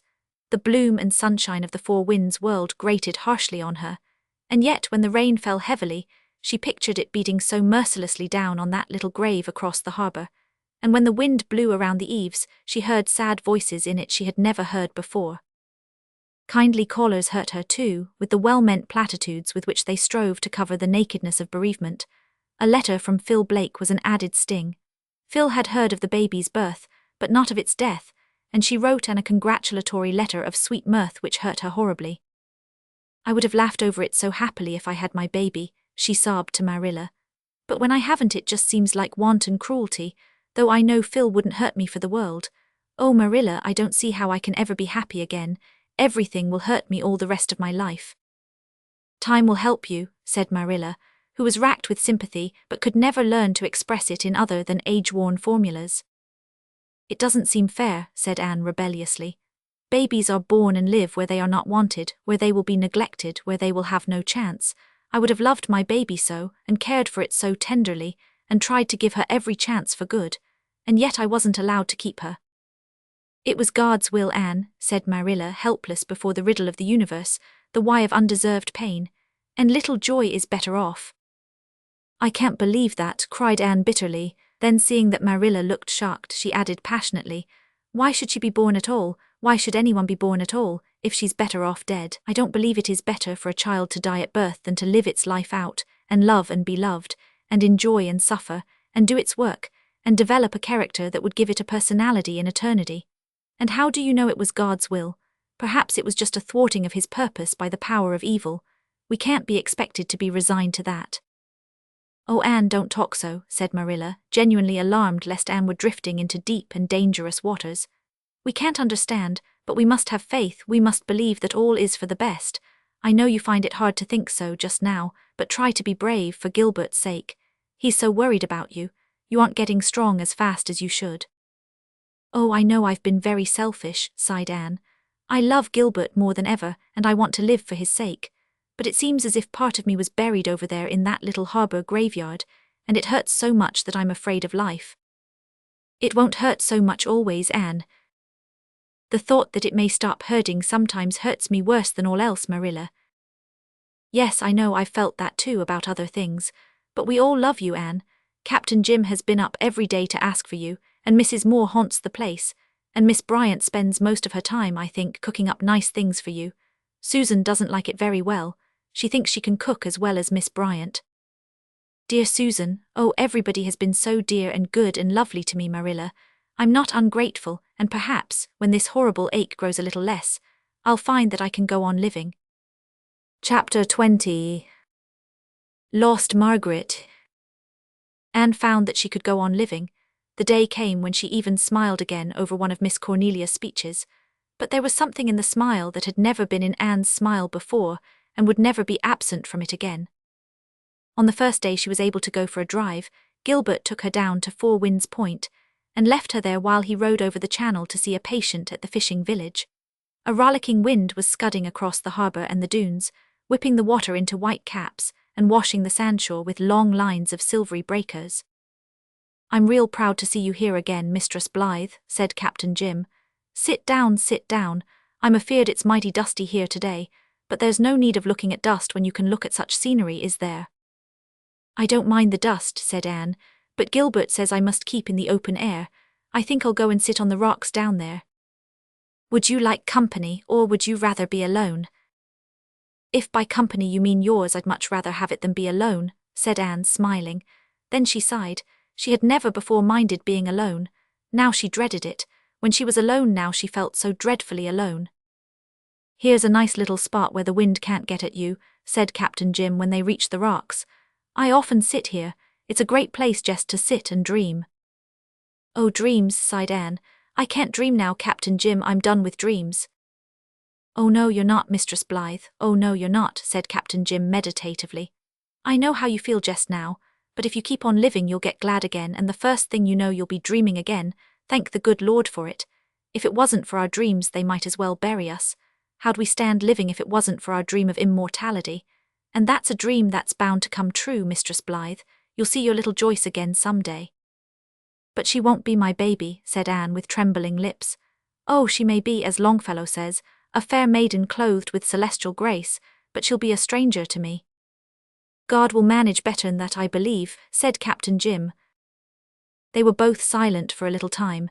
Then Captain Jim said very softly, "Mistress Blythe, may I tell you about lost Margaret?" "Of course," said Anne gently. She did not know who lost Margaret was, but she felt that she was going to hear the romance of Captain Jim's life. "I've often wanted to tell you about her," Captain Jim went on. "Do you know why, Mistress Blythe? It's because I want somebody to remember and think of her sometime after I'm gone. I can't bear that her name should be forgotten by all living souls, and now nobody remembers lost Margaret but me." Then Captain Jim told the story, an old, forgotten story, for it was over 50 years since Margaret had fallen asleep one day in her father's dory and drifted, or so it was supposed, for nothing was ever certainly known as to her fate, out of the channel beyond the bar, to perish in the black thundersquall which had come up so suddenly that long ago summer afternoon. But to Captain Jim, those 50 years were but as yesterday when it is past.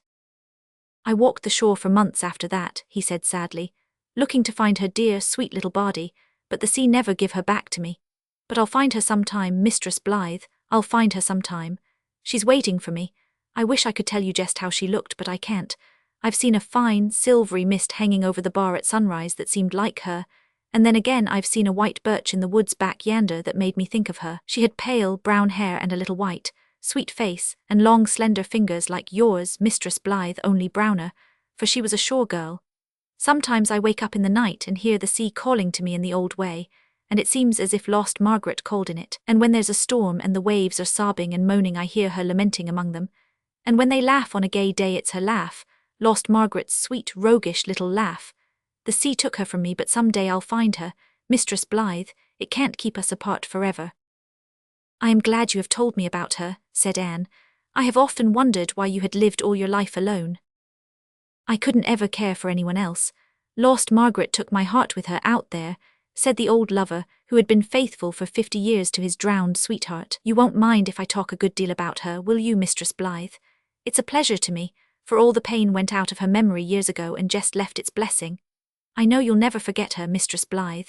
And if the years, as I hope, bring other little folks to your home, I want you to promise me that you'll tell them the story of lost Margaret, so that her name won't be forgotten among humankind. Chapter 21. Barriers swept away. Anne, said Leslie, breaking abruptly short.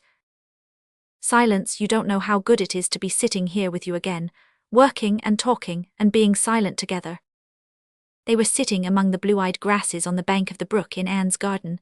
The water sparkled and crooned past them, the birches threw dappled shadows over them, roses bloomed along the walks, the sun was beginning to be low, and the air was full of woven music. There was one music of the wind in the firs behind the house, and another of the waves on the bar, and still another from the distant bell of the church near which the wee white lady slept. Anne loved that bell, though it brought sorrowful thoughts now.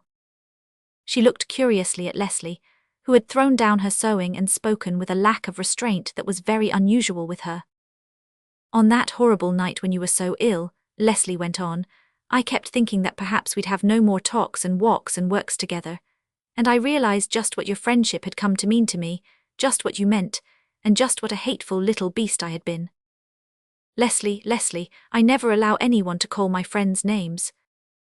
It's true, that's exactly what I am, a hateful little beast. There's something I've got to tell you, Anne. I suppose it will make you despise me, but I must confess it. Anne, there have been times this past winter and spring when I have hated you. I knew it, said Anne calmly. You knew it. Yes, I saw it in your eyes.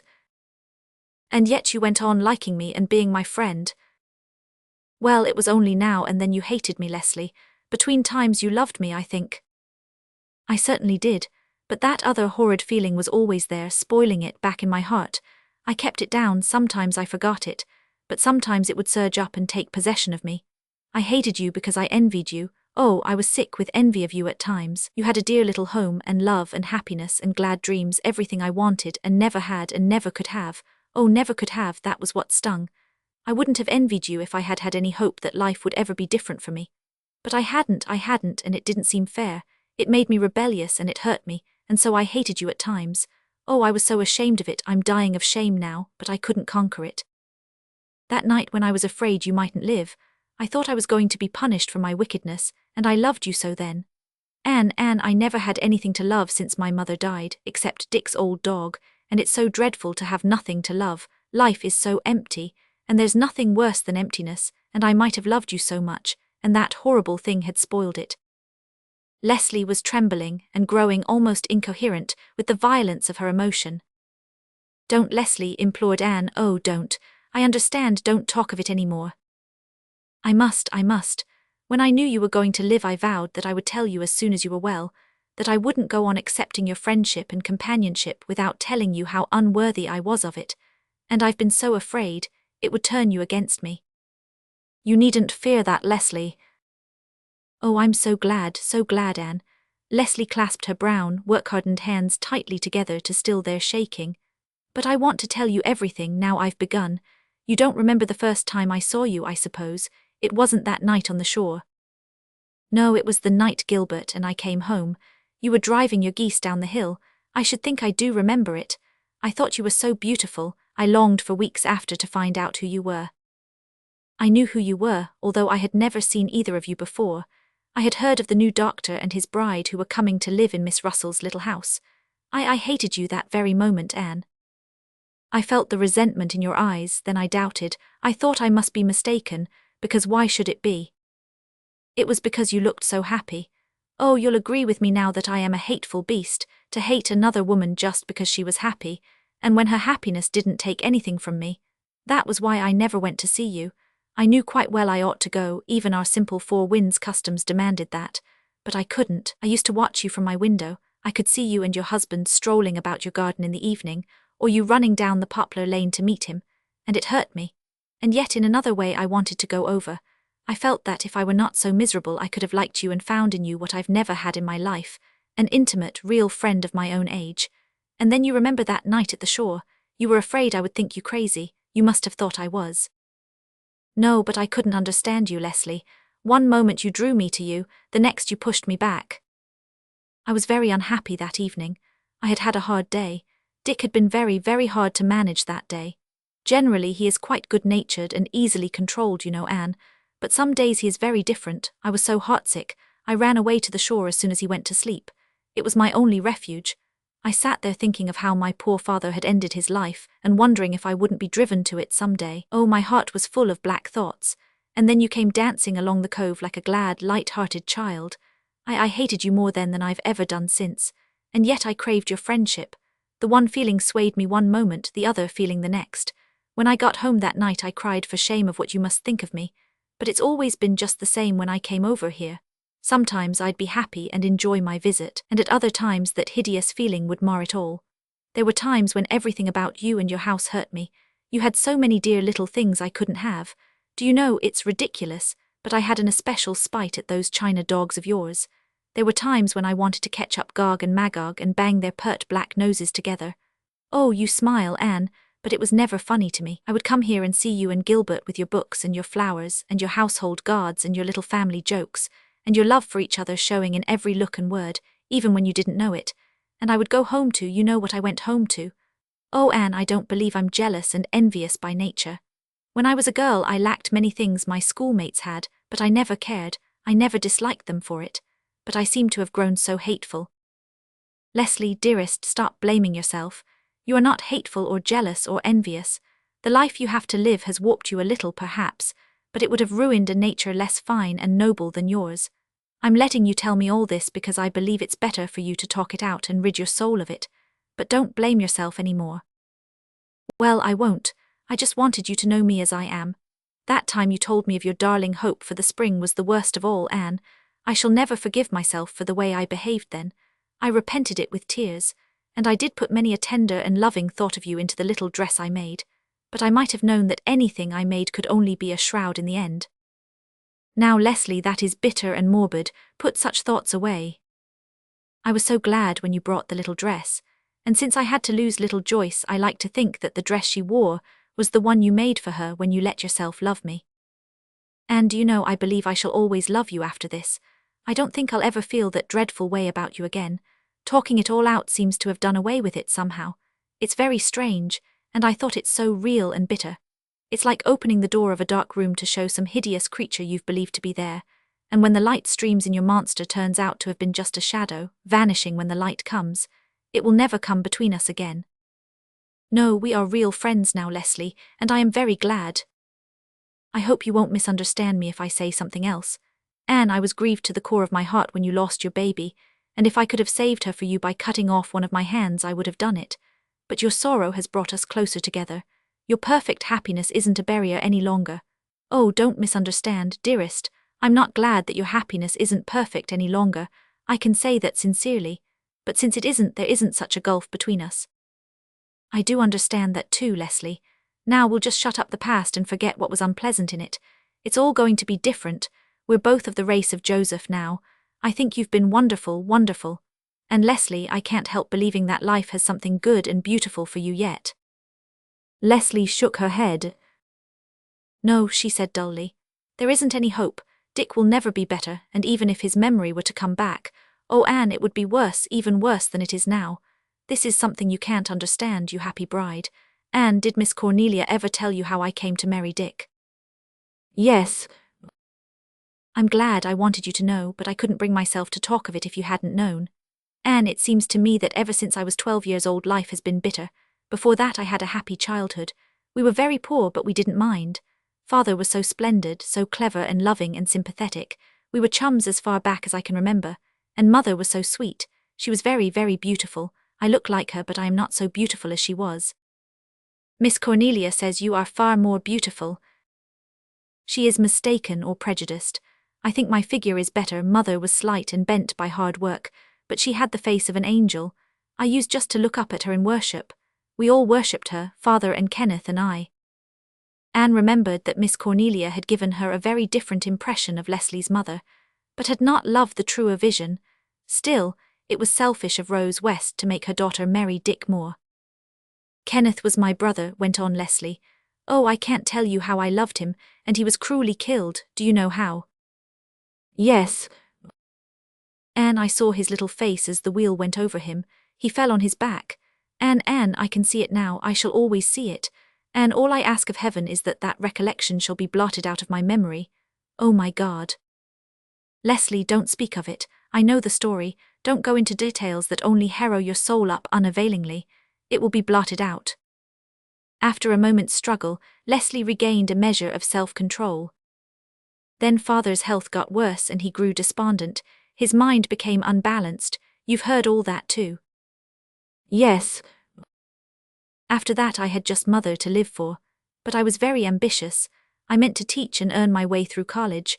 I meant to climb to the very top. Oh, I won't talk of that either. It's no use. You know what happened. I couldn't see my dear little heartbroken mother, who had been such a slave all her life, turned out of her home. Of course I could have earned enough for us to live on, but Mother couldn't leave her home. She had come there as a bride, and she had loved Father so, and all her memories were there. Even yet, Anne, when I think that I made her last year happy, I'm not sorry for what I did. As for Dick, I didn't hate him when I married him. I just felt for him the indifferent, friendly feeling I had for most of my schoolmates. I knew he drank some, but I had never heard the story of the girl down at the fishing cove. If I had, I couldn't have married him, even for Mother's sake. Afterwards, I did hate him, but Mother never knew. She died and then I was alone. I was only 17 and I was alone. Dick had gone off in the Four Sisters. I hoped he wouldn't be home very much more. The sea had always been in his blood. I had no other hope. Well, Captain Jim brought him home, as you know, and that's all there is to say. You know me now, Anne, the worst of me. The barriers are all down, and you still want to be my friend. Anne looked up through the birches, at the white paper lantern of a half-moon drifting downwards to the gulf of sunset. Her face was very sweet. "I am your friend and you are mine for always," she said. "Such a friend as I never had before. I have had many dear and beloved friends, but there is a something in you, Leslie, that I never found in anyone else. You have more to offer me in that rich nature of yours, and I have more to give you than I had in my careless girlhood. We are both women and friends forever." They clasped hands and smiled at each other through the tears that filled the grey eyes and the blue. Chapter 22. Miss Cornelia arranges matters. Gilbert insisted that Susan should be kept on at the little house for the summer. Anne protested at first. "Life here with just the two of us is so sweet, Gilbert. It spoils it a little to have anyone else. Susan is a dear soul, but she is an outsider. It won't hurt me to do the work here." "You must take your doctor's advice," said Gilbert. "There's an old proverb to the effect that shoemakers' wives go barefoot and doctors' wives die young. I don't mean that it shall be true in my household. You will keep Susan until the old spring comes back into your step, and those little hollows on your cheeks fill out." "You just take it easy, Mrs. Doctor, dear," said Susan, coming abruptly in. "Have a good time and do not worry about the pantry. Susan is at the helm. There is no use in keeping a dog and doing your own barking. I am going to take your breakfast up to you every morning." "Indeed you are not," laughed Anne. "I agree with Miss Cornelia that it's a scandal for a woman who isn't sick to eat her breakfast in bed, and almost justifies the men in any enormities." "Oh, Cornelia," said Susan with ineffable contempt, "I think you have better sense, Mrs. Doctor, dear, than to heed what Cornelia Bryant says. I cannot see why she must be always running down the men, even if she is an old maid. I am an old maid, but you never hear me abusing the men. I like 'em. I would have married one if I could. Is it not funny nobody ever asked me to marry him, Mrs. Doctor, dear? I am no beauty, but I am as good-looking as most of the married women you see. But I never had a beau. What do you suppose is the reason?" "It may be predestination," suggested Anne with unearthly solemnity. Susan nodded. "That is what I have often thought, Mrs. Doctor, dear, and a great comfort it is. I do not mind nobody wanting me if the Almighty decreed it so for his own wise purposes. But sometimes doubt creeps in, Mrs. Doctor, dear, and I wonder if maybe the old scratch has not more to do with it than anyone else. I cannot feel resigned then. But maybe," added Susan, brightening up, "I will have a chance to get married yet. I often and often think of the old verse my aunt used to repeat. There never was a goose so grey, but sometime soon or late, some honest gander came her way and took her for his mate." A woman cannot ever be sure of not being married till she is buried, Mrs. Doctor dear, and meanwhile I will make a batch of cherry pies. I notice the doctor favours 'em, and I do like cooking for a man who appreciates his victuals. Miss Cornelia dropped in that afternoon, puffing a little. I don't mind the world or the devil much, but the flesh does rather bother me, she admitted. You always look as cool as a cucumber, Anne dearie. Do I smell cherry pie? If I do, ask me to stay to tea. Haven't tasted a cherry pie this summer. My cherries have all been stolen by those scamps of Gilman boys from the glen. Now, Cornelia, remonstrated Captain Jim, who had been reading a sea novel in a corner of the living room. You shouldn't say that about those two poor, motherless Gilman boys, unless you've got certain proof. Just because their father ain't none too honest isn't any reason for calling them thieves. It's more likely it's been the robins took your cherries. They're terrible thick this year. Robins, said Miss Cornelia disdainfully. Humph, two-legged robins, believe me. Well, most of the Four Winds robins are constructed on that principle, said Captain Jim gravely. Miss Cornelia stared at him for a moment. Then she leaned back in her rocker and laughed long and ungrudgingly. Well, you have got one on me at last, Jim Boyd, I'll admit. Just look how pleased he is, Anne dearie, grinning like a Chessy cat. As for the robin's legs, if robins have great, big, bare, sunburned legs with ragged trousers hanging on 'em, such as I saw up in my cherry tree one morning at sunrise last week, I'll beg the Gilman boys' pardon. By the time I got down they were gone. I couldn't understand how they had disappeared so quick, but Captain Jim has enlightened me. They flew away, of course. Captain Jim laughed and went away, regretfully declining an invitation to stay to supper and partake of cherry pie. I'm on my way to see Leslie and ask her if she'll take a boarder, Miss Cornelia resumed. I'd a letter yesterday from a Mrs. Darley in Toronto, who boarded a spell with me 2 years ago. She wanted me to take a friend of hers for the summer. His name is Owen Ford, and he's a newspaper man, and it seems he's a grandson of the schoolmaster who built this house. John Selwyn's oldest daughter married an Ontario man named Ford, and this is her son. He wants to see the old place his grandparents lived in. He had a bad spell of typhoid in the spring and hasn't got rightly over it, so his doctor has ordered him to the sea. He doesn't want to go to the hotel, he just wants a quiet home place. I can't take him, for I have to be away in August. I've been appointed a delegate to the WFMS convention in Kingsport, and I'm going. I don't know whether Leslie'll want to be bothered with him either, but there's no one else. If she can't take him, he'll have to go over the harbour. When you've seen her, come back and help us eat our cherry pies, said Anne. Bring Leslie and Dick too if they can come. And so you're going to Kingsport.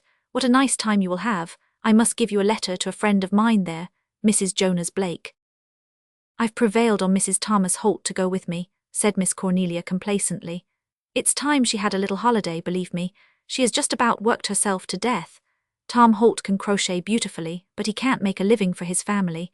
He never seems to be able to get up early enough to do any work, but I notice he can always get up early to go fishing. Isn't that like a man?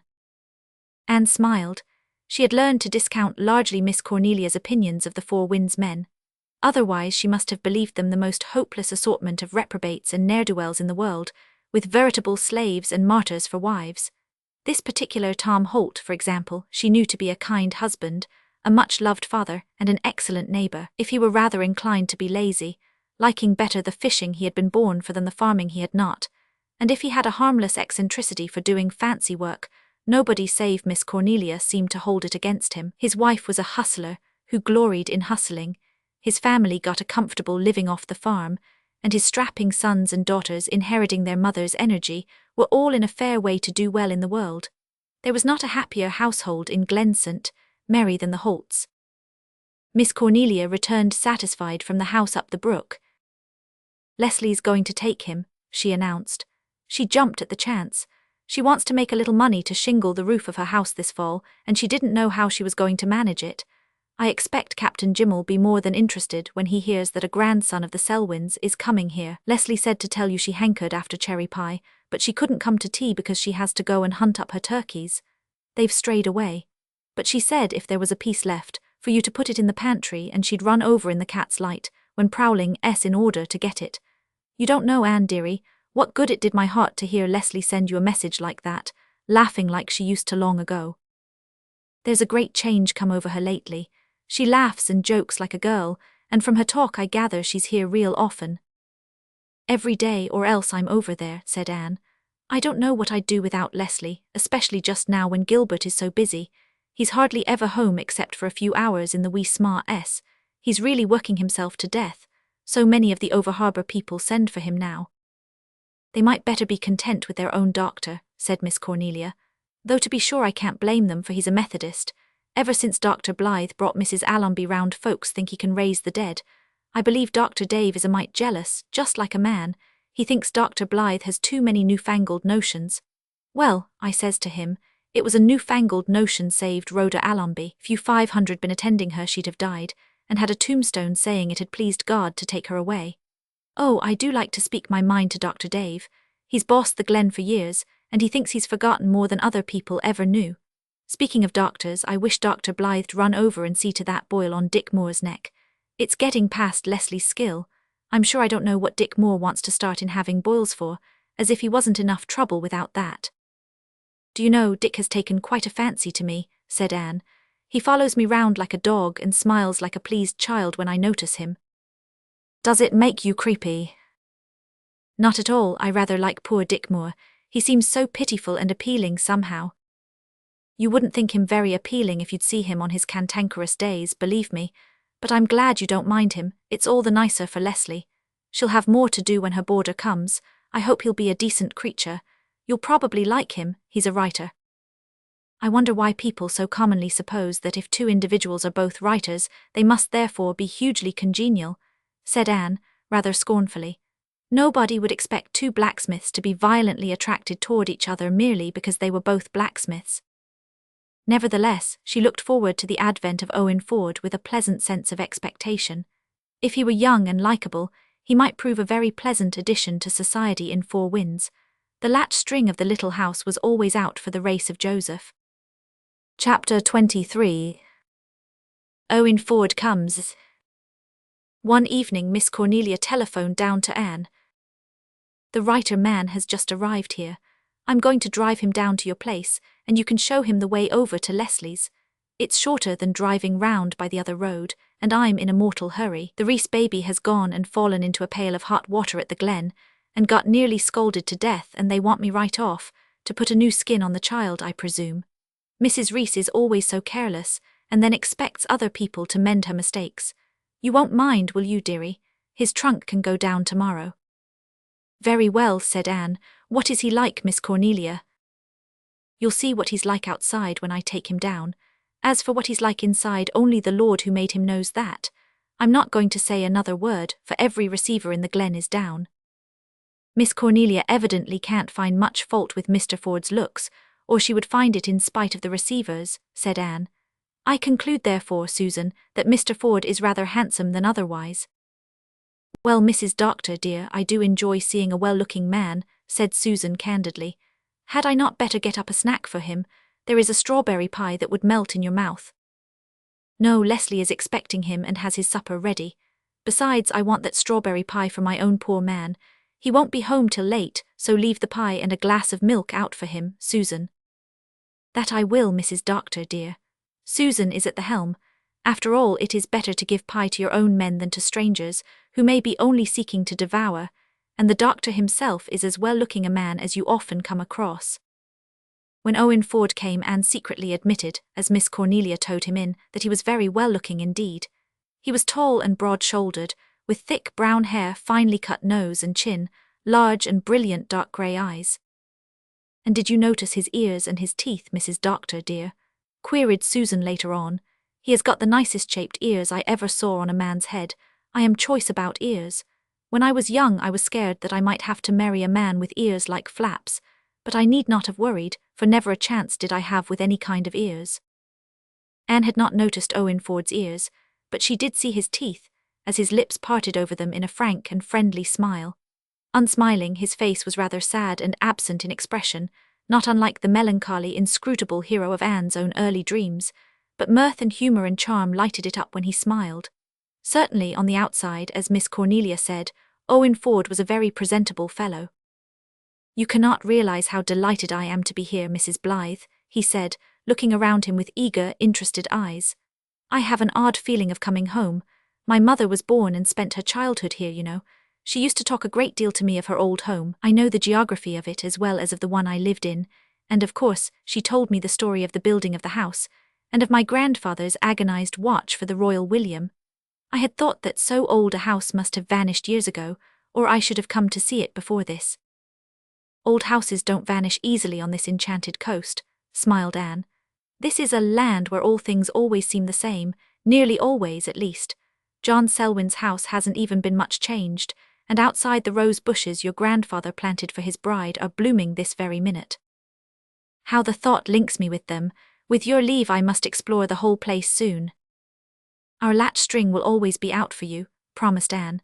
And do you know that the old sea captain who keeps the Four Winds Light knew John Selwyn and his bride well in his boyhood? He told me their story the night I came here, the third bride of the old house.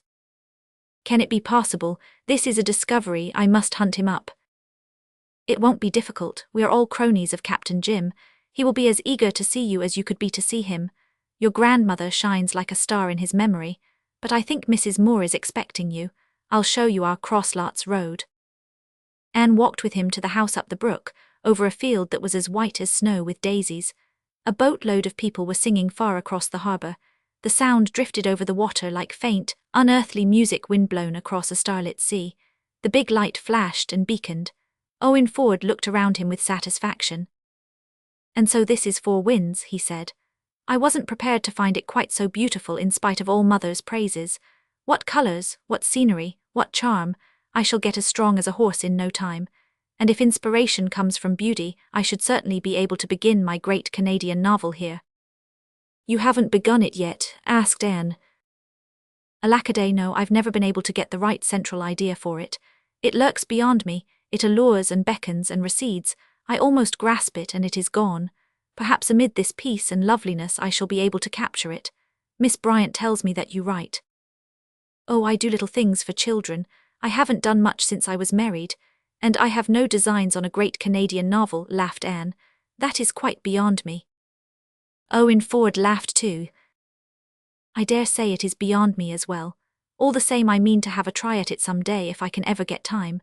A newspaper man doesn't have much chance for that sort of thing. I've done a good deal of short story writing for the magazines, but I've never had the leisure that seems to be necessary for the writing of a book. With 3 months of liberty I ought to make a start, though, if I could only get the necessary motif for it, the soul of the book. An idea whisked through Anne's brain with a suddenness that made her jump, but she did not utter it, for they had reached the Moore house. As they entered the yard, Leslie came out on the veranda from the side door, peering through the gloom for some sign of her expected guest. She stood just where the warm yellow light flooded her from the open door.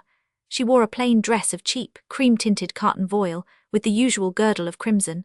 Leslie was never without her touch of crimson. She had told Anne that she never felt satisfied without a gleam of red somewhere about her, if it were only a flower. To Anne, it always seemed to symbolize Leslie's glowing, pent-up personality, denied all expression save in that flaming glint. Leslie's dress was cut a little away at the neck and had short sleeves. Her arms gleamed like ivory-tinted marble. Every exquisite curve of her form was outlined in soft darkness against the light. Her hair shone in it like flame. Beyond her was a purple sky, flowering with stars over the harbour. Anne heard her companion give a gasp. Even in the dusk she could see the amazement and admiration on his face. "Who is that beautiful creature?" he asked. "That is Mrs. Moore," said Anne. "She is very lovely, isn't she?" I never saw anything like her," he answered rather dazedly. "I wasn't prepared. I didn't expect, good heavens, one doesn't expect a goddess for a landlady. Why, if she were clothed in a gown of sea purple with a rope of amethysts in her hair, she would be a veritable sea queen. And she takes in boarders." "Even goddesses must live," said Anne. "And Leslie isn't a goddess. She's just a very beautiful woman, as human as the rest of us. Did Miss Bryant tell you about Mr. Moore?" "Yes, he's mentally deficient, or something of the sort, isn't he? But she said nothing about Mrs. Moore, and I supposed she'd be the usual hustling country housewife who takes in boarders to earn an honest penny." "Well, that's just what Leslie is doing," said Anne crisply. "And it isn't altogether pleasant for her either. I hope you won't mind Dick. If you do, please don't let Leslie see it. It would hurt her horribly. He's just a big baby and sometimes a rather annoying one." "Oh, I won't mind him. I don't suppose I'll be much in the house anyhow except for meals. But what a shame it all is. Her life must be a hard one." It is, but she doesn't like to be pitied. Leslie had gone back into the house and now met them at the front door. She greeted Owen Ford with cold civility and told him in a businesslike tone that his room and his supper were ready for him. Dick, with a pleased grin, shambled upstairs with the valise, and Owen Ford was installed as an inmate of the old house among the willows. Chapter 24. The Lifebook of Captain Jim. I have a little brown cocoon of an idea that may possibly expand into a magnificent moth of fulfillment, Anne told Gilbert when she reached home. He had returned earlier than she had expected and was enjoying Susan's cherry pie. Susan herself hovered in the background, like a rather grim but beneficent guardian spirit, and found as much pleasure in watching Gilbert eat pie as he did in eating it. "What is your idea?" he asked. "I shan't tell you just yet, not till I see if I can bring the thing about." "What sort of a chap is Ford?" "Oh, very nice and quite good-looking." "Such beautiful ears, doctor dear," interjected Susan with a relish. "He is about 30 or 35, I think, and he meditates writing a novel. His voice is pleasant and his smile delightful, and he knows how to dress. He looks as if life hadn't been altogether easy for him somehow." Owen Ford came over the next evening with a note to Anne from Leslie. They spent the sunset time in the garden and then went for a moonlit sail on the harbour, in the little boat Gilbert had set up for summer outings. They liked Owen immensely, and had that feeling of having known him for many years which distinguishes the Freemasonry of the House of Joseph. "He is as nice as his ears, Mrs. Doctor, dear," said Susan, when he had gone. He had told Susan that he had never tasted anything like her strawberry shortcake, and Susan's susceptible heart was his forever. "He has got away with him," she reflected, as she cleared up the relics of the supper. "It is real queer he is not married, for a man like that could have anybody for the asking. Well, maybe he is like me, and has not met the right one yet." Susan really grew quite romantic in her musings as she washed the supper dishes. 2 nights later Anne took Owen Ford down to Four Winds Point to introduce him to Captain Jim. The clover fields along the harbour shore were whitening in the western wind, and Captain Jim had one of his finest sunsets on exhibition. He himself had just returned from a trip over the harbour. "I had to go over and tell Henry Pollock he was dying. Everybody else was afraid to tell him. They expected he'd take on terrible, for he's been dreadful determined to live, and been making no end of plans for the fall. His wife thought he ought to be told, and that I'd be the best one to break it to him that he couldn't get better.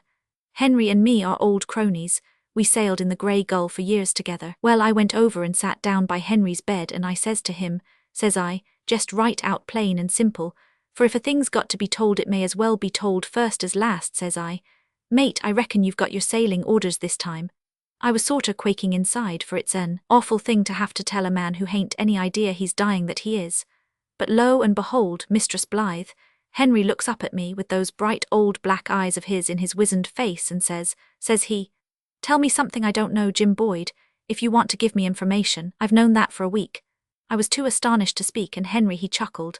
'To see you coming in here,' says he, 'with your face as solemn as a tombstone and sitting down there with your hands clasped over your stomach and passing me out a blue mouldy old item of news like that.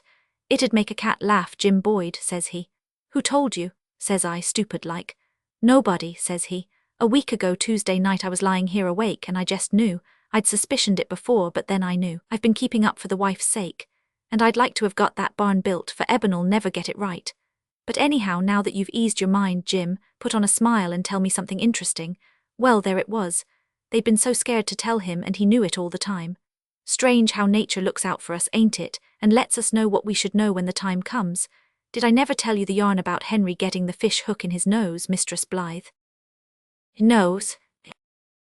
"Well, him and me had a laugh over it today. It happened nigh unto 30 years ago. Him and me and several more was out mackerel fishing one day. It was a great day. Never saw such a school of mackerel in the Gulf, and in the general excitement Henry got quite wild and contrived to stick a fish hook clean through one side of his nose. Well, there he was. There was barb on one end and a big piece of lead on the other, so it couldn't be pulled out. We wanted to take him ashore at once, but Henry was game. He said he'd be jiggered if he'd leave a school like that for anything short of lockjaw. Then he kept fishing away, hauling in hand over fist and groaning between times. Finally the school passed and we come in with a load. I got a file and begun to try to file through that hook. I tried to be as easy as I could, but you should have heard Henry. No, you shouldn't either. It was well no ladies were around. Henry wasn't a swearing man, but he'd heard some few matters of that sort along shore in his time, and he fished 'em all out of his recollection and hurled 'em at me. Finley, he declared he couldn't stand it, and I had no bowels of compassion.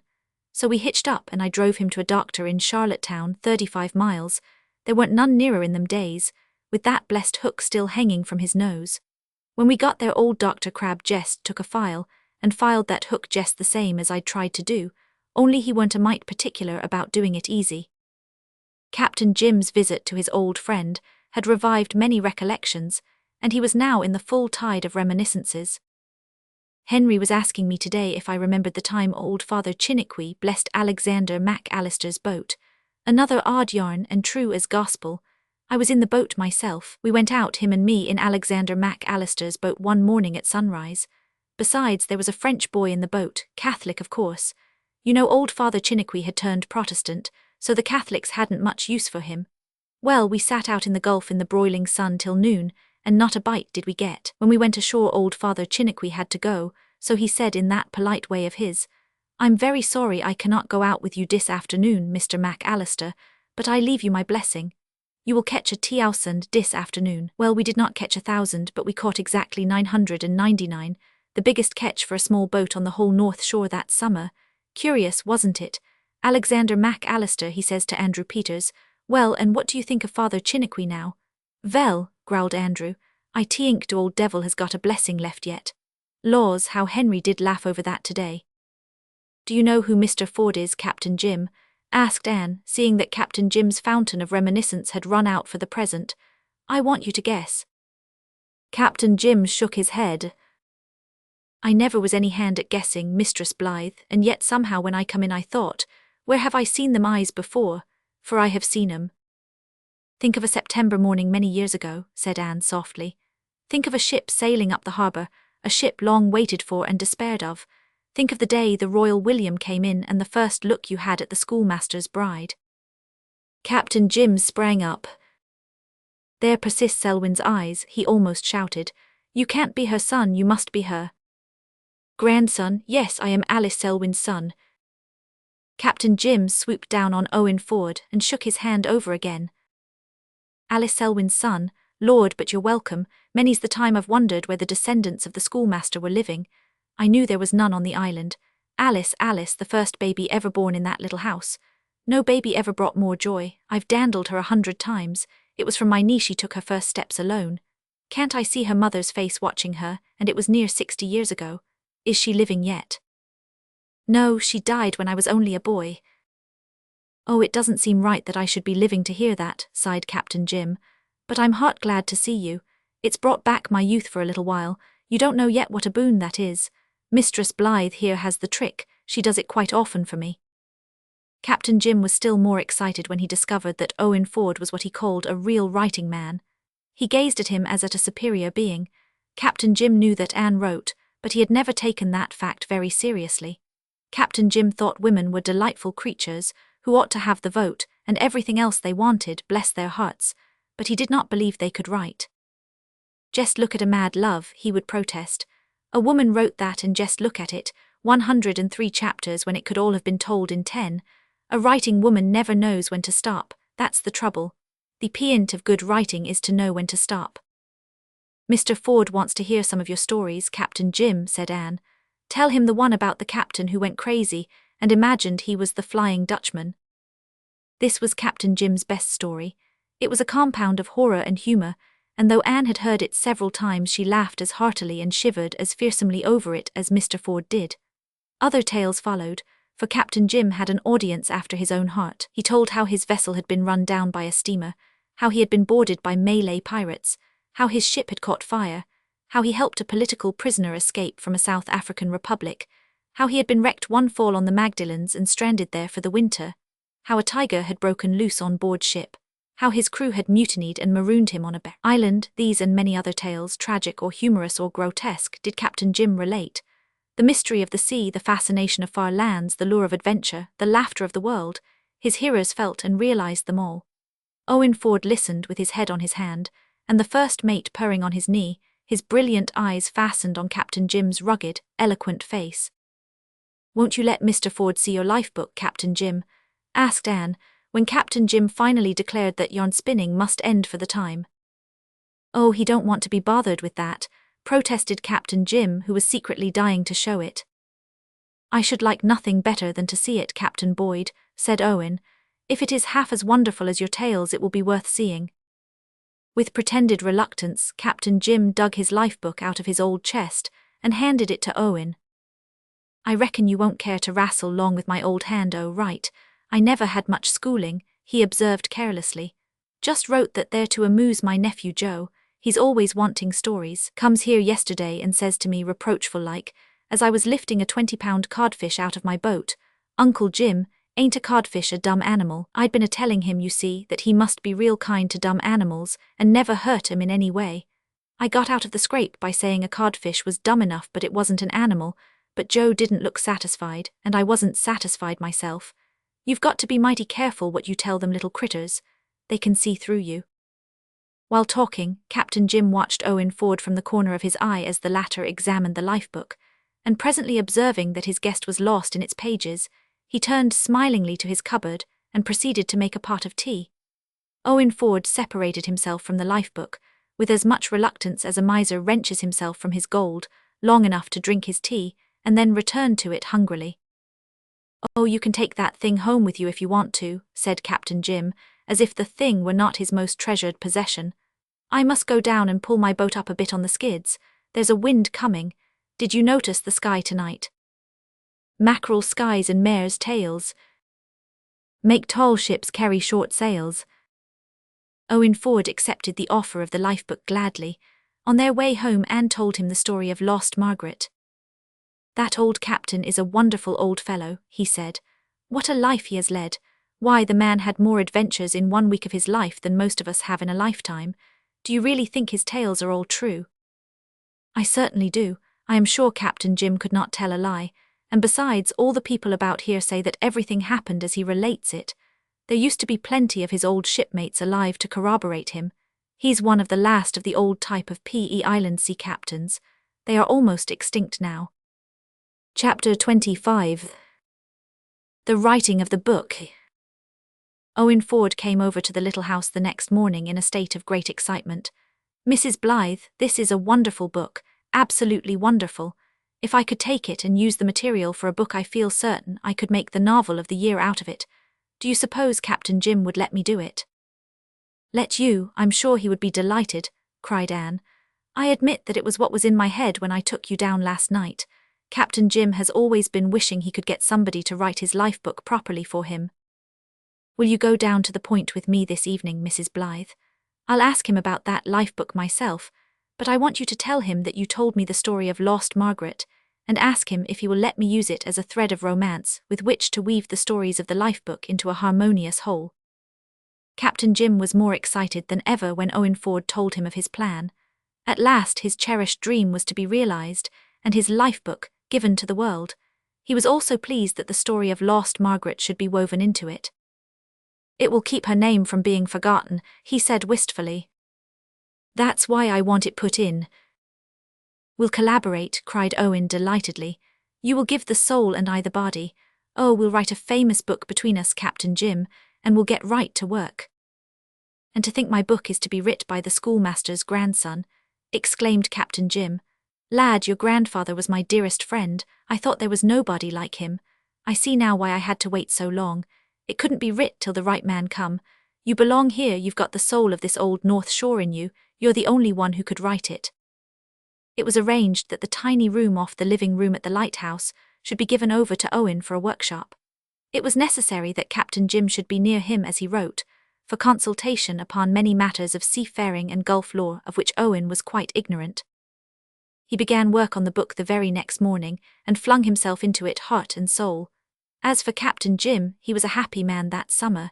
He looked upon the little room where Owen worked as a sacred shrine. Owen talked everything over with Captain Jim, but he would not let him see the manuscript. "You must wait until it is published," he said. "Then you'll get it all at once in its best shape." He delved into the treasures of the lifebook and used them freely. He dreamed and brooded over lost Margaret until she became a vivid reality to him and lived in his pages. As the book progressed, it took possession of him, and he worked at it with feverish eagerness. He let Anne and Leslie read the manuscript and criticize it, and the concluding chapter of the book, which the critics later on were pleased to call idyllic, was modelled upon a suggestion of Leslie's. Anne fairly hugged herself with delight over the success of her idea. "I knew when I looked at Owen Ford that he was the very man for it," she told Gilbert. Both humour and passion were in his face, and that, together with the art of expression, was just what was necessary for the writing of such a book. As Mrs. Rachel would say, he was predestined for the part. Owen Ford wrote in the mornings. The afternoons were generally spent in some merry outing with the Blythes. Leslie often went too, for Captain Jim took charge of Dick frequently, in order to set her free. They went boating on the harbour and up the 3 pretty rivers that flowed into it. They had clambakes on the bar and mussel bakes on the rocks. They picked strawberries on the sand dunes. They went out cod fishing with Captain Jim. They shot plover in the shore fields and wild ducks in the cove. At least the men did. In the evenings, they rambled in the low-lying, daisied shore fields under a golden moon, or they sat in the living room at the little house, where often the coolness of the sea breeze justified a driftwood fire, and talked of the 1,001 things which happy, eager, clever young people can find to talk about. Ever since the day on which she had made her confession to Anne, Leslie had been a changed creature. There was no trace of her old coldness and reserve, no shadow of her old bitterness. The girlhood of which she had been cheated seemed to come back to her with the ripeness of womanhood. She expanded like a flower of flame and perfume. No laugh was readier than hers, no wit quicker. In the twilight circles of that enchanted summer, when she could not be with them, all felt that some exquisite savour was lacking in their intercourse. Her beauty was illumined by the awakened soul within, as some rosy lamp might shine through a flawless vase of alabaster. There were hours when Anne's eyes seemed to ache with the splendour of her. As for Owen Ford, the Margaret of his book, although she had the soft brown hair and elfin face of the real girl who had vanished so long ago, pillowed where lost Atlantis sleeps, had the personality of Leslie Moore, as it was revealed to him in those halcyon days at Four Winds Harbour. All in all, it was a never-to-be-forgotten summer, one of those summers which come seldom into any life, but leave a rich heritage of beautiful memories in their going, one of those summers which, in a fortunate combination of delightful weather, delightful friends and delightful doings, come as near to perfection as anything can come in this world. Too good to last, Anne told herself with a little sigh, on the September day when a certain nip in the wind and a certain shade of intense blue on the Gulf water said that autumn was hard by. That evening Owen Ford told them that he had finished his book, and that his vacation must come to an end. "I have a good deal to do to it yet, revising and pruning and so forth," he said, "but in the main it's done. I wrote the last sentence this morning. If I can find a publisher for it, it will probably be out next summer or fall." Owen had not much doubt that he would find a publisher. He knew that he had written a great book, a book that would score a wonderful success, a book that would live. He knew that it would bring him both fame and fortune, but when he had written the last line of it, he had bowed his head on the manuscript and so sat for a long time, and his thoughts were not of the good work he had done. Chapter 26. Owen Ford's Confession. "I'm so sorry Gilbert is away," said Anne. "He had to go. Alan Lyon at the Glen has met with a serious accident. He will not likely be home till very late, but he told me to tell you he'd be up and over early enough in the morning to see you before you left. It's too provoking. Susan and I had planned such a nice little jamboree for your last night here." She was sitting beside the garden brook on the little rustic seat Gilbert had built. Owen Ford stood before her, leaning against the bronze column of a yellow birch. He was very pale and his face bore the marks of the preceding sleepless night. Anne, glancing up at him, wondered if, after all, his summer had brought him the strength it should. Had he worked too hard over his book? She remembered that for a week he had not been looking well. "I'm rather glad the doctor is away," said Owen slowly. "I wanted to see you alone, Mrs. Blythe. There is something I must tell somebody or I think it will drive me mad. I've been trying for a week to look it in the face and I can't. I know I can trust you and besides you will understand. A woman with eyes like yours always understands. You are one of the folks people instinctively tell things to. Mrs. Blythe, I love Leslie. Love her, that seems too weak a word." His voice suddenly broke with the suppressed passion of his utterance. He turned his head away and hid his face on his arm. His whole form shook. Anne sat looking at him, pale and aghast. She had never thought of this. And yet, how was it she had never thought of it? It now seemed a natural and inevitable thing. She wondered at her own blindness. But, things like this did not happen in Four Winds. Elsewhere in the world human passions might set at defiance human conventions and laws, but not here surely. Leslie had kept summer boarders off and on for 10 years, and nothing like this had happened. But perhaps they had not been like Owen Ford, and the vivid, living Leslie of this summer was not the cold, sullen girl of other years. Oh, somebody should have thought of this. Why hadn't Miss Cornelia thought of it? Miss Cornelia was always ready enough to sound the alarm where men were concerned. Anne felt an unreasonable resentment against Miss Cornelia. Then she gave a little inward groan. No matter who was to blame, the mischief was done. And Leslie? What of Leslie? It was for Leslie Anne felt most concerned. "Does Leslie know this, Mr. Ford?" she asked quietly. No, unless she has guessed it. You surely don't think I'd be cad and scoundrel enough to tell her, Mrs. Blythe. I couldn't help loving her, that's all, and my misery is greater than I can bear. "Does she care?" asked Anne. The moment the question crossed her lips she felt that she should not have asked it. Owen Ford answered it with overeager protest. No, of course not, but I could make her care if she were free, I know I could." "She does care and he knows it," thought Anne. Aloud she said, sympathetically but decidedly. "But she is not free, Mr. Ford, and the only thing you can do is to go away in silence and leave her to her own life."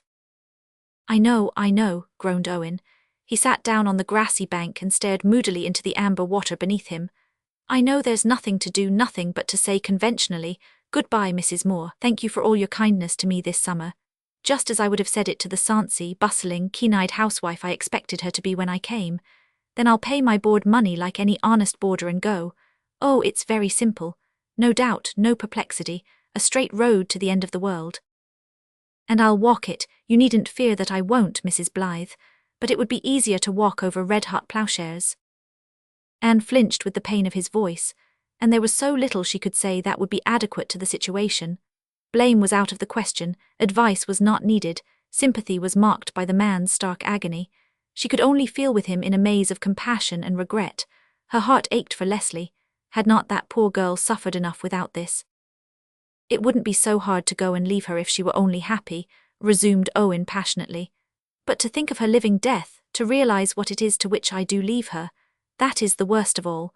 I would give my life to make her happy, and I can do nothing even to help her, nothing. She is bound forever to that poor wretch, with nothing to look forward to but growing old in a succession of empty, meaningless, barren years. It drives me mad to think of it. But I must go through my life never seeing her, but always knowing what she is enduring. It's hideous, hideous." "It is very hard," said Anne sorrowfully. "We, her friends here, all know how hard it is for her." "And she is so richly fitted for life," said Owen rebelliously. "Her beauty is the least of her dower, and she is the most beautiful woman I've ever known. That laugh of hers, I've angled all summer to evoke that laugh just for the delight of hearing it. And her eyes, they are as deep and blue as the gulf out there. I never saw such blueness and gold. Did you ever see her hair down, Mrs. Blythe?" "No." "I did, once. I had gone down to the point to go fishing with Captain Jim, but it was too rough to go out, so I came back. She had taken the opportunity of what she expected to be an afternoon alone to wash her hair, and she was standing on the veranda in the sunshine to dry it. It fell all about her to her feet in a fountain of living gold. When she saw me she hurried in, and the wind caught her hair and swirled it all around her, Dannery in her cloud. Somehow, just then the knowledge that I loved her came home to me, and realized that I had loved her from the moment I first saw her standing against the darkness in that glow of light. And she must live on here, petting and soothing Dick, pinching and saving for a mere existence, while I spend my life longing vainly for her, and debarred by that very fact from even giving her the little help a friend might. I walked the shore last night, almost till dawn, and thrashed it all out over and over again. And yet, in spite of everything, I can't find it in my heart to be sorry that I came to Four Winds. It seems to me that, bad as everything is, it would be still worse never to have known Leslie. It's burning, searing pain to love her and leave her, but not to have loved her is unthinkable. I suppose all this sounds very crazy. All these terrible emotions always do sound foolish when we put them into our inadequate words. They are not meant to be spoken, only felt and endured. I shouldn't have spoken, but it has helped some. At least it has given me strength to go away respectably tomorrow morning without making a scene. You'll write me now and then, won't you, Mrs. Blythe, and give me what news there is to give of her?" "Yes," said Anne. "Oh, I'm so sorry you are going, we'll miss you so, we've all been such friends. If it were not for this you could come back other summers. Perhaps even yet by and by, when you've forgotten, perhaps." I shall never forget, and I shall never come back to Four Winds, said Owen briefly. Silence and twilight fell over the garden. Far away the sea was lapping gently and monotonously on the bar. The wind of evening in the poplars sounded like some sad, weird old rune, some broken dream of old memories. A slender, shapely young aspen rose up before them against the fine maize and emerald and paling rose of the western sky, which brought out every leaf and twig in dark, tremulous elfin loveliness. Isn't that beautiful? Said Owen, pointing to it with the air of a man who puts a certain conversation behind him. It's so beautiful that it hurts me, said Anne softly. Perfect things like that always did hurt me. I remember I called it the queer ache when I was a child. What is the reason that pain like this seems inseparable from perfection? Is it the pain of finality, when we realize that there can be nothing beyond but retrogression? Perhaps, said Owen dreamily, it is the prisoned infinite in us calling out to its kindred infinite as expressed in that visible perfection. You seem to have a cold in the head. Better rub some tallow on your nose when you go to bed, said Miss Cornelia, who had come in through the little gate between the firs in time to catch Owen's last remark. Miss Cornelia liked Owen, but it was a matter of principle with her to visit any highfalutin language from a man with a snub. Miss Cornelia personated the comedy that ever peeps around the corner at the tragedy of life. Anne, whose nerves had been rather strained, laughed hysterically, and even Owen smiled. Certainly, sentiment and passion had a way of shrinking out of sight in Miss Cornelia's presence, and yet to Anne nothing seemed quite as hopeless and dark and painful as it had seemed a few moments before, but sleep was far from her eyes that night. Chapter 27. On the sandbar. Owen Ford left Four Winds the next morning. In the evening Anne went over to see Leslie but found nobody. The house was locked and there was no light in any window. It looked like a home left soulless. Leslie did not run over on the following day, which Anne thought a bad sign. Gilbert having occasion to go in the evening to the fishing cove, Anne drove with him to the point, intending to stay a while with Captain Jim.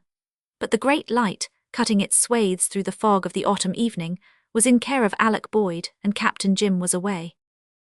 "What will you do?" asked Gilbert. "Come with me."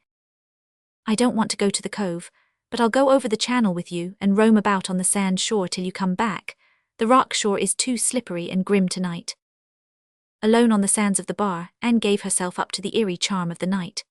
It was warm for September, and the late afternoon had been very foggy, but a full moon had in part lessened the fog and transformed the harbour and the gulf and the surrounding shores into a strange, fantastic, unreal world of pale silver mist, through which everything loomed phantom-like. Captain Josiah Crawford's black schooner sailing down the channel, laden with potatoes for Bluenose ports, was a spectral ship bound for a far uncharted land, ever receding, never to be reached. The calls of unseen gulls overhead were the cries of the souls of doomed seamen. The little curls of foam that blew across the sand were elfin things stealing up from the sea caves. The big, round-shouldered sand dunes were the sleeping giants of some old northern tale. The lights that glimmered palely across the harbour were the delusive beacons on some coast of fairyland. Anne pleased herself with 100 fancies as she wandered through the mist. It was delightful, romantic, mysterious to be roaming here alone on this enchanted shore. But was she alone? Something loomed in the mist before her, took shape and form, suddenly moved towards her across the wave-rippled sand. "Leslie," exclaimed Anne in amazement, "whatever are you doing here tonight?" "If it comes to that, whatever are you doing here?" said Leslie, trying to laugh. The effort was a failure. She looked very pale and tired, but the love locks under her scarlet cap were curling about her face and eyes like little sparkling rings of gold. "I'm waiting for Gilbert. He's over at the cove. I intended to stay at the light, but Captain Jim is away."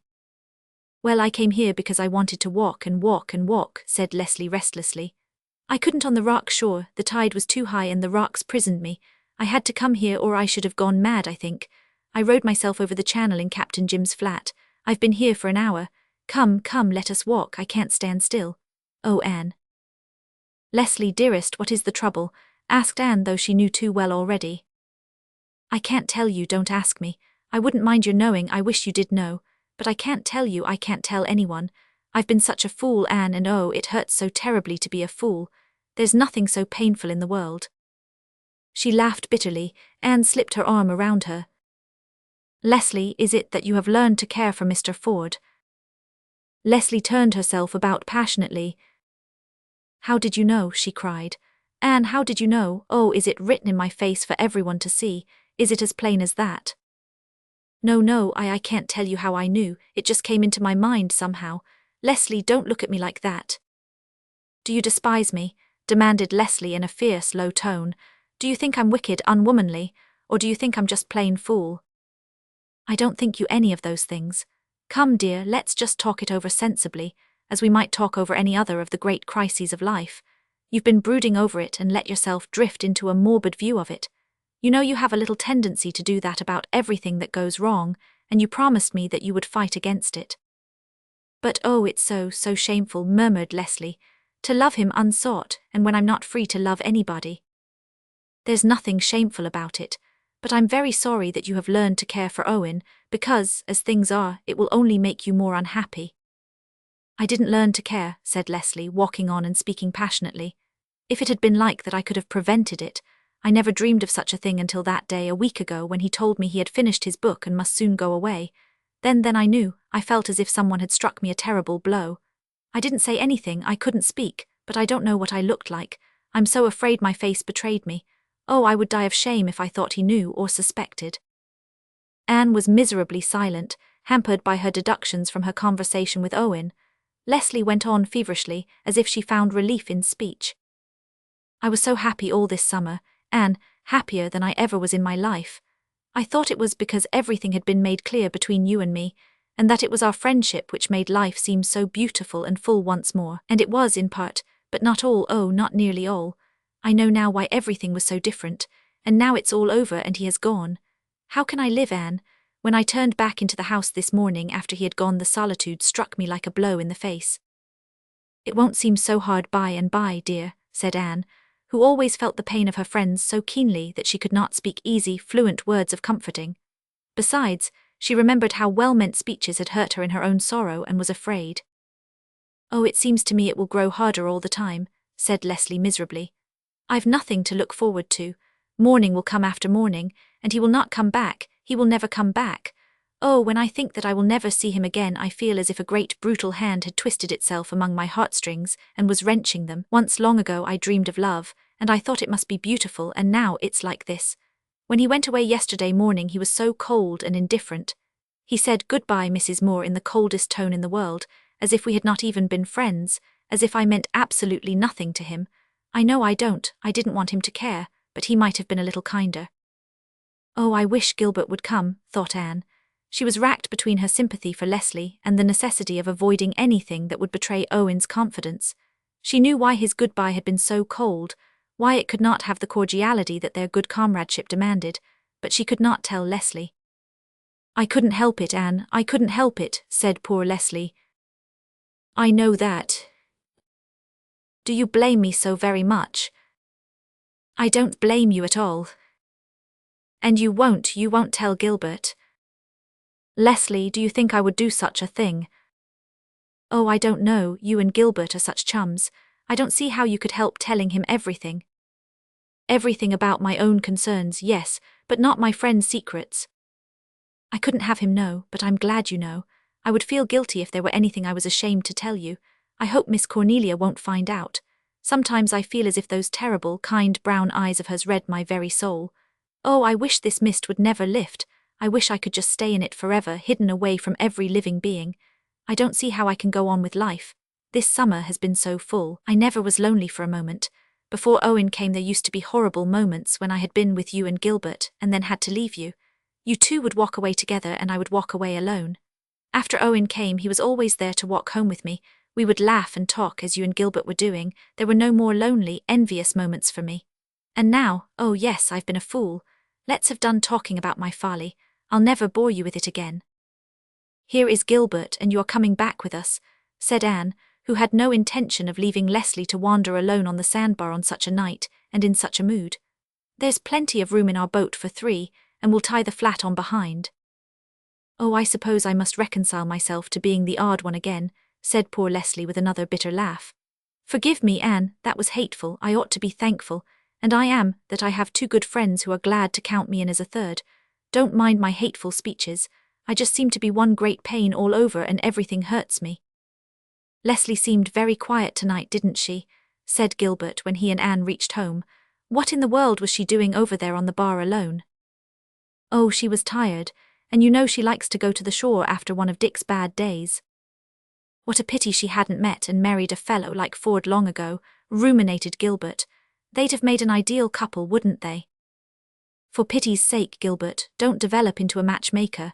It's an abominable profession for a man, cried Anne rather sharply, afraid that Gilbert might blunder on the truth if he kept on in this strain. Bless us, Anne girl, I'm not matchmaking, protested Gilbert, rather surprised at her tone. I was only thinking of one of the might-have-beens. Well, don't, it's a waste of time, said Anne. Then she added suddenly, Oh, Gilbert, I wish everybody could be as happy as we are. Chapter 28. Odds and Ends. I've been reading obituary notices, said Miss Cornelia, laying down the Daily Enterprise and taking up her sewing. The harbour was lying black and sullen under a dour November sky. The wet, dead leaves clung drenched and sodden to the window sills, but the little house was gay with firelight and spring-like with Anne's ferns and geraniums. It's always summer here, Anne, Leslie had said one day, and all who were the guests of that house of dreams felt the same. The Enterprise seems to run to obituaries these days, quoth Miss Cornelia. It always has a couple of columns of them, and I read every line. It's one of my forms of recreation, especially when there's some original poetry attached to them. Here's a choice sample for you. She's gone to be with her maker, never more to roam. She used to play and sing with joy. The song of home, sweet home. Who says we haven't any poetical talent on the island? Have you ever noticed what heaps of good people die, Anne dearie? It's kind of pitiful. Here's 10 obituaries, and every one of them saints and models, even the men. Here's old Peter Stimpson, who has left a large circle of friends to mourn his untimely loss. Lord, Anne dearie, that man was 80, and everybody who knew him had been wishing him dead these 30 years. Read obituaries when you're blue, Anne dearie, especially the ones of folks you know. If you've any sense of humour at all, they'll cheer you up, believe me. I just wish I had the writing of the obituaries of some people. Isn't obituary an awful ugly word? This very Peter I've been speaking of had a face exactly like one. I never saw it, but I thought of the word obituary then and there. There's only one uglier word that I know of, and that's relict. Lord, Anne dearie, I may be an old maid, but there's this comfort in it, I'll never be any man's relict. It is an ugly word, said Anne, laughing. Avonlea graveyard was full of old tombstones sacred to the memory of so-and-so, relict of the late so-and-so. It always made me think of something worn out and moth-eaten. Why is it that so many of the words connected with death are so disagreeable? I do wish that the custom of calling a dead body, the remains, could be abolished. I positively shiver when I hear the undertaker say at a funeral, all who wish to see the remains please step this way. It always gives me the horrible impression that I am about to view the scene of a cannibal feast. Well, all I hope, said Miss Cornelia calmly, is that when I'm dead nobody will call me our departed sister. I took a scunner at this sister and brothering business 5 years ago when there was a travelling evangelist holding meetings at the Glen. I hadn't any use for him from the start. I felt in my bones that there was something wrong with him. And there was. Mind you, he was pretending to be a Presbyterian, Presby T.A. Ryan he called it, and all the time he was a Methodist. He brothered and sistered everybody. He had a large circle of relations, that man had. He clutched my hand fervently one night and said imploringly, My dear Sister Bryant, are you a Christian? I just looked him over a bit, and then I said calmly, The only brother I ever had, Mr. Fisk, was buried 15 years ago, and I haven't adopted any since. As for being a Christian, I was that, I hope and believe, when you were crawling about the floor in petticoats. That squelched him, believe me. Mind you, Anne dearie, I'm not down on all evangelists. We've had some real fine, earnest men who did a lot of good and made the old sinners squirm. But this Fisk man wasn't one of them. I had a good laugh all to myself one evening. Fisk had asked all who were Christians to stand up. I didn't, believe me. I never had any use for that sort of thing. But most of them did, and then he asked all who wanted to be Christians to stand up. Nobody stirred for a spell, so Fisk started up a hymn at the top of his voice. Just in front of me poor little Ikey Baker was sitting in the Millison pew. He was a home boy, 10 years old, and Millison just about worked him to death. The poor little creature was always so tired he fell asleep right off whenever he went to church or anywhere he could sit still for a few minutes. He'd been sleeping all through the meeting, and I was thankful to see the poor child getting a rest, believe me. Well, when Fisk's voice went soaring skyward and the rest joined in, Poor Ikey wakened with a start. He thought it was just an ordinary singing and that everybody ought to stand up, so he scrambled to his feet mighty quick, knowing he'd get a combing down from Maria Millison for sleeping in meeting. Fisk saw him, stopped and shouted, "Another soul saved, glory hallelujah," and there was poor, frightened Ikey, only half awake and yawning, never thinking about his soul at all. Poor child, he never had time to think of anything but his tired, overworked little body. Leslie went one night and the Fisk man got right after her. Oh, he was especially anxious about the souls of the nice-looking girls, believe me, and he hurt her feelings so she never went again, and then he prayed every night after that, right in public, that the Lord would soften her hard heart. Finally I went to Mr. Leavitt, our minister then, and told him if he didn't make Fisk stop that I'd just rise up the next night and throw my hymn book at him when he mentioned that beautiful but unrepentant young woman. I'd have done it too, believe me. Mr. Leavitt did put a stop to it, but Fisk kept on with his meetings until Charlie Douglas put an end to his career in the Glen. Mrs. Charlie had been out in California all winter. She'd been real melancholy in the fall, religious melancholy. It ran in her family. Her father worried so much over believing that he had committed the unpardonable sin that he died in the asylum, so when Rose Douglas got that way, Charlie packed her off to visit her sister-in-law's angels. She got perfectly well and came home just when the Fisk revival was in full swing. She stepped off the train at the Glen real smiling and chipper, and the first thing she saw staring her in the face on the black gable end of the freight shed was the question in big white letters 2 feet high, "Whither goest thou, to heaven or hell?" That had been one of Fisk's ideas, and he had got Henry Hammond to paint it. Rose just gave a shriek and fainted, and when they got her home she was worse than ever. Charlie Douglas went to Mr. Leavitt and told him that every Douglas would leave the church if Fisk was kept there any longer. Mr. Leavitt had to give in, for the Douglases paid half his salary, so Fisk departed, and we had to depend on our Bibles once more for instructions on how to get to heaven. After he was gone, Mr. Leavitt found out he was just a masquerading Methodist, and he felt pretty sick, believe me. Mr. Leavitt fell short in some ways, but he was a good, sound Presbyterian. "By the way, I had a letter from Mr. Ford yesterday," said Anne. "He asked me to remember him kindly to you." "I don't want his remembrances," said Miss Cornelia curtly. "Why," said Anne in astonishment, "I thought you liked him." "Well, so I did in a kind of way, but I'll never forgive him for what he done to Leslie. There's that poor child eating her heart out about him, as if she hadn't had trouble enough, and him ranting round Toronto, I've no doubt, enjoying himself same as ever, just like a man." "Oh, Miss Cornelia, how did you find out?"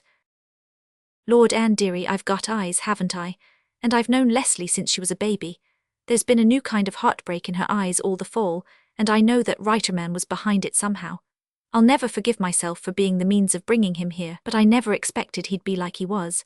I thought he'd just be like the other men Leslie had boarded, conceited young asses, every one of them, that she never had any use for. One of them did try to flirt with her once and she froze him out. So bad I feel sure he's never got himself thawed since, so I never thought of any danger." "Don't let Leslie suspect you know her secret," said Anne hurriedly. "I think it would hurt her." "Trust me, Anne dearie, I wasn't born yesterday. Oh, a plague on all the men. One of them ruined Leslie's life to begin with, and now another of the tribe comes and makes her still more wretched. Anne, this world is an awful place, believe me. There's something in the world amiss. Will be unriddled by and by," quoted Anne dreamily. "If it is, it'll be in a world where there aren't any men," said Miss Cornelia gloomily. "What have the men been doing now?" asked Gilbert, entering. "Mischief, mischief, what else did they ever do?" "It was Eve ate the apple, Miss Cornelia." "'Twas a he creature tempted her," retorted Miss Cornelia triumphantly. Leslie, after her first anguish was over, found it possible to go on with life after all, as most of us do, no matter what our particular form of torment has been. It is even possible that she enjoyed moments of it, when she was one of the gay circle in the little house of dreams. But if Anne ever hoped that she was forgetting Owen Ford, she would have been undeceived by the furtive hunger in Leslie's eyes whenever his name was mentioned. Pitiful to that hunger, Anne always contrived to tell Captain Jim or Gilbert bits of news from Owen's letters when Leslie was with them. The girl's flush and pallor at such moments spoke all too eloquently of the emotion that filled her being, but she never spoke of him to Anne, or mentioned that night on the sandbar. One day her old dog died, and she grieved bitterly over him. "He's been my friend so long," she said sorrowfully to Anne. He was Dick's old dog, you know. Dick had him for a year or so before we were married. He left him with me when he sailed on the Four Sisters. Carlo got very fond of me, and his dog love helped me through that first dreadful year after Mother died when I was alone. When I heard that Dick was coming back, I was afraid Carlo wouldn't be so much mine. But he never seemed to care for Dick, though he had been so fond of him once. He would snap and growl at him as if he were a stranger. I was glad. It was nice to have one thing whose love was all mine. That old dog has been such a comfort to me, Anne. He got so feeble in the fall that I was afraid he couldn't live long, but I hoped I could nurse him through the winter. He seemed pretty well this morning. He was lying on the rug before the fire, then all at once he got up and crept over to me. He put his head on my lap and gave me one loving look out of his big, soft dog eyes, and then he just shivered and died. I shall miss him so. Let me give you another dog, Leslie, said Anne. I'm getting a lovely Gordon setter for a Christmas present for Gilbert. Let me give you one too. Leslie shook her head. Not just now, thank you, Anne. I don't feel like having another dog yet. I don't seem to have any affection left for another. Perhaps, in time, I'll let you give me one. I really need one as a kind of protection. But there was something almost human about Carlo. It wouldn't be decent to fill his place too hurriedly, dear old fellow. Anne went to Avonlea a week before Christmas and stayed until after the holidays. Gilbert came up for her, and there was a glad New Year celebration at Green Gables, when Barrys and Blythes and Wrights assembled to devour a dinner which had cost Mrs. Rachel and Marilla much careful thought and preparation. When they went back to Four Winds, the little house was almost drifted over, for the third storm of a winter that was to prove phenomenally stormy had whirled up the harbor and heaped huge snow mountains about everything it encountered.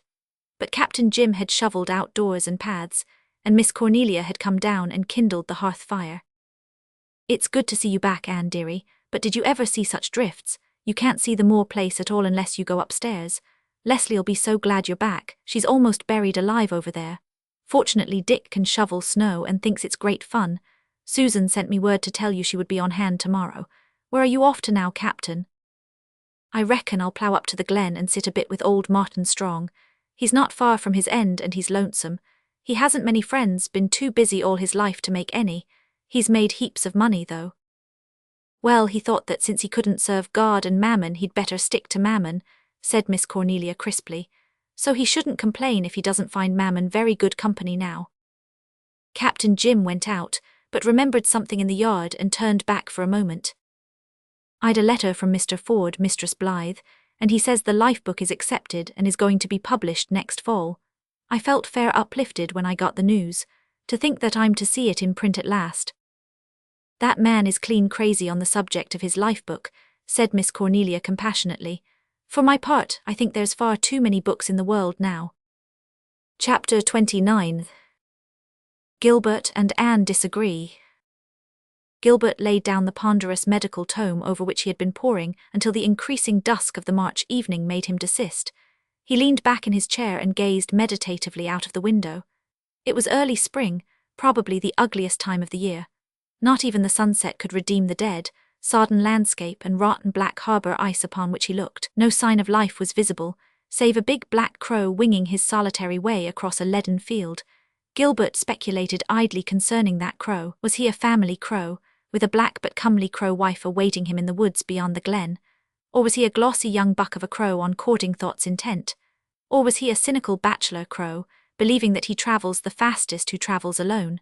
Whatever he was, he soon disappeared in congenial gloom, and Gilbert turned to the cheerier view indoors. The firelight flickered from point to point, gleaming on the white and green coats of Gog and Magog, on the sleek brown head of the beautiful setter basking on the rug, on the picture frames on the walls, on the vaseful of daffodils from the window garden, on Anne herself, sitting by her little table, with her sewing beside her and her hands clasped over her knee while she traced out pictures in the fire, castles in Spain whose airy turrets pierced moonlit cloud and sunset bar, ships sailing from the haven of Good Hope straight to Four Winds Harbor with precious burthen. For Anne was again a dreamer of dreams, albeit a grim shape of fear went with her night, and day to shadow and darken her visions. Gilbert was accustomed to refer to himself as an old married man, but he still looked upon Anne with the incredulous eyes of a lover. He couldn't wholly believe yet that she was really his. It might be only a dream after all, part and parcel of this magic house of dreams. His soul still went on tiptoe before her, lest the charm be shattered and the dream dispelled. Anne, he said slowly, lend me your ears. I want to talk with you about something. Anne looked across at him through the firelit gloom. What is it? She asked gaily. You look fearfully solemn, Gilbert. I really haven't done anything naughty today, asked Susan. It's not of you or ourselves. I want to talk. It's about Dick Moore. Dick Moore, echoed Anne, sitting up alertly. Why, what in the world have you to say about Dick Moore? I've been thinking a great deal about him lately. Do you remember that time last summer I treated him for those carbuncles on his neck? Yes, yes. I took the opportunity to examine the scars on his head thoroughly. I've always thought Dick was a very interesting case from a medical point of view.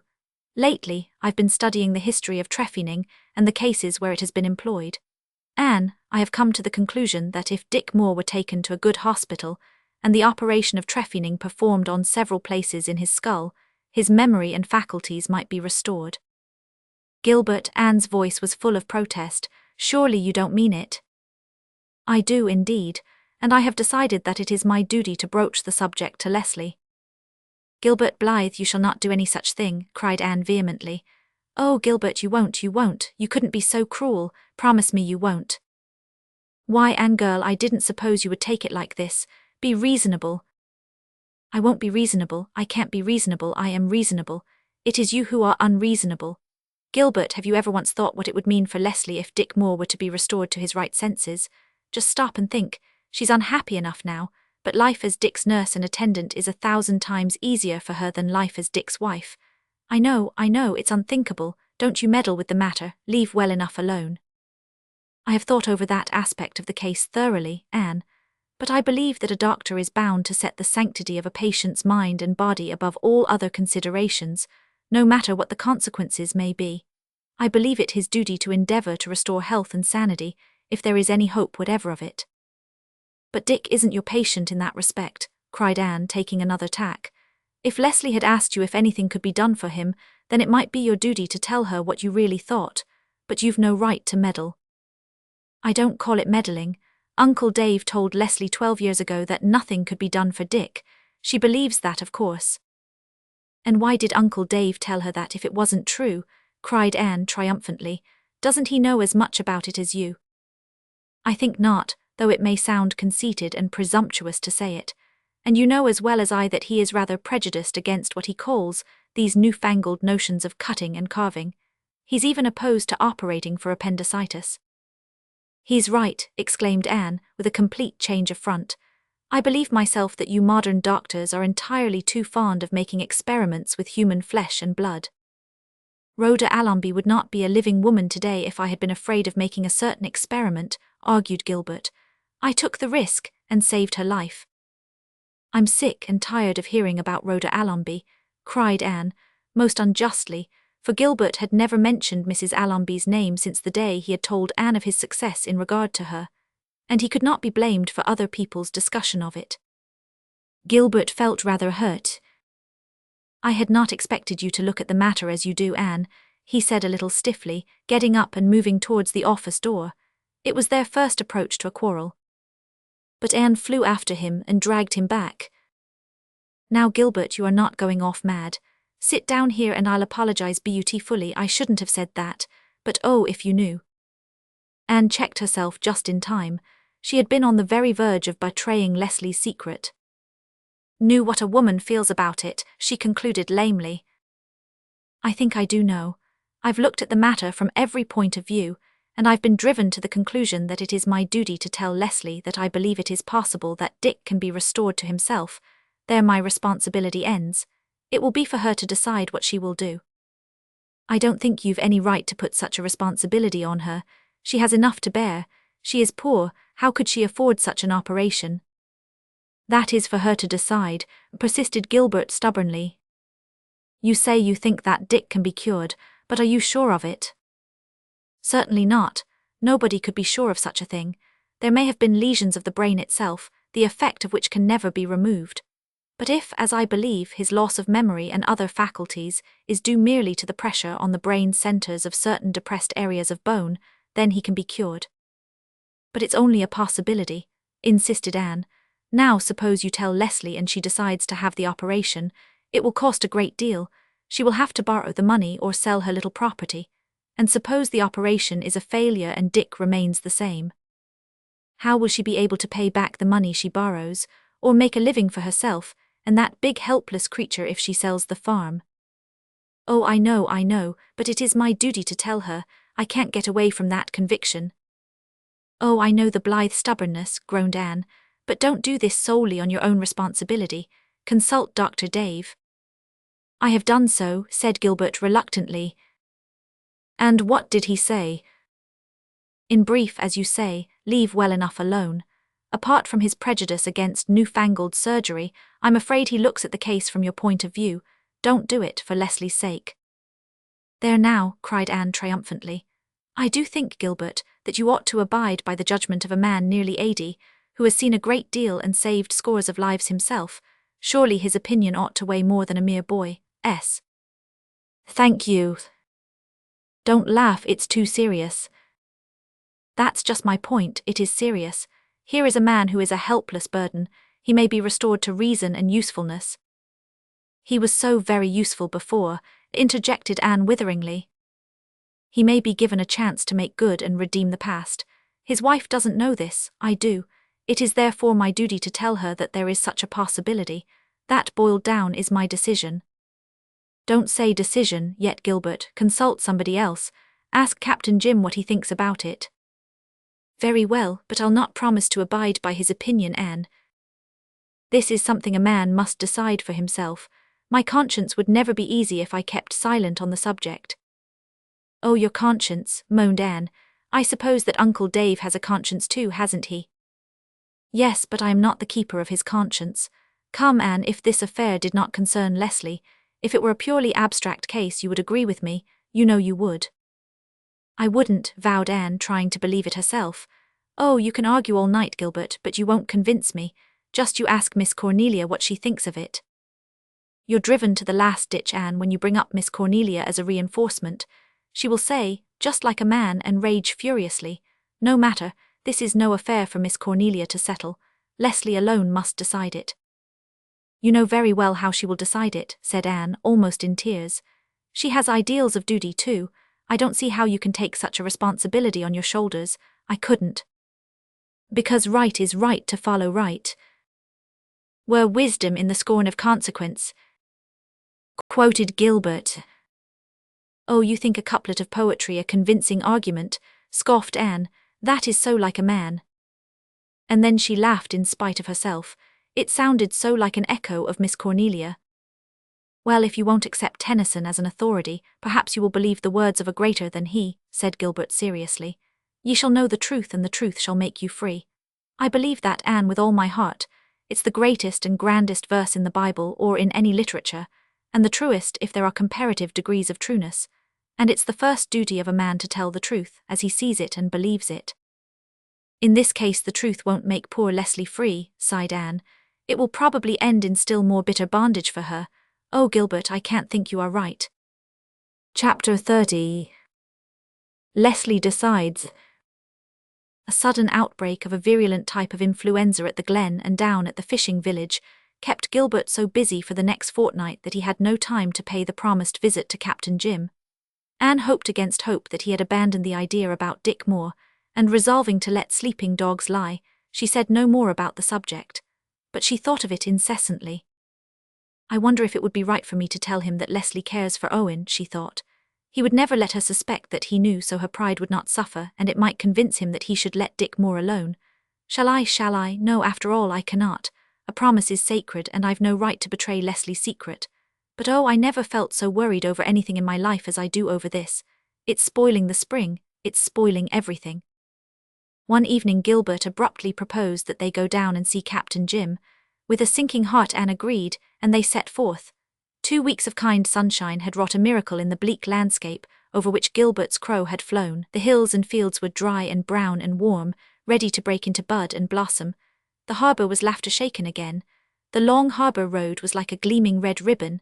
Down on the dunes a crowd of boys who were out smelt fishing were burning the thick, dry sandhill grass of the preceding summer. The flames swept over the dunes rosily, flinging their cardinal banners against the dark gulf beyond, and illuminating the channel and the fishing village. It was a picturesque scene which would at other times have delighted Anne's eyes, but she was not enjoying this walk. Neither was Gilbert. Their usual good comradeship and Josephian community of taste and viewpoint were sadly lacking. Anne's disapproval of the whole project showed itself in the haughty uplift of her head and the studied politeness of her remarks. Gilbert's mouth was set in all the Blythe obstinacy, but his eyes were troubled. He meant to do what he believed to be his duty, but to be at outs with Anne was a high price to pay. Altogether, both were glad when they reached the light, and remorseful that they should be glad. Captain Jim put away the fishing net upon which he was working, and welcomed them joyfully. In the searching light of the spring evening, he looked older than Anne had ever seen him. His hair had grown much greyer, and the strong old hand shook a little. But his blue eyes were clear and steady, and the staunch soul looked out through them gallant and unafraid. Captain Jim listened in amazed silence while Gilbert said what he had come to say. Anne, who knew how the old man worshipped Leslie, felt quite sure that he would side with her, although she had not much hope that this would influence Gilbert. She was therefore surprised beyond measure when Captain Jim, slowly and sorrowfully, but unhesitatingly, gave it as his opinion that Leslie should be told. "Oh, Captain Jim, I didn't think you'd say that," she exclaimed reproachfully. "I thought you wouldn't want to make more trouble for her." Captain Jim shook his head. "I don't want to, I know how you feel about it, Mistress Blythe, just as I feel myself. But it ain't our feelings we have to steer by through life. No, we'd make shipwreck mighty often if we did that. There's only the one safe compass and we've got to set our course by that, what it's right to do. I agree with the doctor. If there's a chance for Dick, Leslie should be told of it. There's no two sides to that in my opinion." "Well," said Anne, giving up in despair, "wait until Miss Cornelia gets after you two men."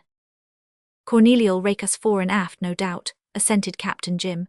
"You women are lovely critters, Mistress Blythe, but you're just a mite illogical. You're a highly educated lady and Cornelia isn't, but you're like as two peas when it comes to that. I dunno's you're any the worse for it. Logic is a sort of hard, merciless thing, I reckon. Now I'll brew a cup of tea and we'll drink it and talk of pleasant things, just to calm our minds a bit." At least Captain Jim's tea and conversation calmed Anne's mind to such an extent that she did not make Gilbert suffer so acutely on the way home as she had deliberately intended to do. She did not refer to the burning question at all, but she chatted amiably of other matters, and Gilbert understood that he was forgiven under protest. "Captain Jim seems very frail and bent this spring. The winter has aged him," said Anne sadly. "I am afraid that he will soon be going to seek lost Margaret. I can't bear to think of it." "Four Winds won't be the same place when Captain Jim sets out to sea," agreed Gilbert. The following evening he went to the house up the brook. Anne wandered dismally around until his return. "Well, what did Leslie say?" she demanded when he came in. "Very little. I think she felt rather dazed." "And is she going to have the operation?" "She is going to think it over and decide very soon." Gilbert flung himself wearily into the easy chair before the fire. He looked tired. It had not been an easy thing for him to tell Leslie, and the terror that had sprung into her eyes when the meaning of what he told her came home to her was not a pleasant thing to remember. Now, when the die was cast, he was beset with doubts of his own wisdom. Anne looked at him remorsefully. Then she slipped down on the rug beside him and laid her glossy red head on his arm. "Gilbert, I've been rather hateful over this. I won't be any more. Please just call me red-headed and forgive me." By which Gilbert understood that, no matter what came of it, there would be no "I told you so's." But he was not wholly comforted. Duty in the abstract is one thing, duty in the concrete is quite another, especially when the doer is confronted by a woman's stricken eyes. Some instinct made him keep away from Leslie for the next 3 days. On the third evening, Leslie came down to the little house and told Gilbert that she had made up her mind. She would take Dick to Montreal and have the operation. She was very pale and seemed to have wrapped herself in her old mantle of aloofness, but her eyes had lost the look which had haunted Gilbert. They were cold and bright, and she proceeded to discuss details with him in a crisp, business-like way. There were plans to be made and many things to be thought over. When Leslie had got the information she wanted, she went home. Anne wanted to walk part of the way with her. "Better not," said Leslie curtly. "Today's rain has made the ground damp. Good night." "Have I lost my friend?" said Anne with a sigh. "If the operation is successful and Dick Moore finds himself again, Leslie will retreat into some remote fastness of her soul, where none of us can ever find her." "Perhaps she will leave him," said Gilbert. "Leslie would never do that, Gilbert.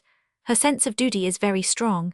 She told me once that her grandmother West always impressed upon her the fact that when she assumed any responsibility she must never shirk it, no matter what the consequences might be. That is one of her cardinal rules. I suppose it's very old-fashioned. Don't be bitter, Anne girl. You know you don't think it old-fashioned. You know you have the very same idea of sacredness of assumed responsibilities yourself. And you are right. Shirking responsibilities is the curse of our modern life, the secret of all the unrest and discontent that is seething in the world. Thus saith the preacher, mocked Anne, but under the mockery she felt that he was right, and she was very sick at heart for Leslie. A week later Miss Cornelia descended like an avalanche upon the little house.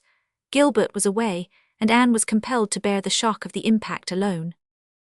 Miss Cornelia hardly waited to get her hat off before she began. Anne, do you mean to tell me it's true what I've heard, that Dr. Blythe has told Leslie Dick can be cured, and that she is going to take him to Montreal to have him operated on? Yes, it is quite true, Miss Cornelia, said Anne bravely. Well, it's inhuman cruelty, that's what it is, said Miss Cornelia, violently agitated. I did think Dr. Blythe was a decent man. I didn't think he could have been guilty of this. Dr. Blythe thought it was his duty to tell Leslie that there was a chance for Dick, said Anne with spirit, and, she added, loyalty to Gilbert getting the better of her. I agree with him. Oh no, you don't, dearie, said Miss Cornelia. No person with any bowels of compassion could. Captain Jim does. Don't quote that old ninny to me, cried Miss Cornelia, and I don't care who agrees with him. Think what it means to that poor hunted, harried girl. We do think of it, but Gilbert believes that a doctor should put the welfare of a patient's mind and body before all other considerations. That's just like a man, but I expected better things of you, Anne, said Miss Cornelia, more in sorrow than in wrath. Then she proceeded to bombard Anne with precisely the same arguments with which the latter had attacked Gilbert, and Anne valiantly defended her husband with the weapons he had used for his own protection. Long was the fray, but Miss Cornelia made an end at last. It's an iniquitous shame, she declared, almost in tears. That's just what it is, an iniquitous shame. Poor Leslie. Don't you think Dick should be considered a little too? Pleaded Anne. Dick Moore, he's happy enough. He's a better behaved and more reputable member of society now than he ever was before. Why, he was a drunkard and perhaps worse. Are you going to set him loose again to roar and to devour? He may reform, said poor Anne, beset by foe without and traitor within. Reform your grandmother, retorted Miss Cornelia. Dick Moore got the injuries that left him as he is in a drunken brawl. He deserves his fate. It was sent on him for a punishment. I don't believe the doctor has any business to tamper with the visitations of God. Nobody knows how Dick was hurt, Miss Cornelia. It may not have been in a drunken brawl at all. He may have been waylaid and robbed. Pigs may whistle, but they've poor mouths for it, said Miss Cornelia. Well, the gist of what you tell me is that the thing is settled and there's no use in talking. If that's so, I'll hold my tongue. I don't propose to wear my teeth out gnawing files. When a thing has to be, I give in to it. But I like to make mighty sure first that it has to be. Now I'll devote my energies to comforting and sustaining Leslie. And after all, added Miss Cornelia, brightening up hopefully, perhaps nothing can be done for Dick. Chapter 31. The truth makes free. Leslie, having once made up her mind what to do, proceeded to do it with characteristic resolution and speed. House cleaning must be finished with first, whatever issues of life and death might await beyond. The grey house up the brook was put into flawless order and cleanliness, with Miss Cornelia's ready assistance, Miss Cornelia having said her say to Anne and later on to Gilbert and Captain Jim, sparing neither of them, let it be assured, never spoke of the matter to Leslie. She accepted the fact of Dick's operation, referred to it when necessary in a business-like way, and ignored it when it was not. Leslie never attempted to discuss it. She was very cold and quiet during these beautiful spring days. She seldom visited Anne, and though she was invariably courteous and friendly, that very courtesy was as an icy barrier between her and the people of the little house. The old jokes and laughter and chumminess of common things could not reach her over it. Anne refused to feel hurt. She knew that Leslie was in the grip of a hideous dread, a dread that wrapped her away from all little glimpses of happiness and hours of pleasure. When one great passion seizes possession of the soul, all other feelings are crowded aside. Never in all her life had Leslie Moore shuddered away from the future with more intolerable terror. But she went forward as unswervingly in the path she had elected, as the martyrs of old walked their chosen way, knowing the end of it to be the fiery agony of the stake. The financial question was settled with greater ease than Anne had feared. Leslie borrowed the necessary money from Captain Jim, and at her insistence, he took a mortgage on the little farm. So that is one thing off the poor girl's mind, Miss Cornelia told Anne, and off mine too. Now if Dick gets well enough to work again, he'll be able to earn enough to pay the interest on it, and if he does, I know Captain Jim'll manage some way that Leslie won't have to. He said as much to me. I'm getting old, Cornelia, he said, and I've no chick or child of my own. Leslie won't take a gift from a living man, but maybe she will from a dead one.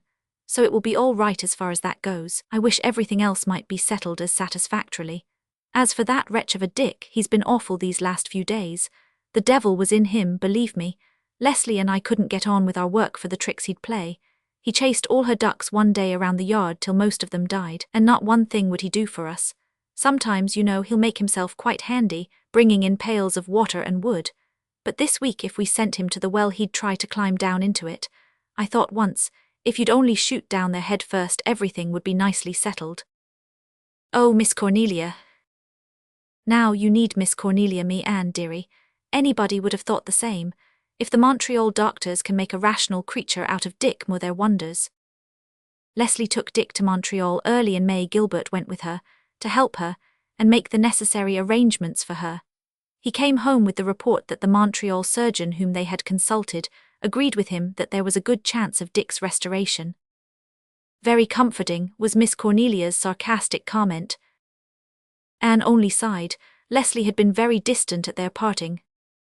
But she had promised to write. 10 days after Gilbert's return the letter came. Leslie wrote that the operation had been successfully performed and that Dick was making a good recovery. What does she mean by successfully? Asked Anne. Does she mean that Dick's memory is really restored? Not likely, since she says nothing of it, said Gilbert. She uses the word successfully from the surgeon's point of view.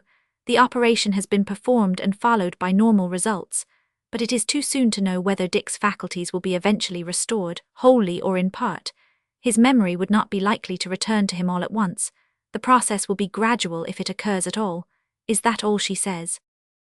Yes, there's her letter. It's very short. Poor girl, she must be under a terrible strain.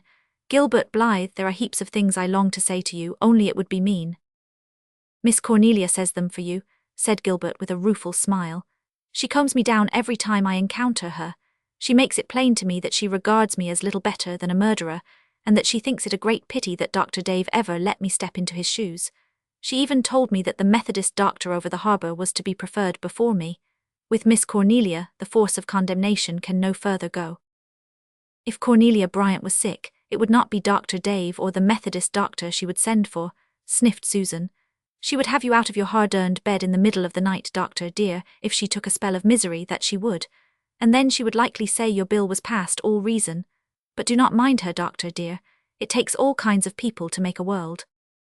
No further word came from Leslie for some time. The May days crept away in a sweet succession, and the shores of Four Winds Harbour greened and bloomed and purpled. One day in late May Gilbert came home to be met by Susan in the stable yard. I'm afraid something has upset Mrs. Doctor dear, she said mysteriously. She got a letter this afternoon, and since then she has just been walking round the garden and talking to herself. You know it is not good for her to be on her feet so much, Doctor dear. She did not see fit to tell me what her news was, and I am no pry, Doctor dear, and never was, but it is plain something has upset her, and it is not good for her to be upset. Gilbert hurried rather anxiously to the garden. Had anything happened at Green Gables? But Anne, sitting on the rustic seat by the brook, did not look troubled, though she was certainly much excited. Her eyes were their greyest, and scarlet spots burned on her cheeks. What has happened, Anne? Anne gave a queer little laugh. I think you'll hardly believe it when I tell you, Gilbert. I can't believe it yet. As Susan said the other day, I feel like a fly coming to live in the sun, dazed like. It's all so incredible. I've read the letter a score of times, and every time it's just the same. I can't believe my own eyes. Oh, Gilbert, you were right, so right. I can see that clearly enough now, and I'm so ashamed of myself, and will you ever really forgive me? Anne, I'll shake you if you don't grow coherent. Redmond would be ashamed of you. What has happened? You won't believe it, you won't believe it. I'm going to phone for Uncle Dave. said Gilbert, pretending to start for the house. Sit down, Gilbert, I'll try to tell you. I've had a letter and oh, Gilbert, it's all so amazing, so incredibly amazing, we never thought, not one of us ever dreamed. I suppose, said Gilbert, sitting down with a resigned air, the only thing to do in a case of this kind is to have patience and go at the matter categorically. Whom is your letter from? Leslie and oh, Gilbert.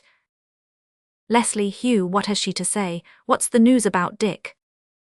Anne lifted the letter and held it out, calmly dramatic in a moment.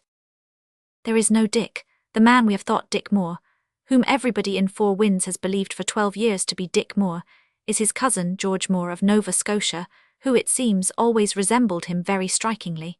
Dick Moore died of yellow fever 13 years ago in Cuba. Chapter 32. Miss Cornelia discusses the affair. And do you mean to tell me, Anne dearie, that Dick Moore has turned out not to be Dick Moore at all but somebody else? Is that what you phoned up to me today? Yes, Miss Cornelia, it is very amazing, isn't it? It's just like a man, said Miss Cornelia helplessly. She took off her hat with trembling fingers. For once in her life Miss Cornelia was undeniably staggered. I can't seem to sense it, Anne, she said. I've heard you say it and I believe you, but I can't take it in. Dick Moore is dead, has been dead all these years, and Leslie is free. Yes, the truth has made her free. Gilbert was right when he said that verse was the grandest in the Bible. Tell me everything, Anne dearie. Since I got your phone I've been in a regular muddle, believe me. Cornelia Bryant was never so kerflummoxed before. There isn't a very great deal to tell.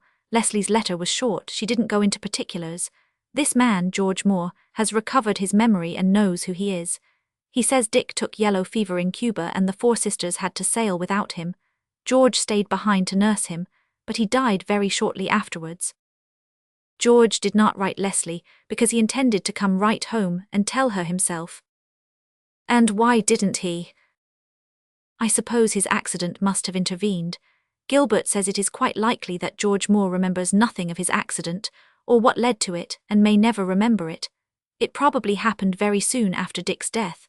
We may find out more particulars when Leslie writes again. Does she say what she is going to do? When is she coming home? She says she will stay with George Moore until he can leave the hospital. She has written to his people in Nova Scotia. It seems that George's only near relative is a married sister much older than himself. She was living when George sailed on the Four Sisters, but of course we do not know what may have happened since. Did you ever see George Moore, Miss Cornelia? I did. It is all coming back to me. He was here visiting his uncle Abner 18 years ago when he and Dick would be about 17. They were double cousins, you see. Their fathers were brothers and their mothers were twin sisters, and they did look a terrible lot alike. Of course, added Miss Cornelia scornfully, it wasn't one of those freak resemblances you read of in novels where two people are so much alike that they can fill each other's places, and their nearest and dearest can't tell between them.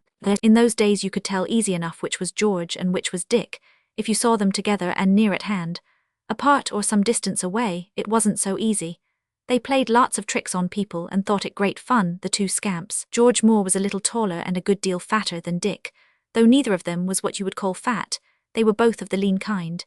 Dick had higher colour than George and his hair was a shade lighter, but their features were just alike, and they both had that queer freak of eyes, one blue and one hazel. They weren't much alike in any other way, though. George was a real nice fellow, though he was a scalawag for mischief, and some said he had a liking for a glass even then, but everybody liked him better than Dick. He spent about a month here. Leslie never saw him. She was only about 8 or 9 then, and I remember now that she spent that whole winter over harbour with her grandmother West. Captain Jim was away, too. That was the winter he was wrecked on the Magdalens. I don't suppose either he or Leslie had ever heard about the Nova Scotia cousin looking so much like Dick. Nobody ever thought of him when Captain Jim brought Dick, George, I should say, home. Of course we all thought Dick had changed considerable.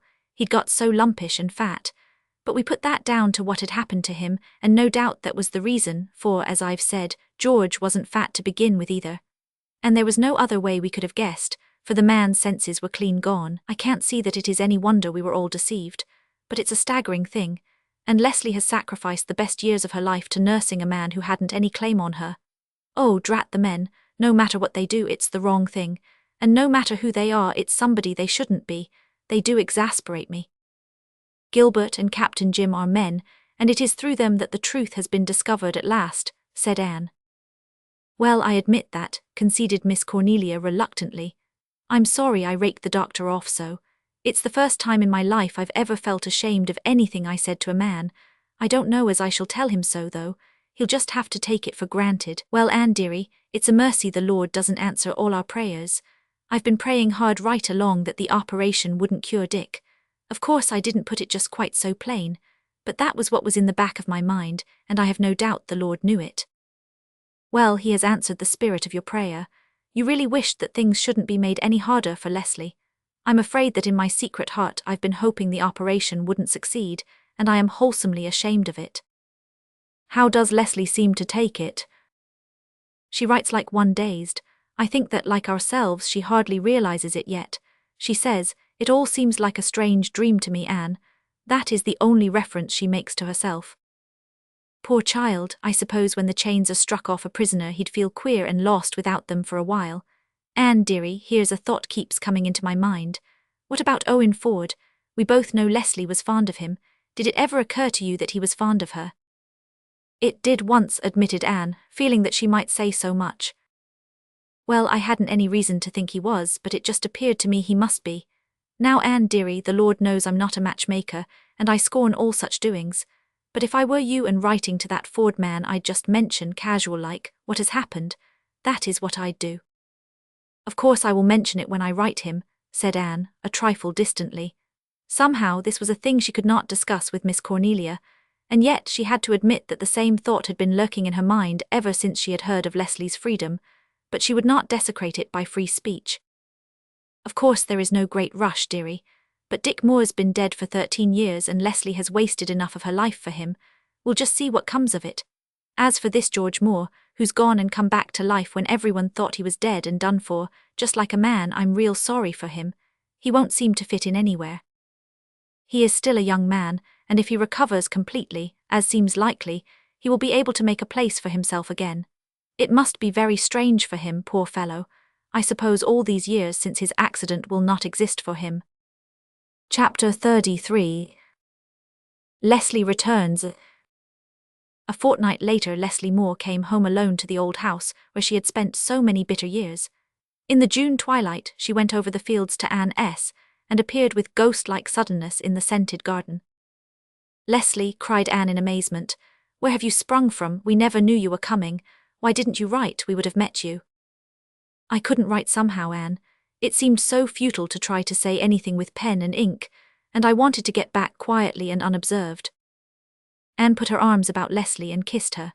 Leslie returned the kiss warmly. She looked pale and tired, and she gave a little sigh as she dropped down on the grasses beside a great bed of daffodils that were gleaming through the pale, silvery twilight like golden stars. "And you have come home alone, Leslie?" "Yes, George Moore's sister came to Montreal and took him home with her. Poor fellow, he was sorry to part with me, though I was a stranger to him when his memory first came back. He clung to me in those first hard days when he was trying to realize that Dick's death was not the thing of yesterday that it seemed to him. It was all very hard for him. I helped him all I could. When his sister came it was easier for him, because it seemed to him only the other day that he had seen her last. Fortunately she had not changed much, and that helped him too. It is all so strange and wonderful, Leslie. I think we none of us realize it yet. I cannot. When I went into the house over there an hour ago, I felt that it must be a dream, that Dick must be there with his childish smile as he had been for so long. Anne, I seem stunned yet. I'm not glad or sorry or anything. I feel as if something had been torn suddenly out of my life and left a terrible hole. I feel as if I couldn't be I, as if I must have changed into somebody else and couldn't get used to it. It gives me a horrible, lonely, dazed, helpless feeling. It's good to see you again. It seems as if you were a sort of anchor for my drifting soul. Oh, Anne, I dread it all, the gossip and wonderment and questioning. When I think of that, I wish that I need not have come home at all. Dr. Dave was at the station when I came off the train. He brought me home. Poor old man, he feels very badly because he told me years ago that nothing could be done for Dick. I honestly thought so, Leslie, he said to me today, but I should have told you not to depend on my opinion. I should have told you to go to a specialist. If I had, you would have been saved many bitter years and poor George Moore many wasted ones. I blame myself very much, Leslie. I told him not to do that. He had done what he thought right. He has always been so kind to me. I couldn't bear to see him worrying over it. And George, is his memory fully restored? Practically, of course, there are a great many details he can't recall yet, but he remembers more and more every day. He went out for a walk on the evening after Dick was buried. He had Dick's money and watch on him. He meant to bring them home to me along with my letter. He admits he went to a place where the sailors resorted, and he remembers drinking and nothing else. And I shall never forget the moment he remembered his own name. I saw him looking at me with an intelligent but puzzled expression. I said, "Do you know me, Dick?" He answered, "I never saw you before. Who are you? And my name is not Dick. I am George Moore, and Dick died of yellow fever yesterday. Where am I? What has happened to me?" I fainted, Anne, and ever since I have felt as if I were in a dream. You will soon adjust yourself to this new state of things, Leslie. And you are young, life is before you, you will have many beautiful years yet. Perhaps I shall be able to look at it in that way after a while, Anne. Just now I feel too tired and indifferent to think about the future. I'm Anne, I'm lonely, I miss Dick. Isn't it all very strange?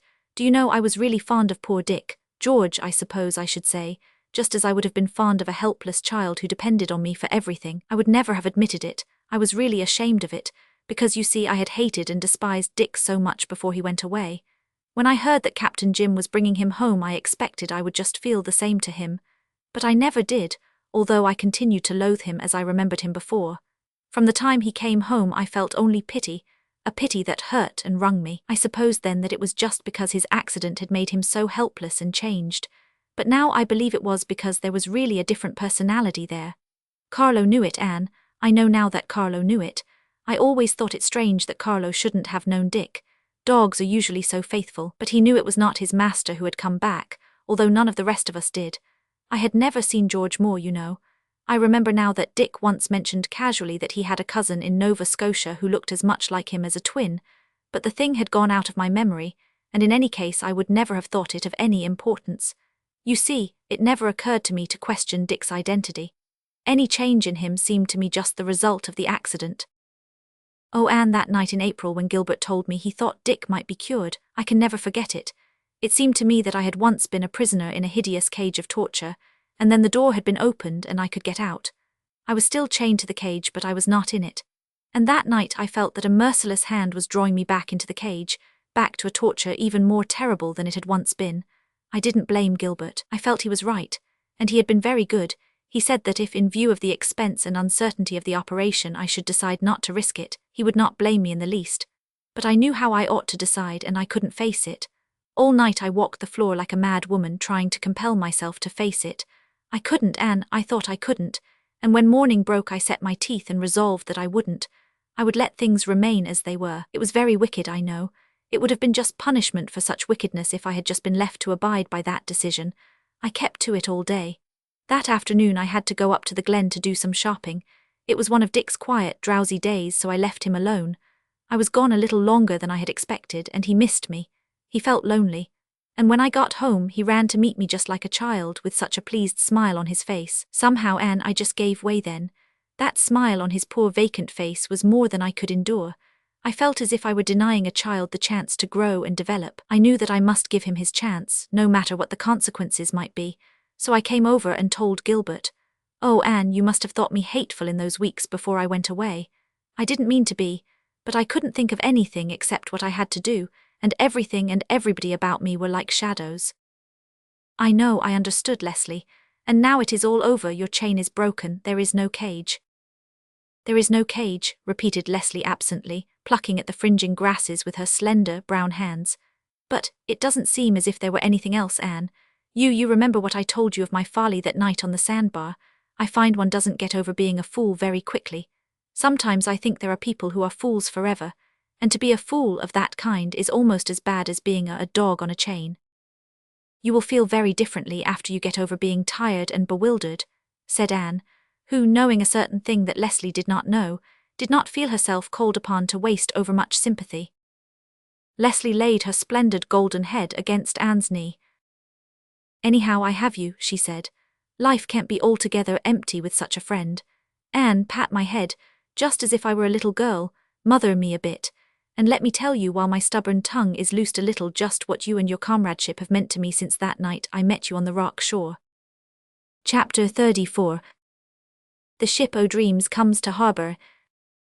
One morning, when a windy golden sunrise was billowing over the gulf in waves of light, a certain weary stork flew over the bar of Four Winds Harbour on his way from the land of evening stars.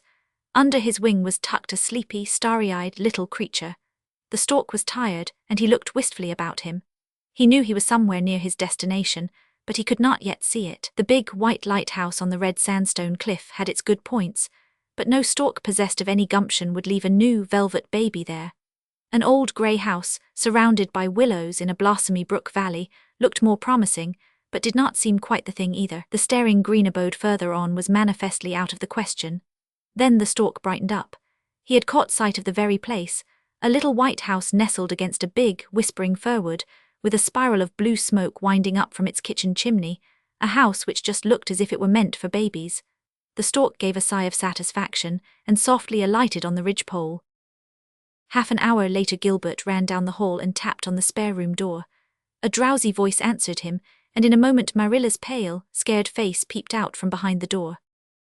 "Marilla, Anne has sent me to tell you that a certain young gentleman has arrived here. He hasn't brought much luggage with him, but he evidently means to stay." "For pity's sake," said Marilla blankly, "you don't mean to tell me, Gilbert, that it's all over? Why wasn't I called?" "Anne wouldn't let us disturb you when there was no need. Nobody was called until about 2 hours ago. There was no passage perilous this time." And Gilbert, will this baby live?" "He certainly will. He weighs 10 pounds and why, listen to him, nothing wrong with his lungs, is there? The nurse says his hair will be red. Anne is furious with her and I'm tickled to death." That was a wonderful day in the little house of dreams. "The best dream of all has come true," said Anne, pale and rapturous. "Oh, Marilla, I hardly dare believe it after that horrible day last summer. I have had a heartache ever since then, but it is gone now." "This baby will take Joy's place," said Marilla. "Oh, no, Marilla. He can't, nothing can ever do that. He has his own place, my dear wee man-child, but little Joy has hers and always will have it. If she had lived, she would have been over a year old. She would have been toddling around on her tiny feet and lisping a few words. I can see her so plainly, Marilla. Oh, I know now that Captain Jim was right when he said God would manage better than that my baby would seem a stranger to me when I found her beyond. I've learned that this past year. I've followed her development day by day and week by week. I always shall. I shall know just how she grows from year to year, and when I meet her again I'll know her. She won't be a stranger. Oh, Marilla, look at his dear, darling toes. Isn't it strange they should be so perfect?" "It would be stranger if they weren't," said Marilla crisply. Now that all was safely over, Marilla was herself again. "Oh, I know, but it seems as if they couldn't be quite finished, you know, and they are, even to the tiny nails. And his hands, just look at his hands, Marilla." "They appear to be a good deal like hands," Marilla conceded. "See how he clings to my finger. I'm sure he knows me already. He cries when the nurse takes him away. Oh, Marilla, do you don't think, do you, that his hair is going to be red?" "I don't see much hair of any color," said Marilla. "I wouldn't worry about it if I were you until it becomes visible." "Marilla, he has hair. Look at that fine little down all over his head. Anyway, nurse says his eyes will be hazel and his forehead is exactly like Gilbert's. And he has the nicest little ears, Mrs. Doctor, dear," said Susan. "The first thing I did was to look at his ears. Hair is deceitful and noses and eyes change, and you cannot tell what is going to come of them, but ears is ears from start to finish, and you always know where you are with them.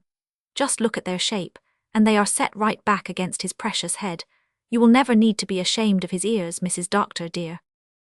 Anne's convalescence was rapid and happy.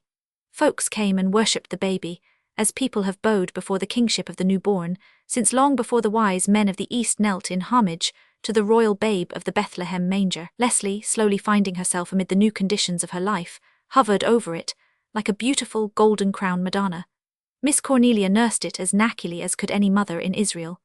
Captain Jim held the small creature in his big brown hands and gazed tenderly at it, with eyes that saw the children who had never been born to him.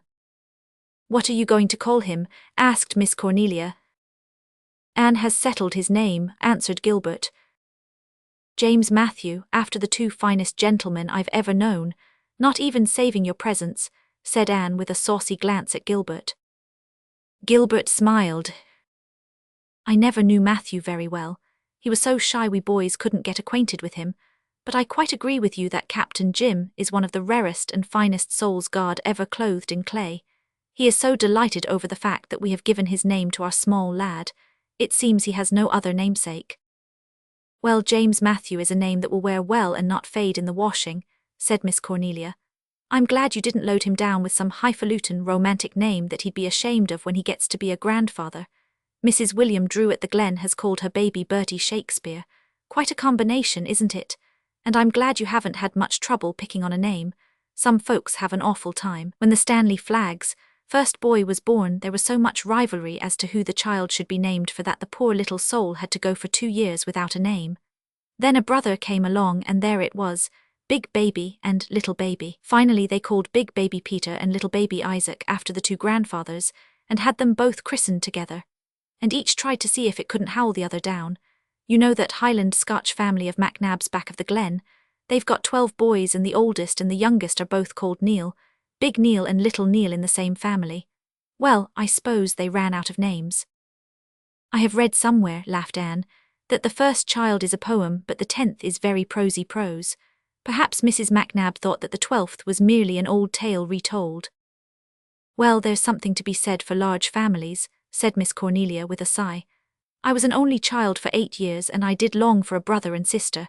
Mother told me to pray for one, and pray I did, believe me. Well, one day Aunt Nellie came to me and said, Cornelia, there is a little brother for you upstairs in your ma's room. You can go up and see him. I was so excited and delighted I just flew upstairs, and old Mrs. Flagg lifted up the baby for me to see. Lord, Anne dearie, I never was so disappointed in my life. You see, I'd been praying for a brother 2 years older than myself. How long did it take you to get over your disappointment? Asked Anne amid her laughter. Well, I had a spite at Providence for a good spell, and for weeks I wouldn't even look at the baby. Nobody knew why, for I never told. Then he began to get real cute, and held out his wee hands to me and I began to get fond of him. But I didn't get really reconciled to him until one day a school chum came to see him, and said she thought he was awful small for his age. I just got boiling mad and I sailed right into her, and told her she didn't know a nice baby when she saw one, and ours was the nicest baby in the world. And after that I just worshipped him. Mother died before he was 3 years old and I was sister and mother to him both.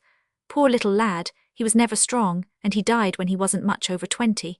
Seems to me I'd have given anything on earth, Anne dearie, if he'd only lived. Miss Cornelia sighed. Gilbert had gone down and Leslie, who had been crooning over the small James Matthew in the dormer window, laid him asleep in his basket and went her way. As soon as she was safely out of earshot, Miss Cornelia bent forward and said in a conspirator's whisper, Anne dearie, I'd a letter from Owen Ford yesterday. He's in Vancouver just now, but he wants to know if I can board him for a month later on. You know what that means? Well, I hope we're doing right. We've nothing to do with it. We couldn't prevent him from coming to Four Winds if he wanted to, said Anne quickly. She did not like the feeling of matchmaking Miss Cornelia's whispers gave her, and then she weakly succumbed herself. Don't let Leslie know he is coming until he is here, she said. If she found out I feel sure she would go away at once. She intends to go in the fall anyhow, she told me so the other day. She is going to Montreal to take up nursing and make what she can of her life.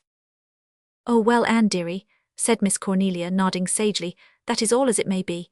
You and I have done our part and we must leave the rest to higher hands. Chapter 35. Politics at Four Winds. When Anne came downstairs again, the island as well as all Canada was in the throes of a campaign preceding a general election. Gilbert, who was an ardent conservative, found himself caught in the vortex, being much in demand for speech-making at the various county rallies.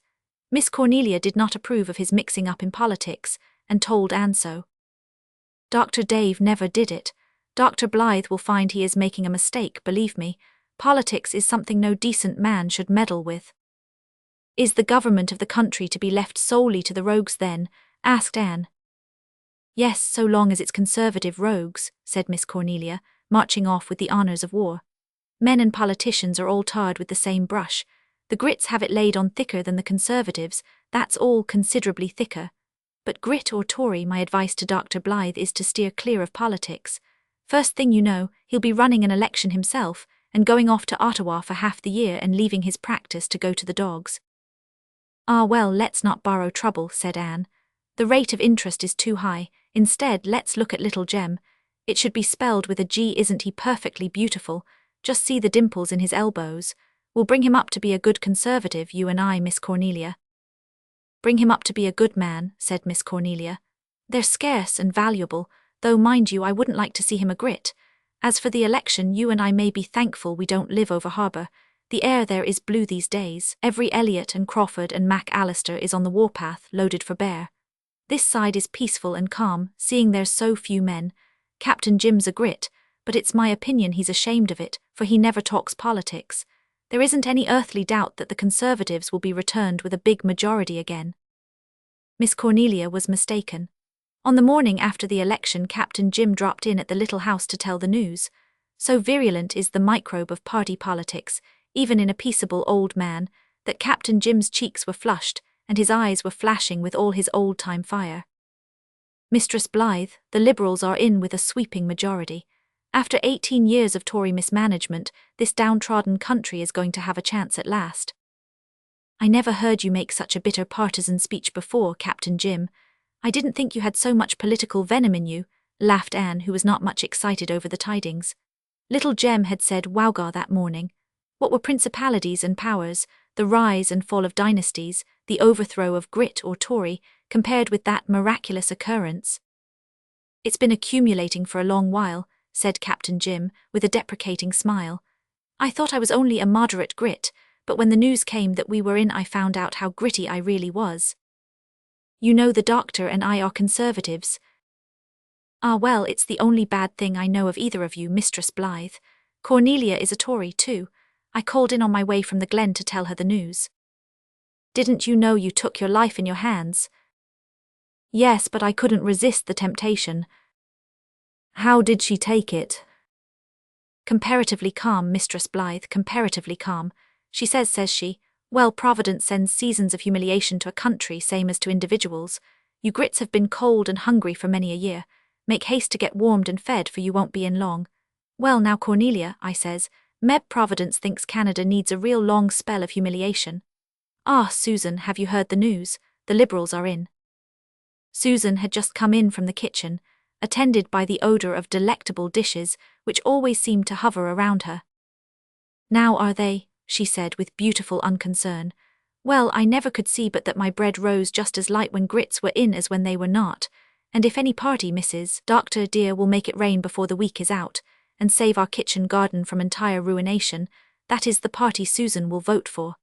In the meantime, will you just step out and give me your opinion on the meat for dinner? I am fearing that it is very tough, and I think that we had better change our butcher as well as our government. One evening a week later, Anne walked down to the point to see if she could get some fresh fish from Captain Jim, leaving little Jem for the first time. It was quite a tragedy. Suppose he cried? Suppose Susan did not know just exactly what to do for him? Susan was calm and serene. I have had as much experience with him as you, Mrs. Doctor dear, have I not? Yes, with him, but not with other babies. Why, I looked after 3 pairs of twins when I was a child, Susan. When they cried, I gave them peppermint or castor oil quite coolly. It's quite curious now to recall how lightly I took all those babies and their woes. Oh well, if little Jem cries, I will just clap a hot water bag on his little stomach, said Susan. Not too hot, you know, said Anne anxiously. Oh, was it really wise to go? Do not you fret, Mrs. Doctor dear. Susan is not the woman to burn a wee man. Bless him, he has no notion of crying. Anne tore herself away finally and enjoyed her walk to the point after all, through the long shadows of the sun setting. Captain Jim was not in the living room of the lighthouse, but another man was, a handsome middle-aged man with a strong, clean-shaven chin who was unknown to Anne. Nevertheless, when she sat down, he began to talk to her with all the assurance of an old acquaintance. There was nothing amiss in what he said or the way he said it, but Anne rather resented such a cool taking for granted in a complete stranger. Her replies were frosty, and as few as decency required. Nothing daunted, her companion talked on for several minutes, then excused himself and went away. Anne could have sworn there was a twinkle in his eye, and it annoyed her. Who was the creature? There was something vaguely familiar about him, but she was certain she had never seen him before. Captain Jim, who was that who just went out? She asked as Captain Jim came in. Marshal Elliot, answered the captain. Marshal Elliot, cried Anne. "Oh, Captain Jim, it wasn't, yes, it was his voice, oh, Captain Jim, I didn't know him and I was quite insulting to him. Why didn't he tell me? He must have seen I didn't know him. He wouldn't say a word about it, he'd just enjoy the joke. Don't worry over snubbing him, he'll think it fun. Yes, Marshall's shaved off his beard at last and cut his hair. His party is in, you know. I didn't know him myself first time I saw him. He was up in Carter Flagg's store at the Glen the night after Election Day along with a crowd of others waiting for the news. About 12 the phone came through. The Liberals were in. Marshall just got up and walked out. He didn't cheer or shout. He left the others to do that and they nearly lifted the roof off Carter's store, I reckon. Of course, all the Tories were over in Raymond Russell's store. Not much cheering there. Marshall went straight down the street to the side door of Augustus Palmer's barber shop. Augustus was in bed asleep, but Marshall hammered on the door until he got up and come down, wanting to know what all the racket was about. "Come into your shop and do the best job you ever did in your life, Gus," said Marshall. "The Liberals are in and you're going to barber a good grit before the sun rises." Gus was mad as hops, partly because he'd been dragged out of bed, but more because he's a Tory. He vowed he wouldn't shave any man after 12 at night. "You'll do what I want you to do, Sonny," said Marshall, "or I'll just turn you over my knee and give you one of those spankings your mother forgot." He'd have done it too, and Gus knew it, for Marshall is as strong as an ox and Gus is only a midget of a man. So he gave in and towed Marshall into the shop and went to work. "Now," says he, "I'll barber you up, but if you say one word to me about the grits getting in while I'm doing it, I'll cut your throat with this razor," says he. You wouldn't have thought mild little Gus could be so bloodthirsty, would you? Shows what party politics will do for a man. Marshall kept quiet and got his hair and beard disposed of and went home. When his old housekeeper heard him come upstairs, she peeked out of her bedroom door to see whether 'twas him or the hired boy. And when she saw a strange man striding down the hall with a candle in his hand, she screamed blue murder and fainted dead away. They had to send for the doctor before they could bring her to, and it was several days before she could look at Marshall without shaking all over. Captain Jim had no fish. He seldom went out in his boat that summer, and his long tramping expeditions were over. He spent a great deal of his time sitting by his seaward window, looking out over the gulf with his swiftly whitening head leaning on his hand. He sat there tonight for many silent minutes, keeping some tryst with the past which Anne would not disturb. Presently he pointed to the iris of the west. "That's beautiful, isn't it, Mistress Blythe? But I wish you could have seen the sunrise this morning. It was a wonderful thing, wonderful. I've seen all kinds of sunrises come over that gulf. I've been all over the world, Mistress Blythe, and take it all in all, I've never seen a finer sight than a summer sunrise over the gulf. A man can't pick his time for dying, Mistress Blythe. Just got to go when the great captain gives his sailing orders. But if I could, I'd go out when the morning comes across that water. I've watched it many a time, and thought what a thing it would be to pass out through that great white glory to whatever was waiting buoyant, on a sea that ain't mapped out on any earthly chart. I think, Mistress Blythe, that I'd find lost Margaret there." Captain Jim had often talked to Anne of lost Margaret since he had told her the old story. His love for her trembled in every tone, that love that had never grown faint or forgetful. "Anyway, I hope when my time comes I'll go quick and easy. I don't think I'm a coward, Mistress Blythe. I've looked an ugly death in the face more than once without blenching. But the thought of a lingering death does give me a queer, sick feeling of horror."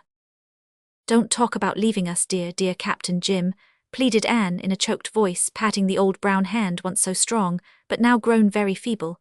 "What would we do without you?" Captain Jim smiled beautifully. "Oh, you'd get along nicely, nicely, but you wouldn't forget the old man altogether, Mistress Blythe. No, I don't think you'll ever quite forget him. The race of Joseph always remembers one another. But it'll be a memory that won't hurt. I like to think that my memory won't hurt my friends. It'll always be kind of pleasant to them, I hope and believe. It won't be very long now before lost Margaret calls me for the last time. I'll be all ready to answer. I just spoke of this because there's a little favor I want to ask you. Here's this poor old matey of mine." Captain Jim reached out a hand and poked the big, warm, velvety, golden ball on the sofa. The first mate uncoiled himself like a spring with a nice, throaty, comfortable sound, half purr, half meow, stretched his paws in air, turned over and called himself up again. "He'll miss me when I start on the 5 yage. I can't bear to think of leaving the poor critter to starve like he was left before. If anything happens to me, will you give matey a bite and a corner, Mistress Blythe?" "Indeed I will." "Then that is all I had on my mind. Your little gem is to have the few curious things I picked up, I've seen to that. And now I don't like to see tears in those pretty eyes, Mistress Blythe. I'll meb hang on for quite a spell yet. I heard you reading a piece of poetry one day last winter, one of Tennyson's pieces. I'd sorter like to hear it again if you could recite it for me." Softly and clearly, while the sea wind blew in on them, Anne repeated the beautiful lines of Tennyson's wonderful swan song, Crossing the Bar. The old captain kept time gently with his sinewy hand. "Yes, yes, Mistress Blythe," he said when she had finished. That's it, that's it. He wasn't a sailor, you tell me. I dunno how he could have put an old sailor's feelings into words like that if he wasn't one. He didn't want any sadness farewells, and neither do I, Mistress Blythe, for all will be well with me and mine bayant the bar." Chapter 36. Beauty for Ashes. "Any news from Green Gables, Anne?" "Nothing very especial," replied Anne, folding up Marilla's letter. "Jake Darnell has been there shingling the roof. He is a full-fledged carpenter now, so it seems he has had his own way in regard to the choice of a life work. You remember his mother wanted him to be a college professor. I shall never forget the day she came to the school and rated me for failing to call him St. Clair." "Does anyone ever call him that now?" "Evidently not. It seems that he has completely lived it down. Even his mother has succumbed. I always thought that a boy with Jake's chin and mouth would get his own way in the end. Diana writes me that Dora has a beau. Just think of it, that child." "Dora is 17, said Gilbert. "Charlie Sloane and I were both mad about you when you were 17, Anne." "Really, Gilbert, we must be getting on in years," said Anne with a half-rueful smile. "When children who were 6 when we thought ourselves grown up are old enough now to have beaux. Dora's is Ralph Andrews, Jane's brother. I remember him as a little, round, fat, white-headed fellow who was always at the foot of his class, but I understand he is quite a fine-looking young man now. Dora will probably marry young. She's of the same type as Charlotta the Fourth. She'll never miss her first chance for fear she might not get another." "Well, if she marries Ralph, I hope he will be a little more up-and-coming than his brother Billy," mused Anne. "For instance," said Gilbert, laughing, "let us hope he will be able to propose on his own account. Anne, would you have married Billy if he had asked you himself, instead of getting Jane to do it for him?" "I might have." Anne went off into a shriek of laughter over the recollection of her first proposal. The shock of the whole thing might have hypnotized me into some such rash and foolish act. Let us be thankful he did it by proxy. "I had a letter from George Moore yesterday," said Leslie, from the corner where she was reading. "Oh, how is he?" asked Anne interestedly, yet with an unreal feeling that she was inquiring about someone whom she did not know. "He is well, but he finds it very hard to adapt himself to all the changes in his old home and friends. He's going to sea again in the spring. It's in his blood, he says, and he longs for it. But he told me something that made me glad for him, poor fellow. Before he sailed on the Four Sisters, he was engaged to a girl at home. He did not tell me anything about her in Montreal, because he said he supposed she would have forgotten him and married someone else long ago. And with him, you see, his engagement and love was still a thing of the present. It was pretty hard on him, but when he got home he found she had never married and still cared for him. They are to be married this fall. I'm going to ask him to bring her over here for a little trip. He says he wants to come and see the place where he lived so many years without knowing it." "What a nice little romance," said Anne, whose love for the romantic was immortal. "And to think," she added with a sigh of self-reproach, "that if I had had my way George Moore would never have come up from the grave in which his identity was buried. How I did fight against Gilbert's suggestion. Well, I am punished. I shall never be able to have a different opinion from Gilbert again. If I try to have, he will squelch me by casting George Moore's case up to me." "As if even that would squelch a woman," mocked Gilbert. "At least do not become my echo, Anne. A little opposition gives spice to life. I do not want a wife like John McAllister's over the harbour. No matter what he says, she at once remarks in that drab, lifeless little voice of hers, 'That is very true, John, dear me.'" Anne and Leslie laughed.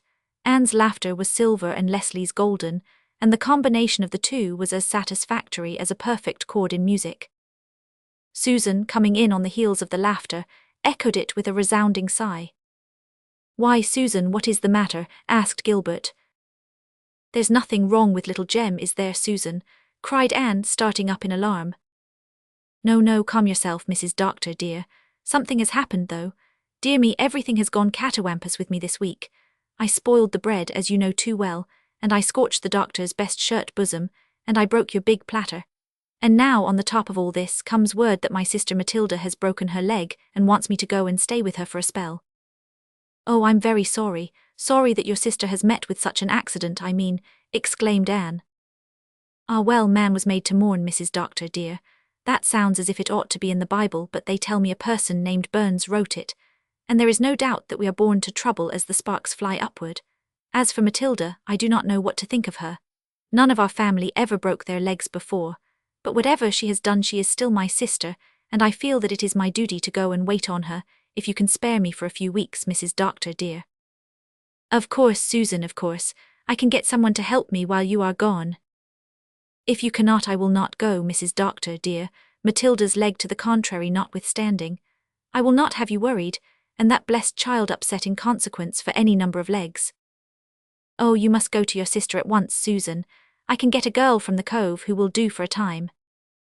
Anne, will you let me come and stay with you while Susan is away? Exclaimed Leslie. Do, I'd love to, and it would be an act of charity on your part. I'm so horribly lonely over there in that big barn of a house. There's so little to do, and at night I'm worse than lonely. I'm frightened and nervous in spite of locked doors. There was a tramp around 2 days ago. Anne joyfully agreed, and next day Leslie was installed as an inmate of the little house of dreams. Miss Cornelia warmly approved of the arrangement. It seems providential, she told Anne in confidence. I'm sorry for Matilda Clow, but since she had to break her leg it couldn't have happened at a better time. Leslie will be here while Owen Ford is in Four Winds, and those old cats up at the Glen won't get the chance to meow, as they would if she was living over there alone and Owen going to see her. They are doing enough of it as it is, because she doesn't put on mourning. I said to one of them, if you mean she should put on mourning for George Moore, it seems to me more like his resurrection than his funeral. And if it's Dick you mean, I confess I can't see the propriety of going into weeds for a man who died 13 years ago, and good riddance then. And when old Louisa Baldwin remarked to me that she thought it very strange that Leslie should never have suspected it wasn't her own husband, I said, you never suspected it was Dick Moore, and you were next door neighbour to him all his life, and by nature you're 10 times as suspicious as Leslie. But you can't stop some people's tongues, Anne dearie, and I'm real thankful Leslie will be under your roof while Owen is courting her. Owen Ford came to the little house one August evening when Leslie and Anne were absorbed in worshipping the baby. He paused at the open door of the living room, unseen by the two within, gazing with greedy eyes at the beautiful picture. Leslie sat on the floor with the baby in her lap, making ecstatic dabs at his fat little hands as he fluttered them in the air. Oh, you dear, beautiful, beloved baby, she mumbled, catching one wee hand and covering it with kisses. Isn't him ze darlingest did he sing, crooned Anne, hanging over the arm of her chair adoringly. Dem itty wee pads are ze very tweetest handies in ze whole big world, isn't dey, you darling itty man? Anne, in the months before little Jem's coming, had pored diligently over several wise volumes, and pinned her faith to one in especial, Sir Oracle on the Care and Training of Children. Sir Oracle implored parents by all they held sacred never to talk baby talk to their children. Infants should invariably be addressed in classical language from the moment of their birth, so should they learn to speak English undefiled from their earliest utterance. How, demanded Sir Oracle, can a mother reasonably expect her child to learn correct speech, when she continually accustoms its impressionable grey matter to such absurd expressions and distortions of our noble tongue as thoughtless mothers inflict every day on the helpless creatures committed to their care? Can a child who is constantly called tweet iddy wee singy ever attain to any proper conception of his own being and possibilities and destiny? Anne was vastly impressed with this, and informed Gilbert that she meant to make it an inflexible rule never, under any circumstances, to talk baby talk to her children. Gilbert agreed with her, and they made a solemn compact on the subject, a compact which Anne shamelessly violated the very first moment little Jem was laid in her arms. Oh, the darling iddy wee sing, she had exclaimed, and she had continued to violate it ever since. When Gilbert teased her, she laughed Sir Oracle to scorn. He never had any children of his own, Gilbert. I am positive he hadn't, or he would never have written such rubbish. You just can't help talking baby talk to a baby. It comes natural, and it's right. It would be inhuman to talk to those tiny, soft, velvety little creatures as we do to great big boys and girls. Babies want love and cuddling and all the sweet baby talk they can get, and little Jem is going to have it, bless his dear iddy heartums. But you're the worst I ever heard, Anne, protested Gilbert, who, not being a mother but only a father, was not wholly convinced yet that Sir Oracle was wrong. I never heard anything like the way you talk to that child. Very likely you never did. Go away, go away. Didn't I bring up 3 pairs of Hammond twins before I was 11? You and Sir Oracle are nothing but cold-blooded theorists. Gilbert, just look at him. He's smiling at me. He knows what we're talking about. And dest agrees with every word mother says, don't you, angel lover? Gilbert put his arm about them. Oh, you mothers, he said, you mothers, God knew what he was about when he made you. So little Jem was talked to and loved and cuddled, and he throve as became a child of the House of Dreams. Leslie was quite as foolish over him as Anne was.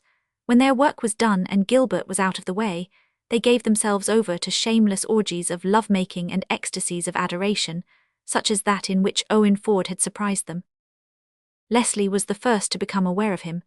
Even in the twilight, Anne could see the sudden whiteness that swept over her beautiful face, blotting out the crimson of lip and cheeks. Owen came forward eagerly, blind for a moment to Anne. Leslie, he said, holding out his hand. It was the first time he had ever called her by her name, but the hand Leslie gave him was cold, and she was very quiet all the evening, while Anne and Gilbert and Owen laughed and talked together. Before his call ended, she excused herself and went upstairs. Owen's gay spirits flagged, and he went away soon after with a downcast air. Gilbert looked at Anne. Anne, what are you up to? There's something going on that I don't understand. The whole air here tonight has been charged with electricity. Leslie sits like the muse of tragedy.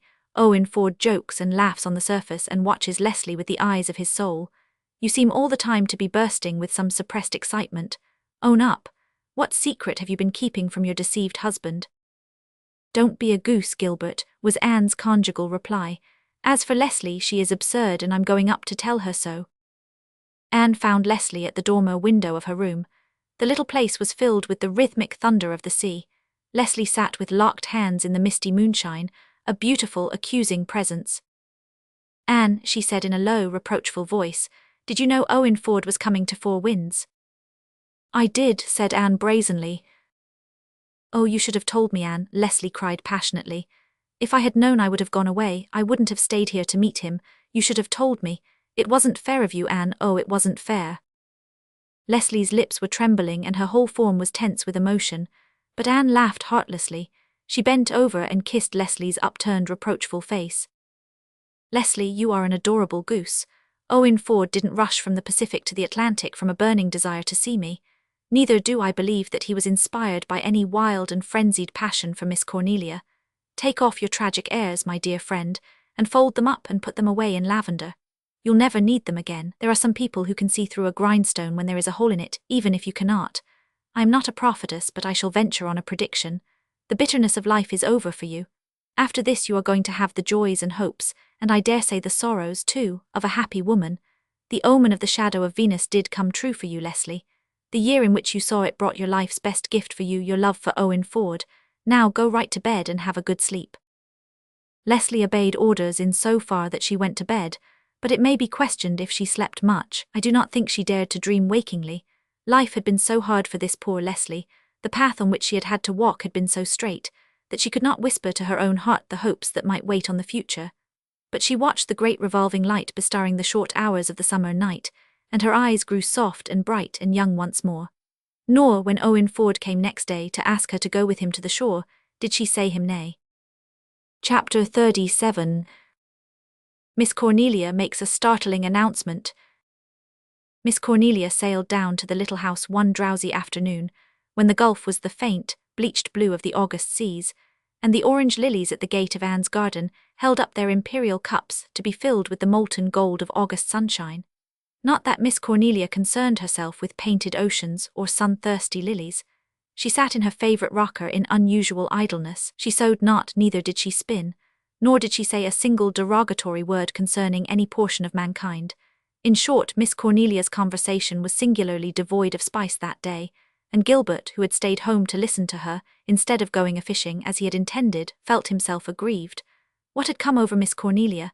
She did not look cast down or worried. On the contrary, there was a certain air of nervous exultation about her. "Where is Leslie?" she asked, not as if it mattered much either. "Owen and she went raspberrying in the woods back of her farm," answered Anne. "They won't be back before supper time, if then."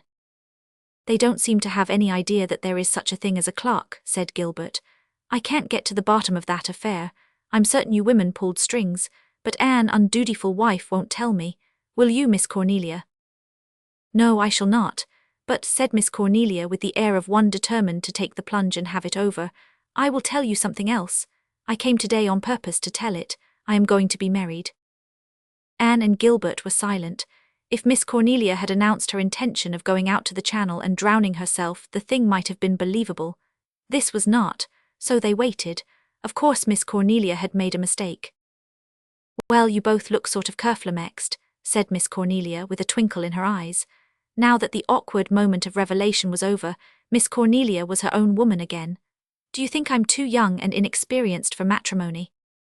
You know, it is rather staggering, said Gilbert, trying to gather his wits together. I've heard you say a score of times that you wouldn't marry the best man in the world. I'm not going to marry the best man in the world, retorted Miss Cornelia. Marshall Elliot is a long way from being the best. Are you going to marry Marshall Elliot? Exclaimed Anne, recovering her power of speech under this second shock. Yes, I could have had him any time these 20 years if I'd lifted my finger. But do you suppose I was going to walk into church beside a perambulating haystack like that?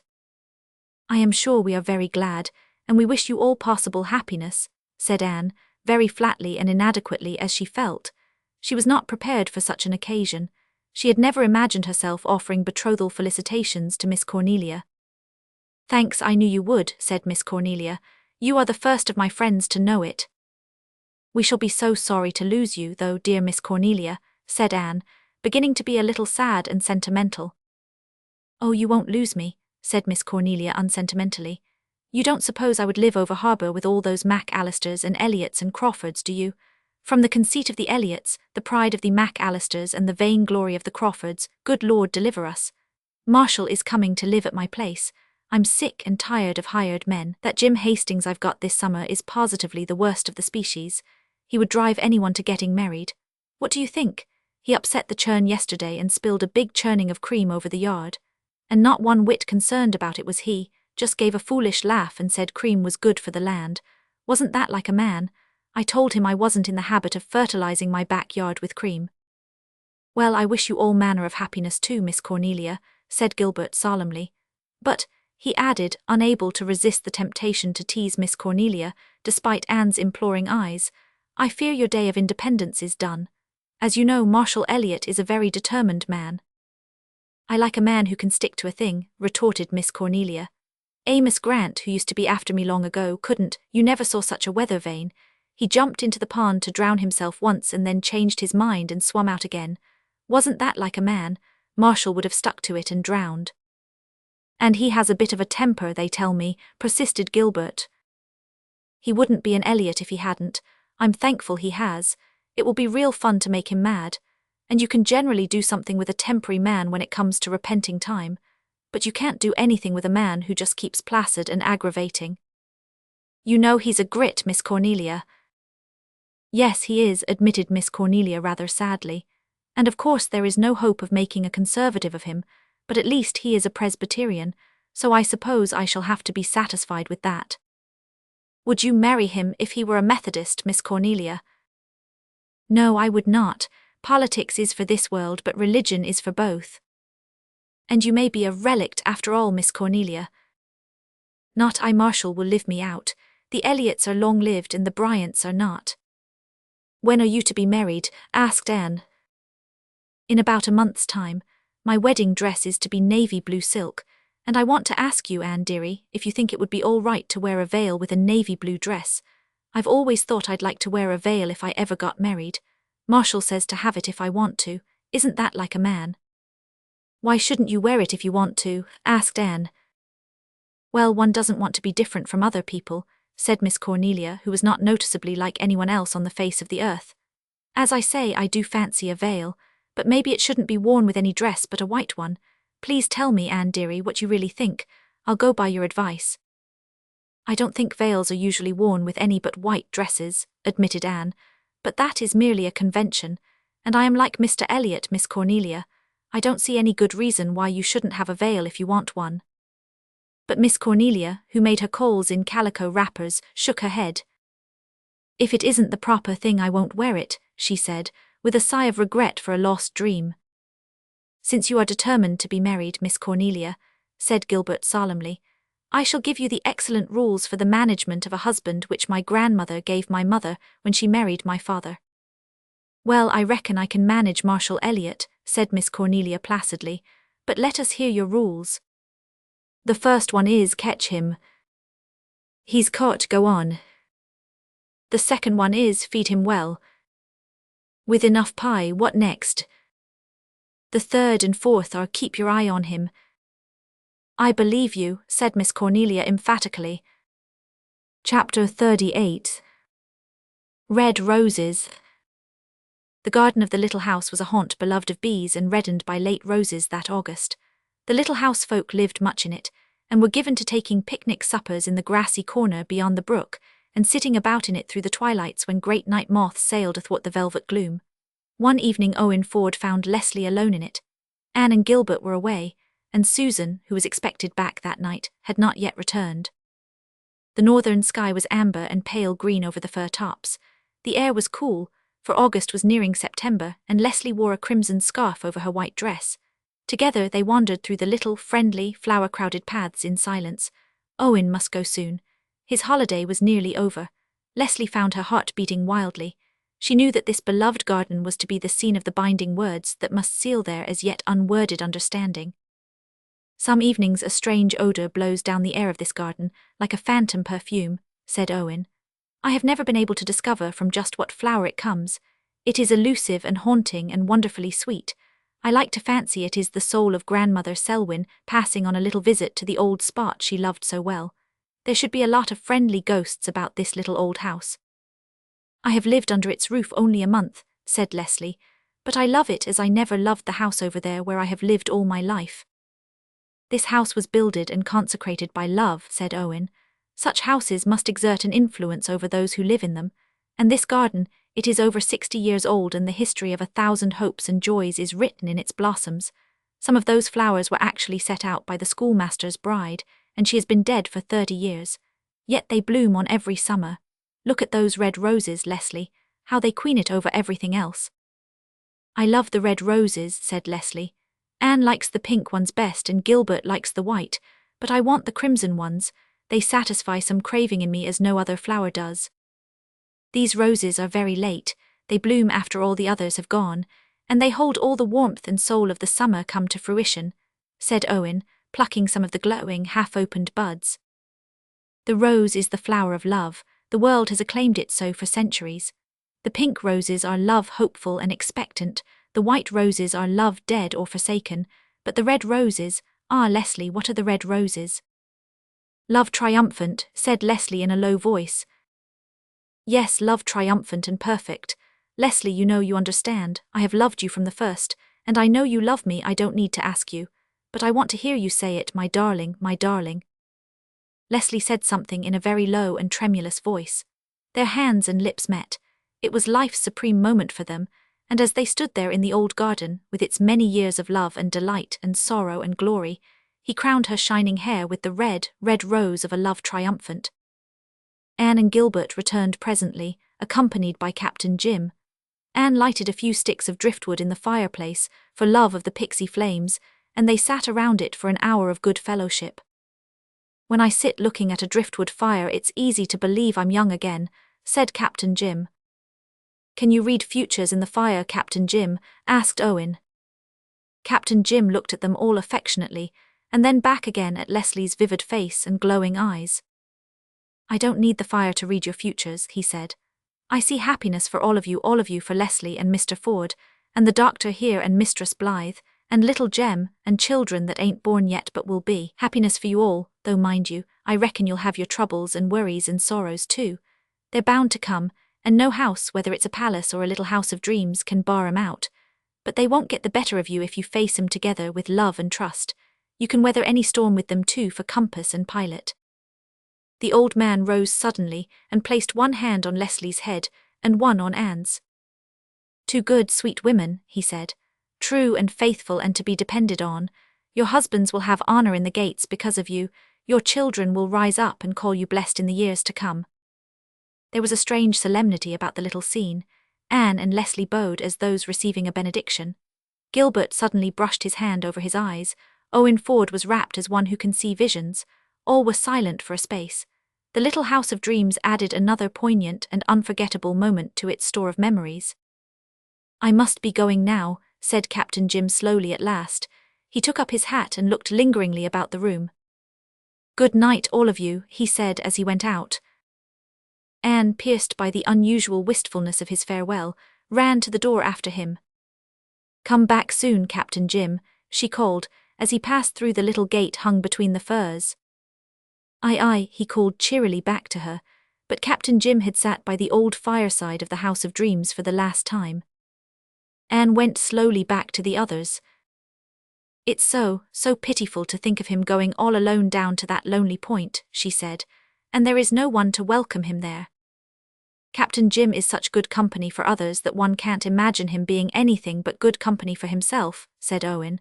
"But he must often be lonely. There was a touch of the seer about him tonight. He spoke as one to whom it had been given to speak. Well, I must be going too." Anne and Gilbert discreetly melted away, but when Owen had gone Anne returned, to find Leslie standing by the hearth. "Oh, Leslie, I know, and I'm so glad, dear," she said, putting her arms about her. "Anne, my happiness frightens me," whispered Leslie. "It seems too great to be real. I'm afraid to speak of it, to think of it. It seems to me that it must just be another dream of this house of dreams, and it will vanish when I leave here." "Well, you are not going to leave here until Owen takes you. You are going to stay with me until that time comes. Do you think I'd let you go over to that lonely, sad place again?" "Thank you, dear. I meant to ask you if I might stay with you. I didn't want to go back there. It would seem like going back into the chill and dreariness of the old life again. Anne, what a friend you've been to me, a good, sweet woman, true and faithful and to be depended on." Captain Jim summed you up. "He said women, not woman," smiled Anne. "Perhaps Captain Jim sees us both through the rose-colored spectacles of his love for us, but we can try to live up to his belief in us at least." "Do you remember, Anne," said Leslie slowly, "that I once said that night we met on the shore that I hated my good looks? I did then. It always seemed to me that if I had been homely, Dick would never have thought of me. I hated my beauty because it had attracted him, but now, oh, I'm glad that I have it. It's all I have to offer Owen. His artist soul delights in it. I feel as if I do not come to him quite empty-handed."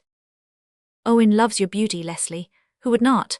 But it's foolish of you to say or think that that is all you bring him. He will tell you that I needn't, and now I must lock up. I expected Susan back tonight, but she has not come." "Oh yes, here I am, Mrs. Doctor, dear," said Susan, entering unexpectedly from the kitchen, and puffing like a hen drawing rails at that. "It's quite a walk from the glen down here." "I'm glad to see you back, Susan. How is your sister?"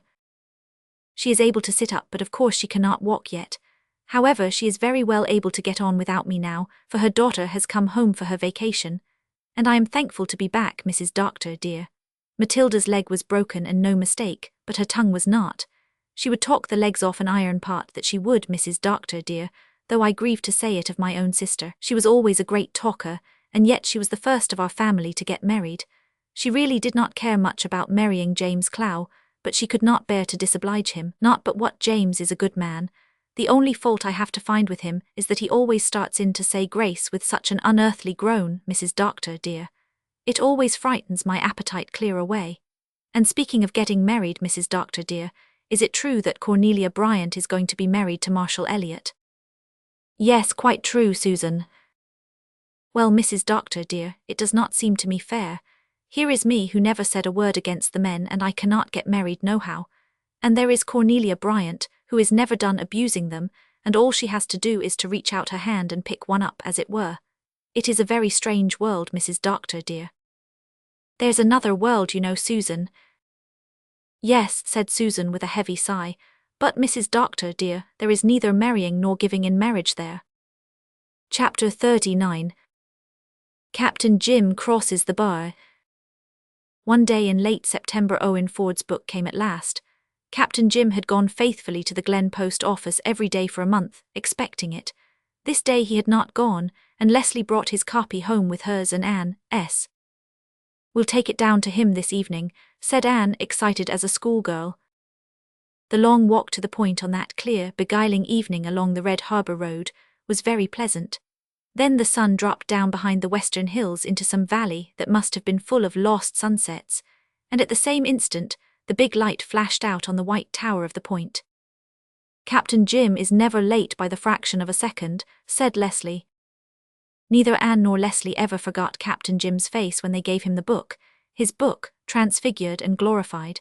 The cheeks that had been blanched of late suddenly flamed with the color of boyhood, his eyes glowed with all the fire of youth, but his hands trembled as he opened it. It was called simply The Life Book of Captain Jim, and on the title page the names of Owen Ford and James Boyd were printed as collaborators. The frontispiece was a photograph of Captain Jim himself, standing at the door of the lighthouse looking across the gulf. Owen Ford had snapped him one day while the book was being written. Captain Jim had known this, but he had not known that the picture was to be in the book. "Just think of it," he said, "the old sailor right there in a real printed book. This is the proudest day of my life. I'm like to bust, girls. There'll be no sleep for me tonight. I'll read my book clean through before sunup." "We'll go right away and leave you free to begin it," said Anne. Captain Jim had been handling the book in a kind of reverent rapture. Now he decidedly closed it and laid it aside. No, you're not going away before you take a cup of tea with the old man," he protested. "I couldn't hear to that, could you, matey? The life book will keep, I reckon.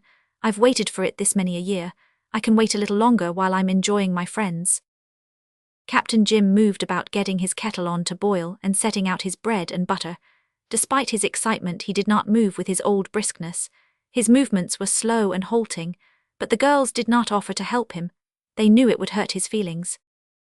"You just picked the right evening to visit me," he said, producing a cake from his cupboard. "Little Joe's mother sent me down a big basket full of cakes and pies today. A blessing on all good cooks, says I. Look at this purty cake, all frosting and nuts. 'Tain't often I can entertain in such style. Set in, girls, set in.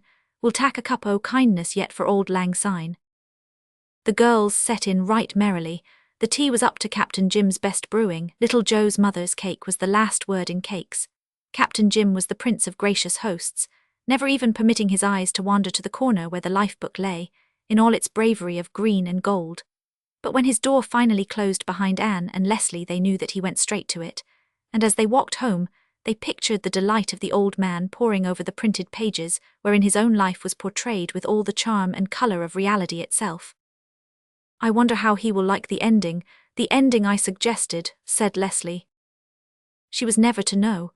Early the next morning Anne awakened to find Gilbert bending over her, fully dressed and with an expression of anxiety on his face. "Are you called out?" she asked drowsily. "No, Anne, I'm afraid there's something wrong at the point.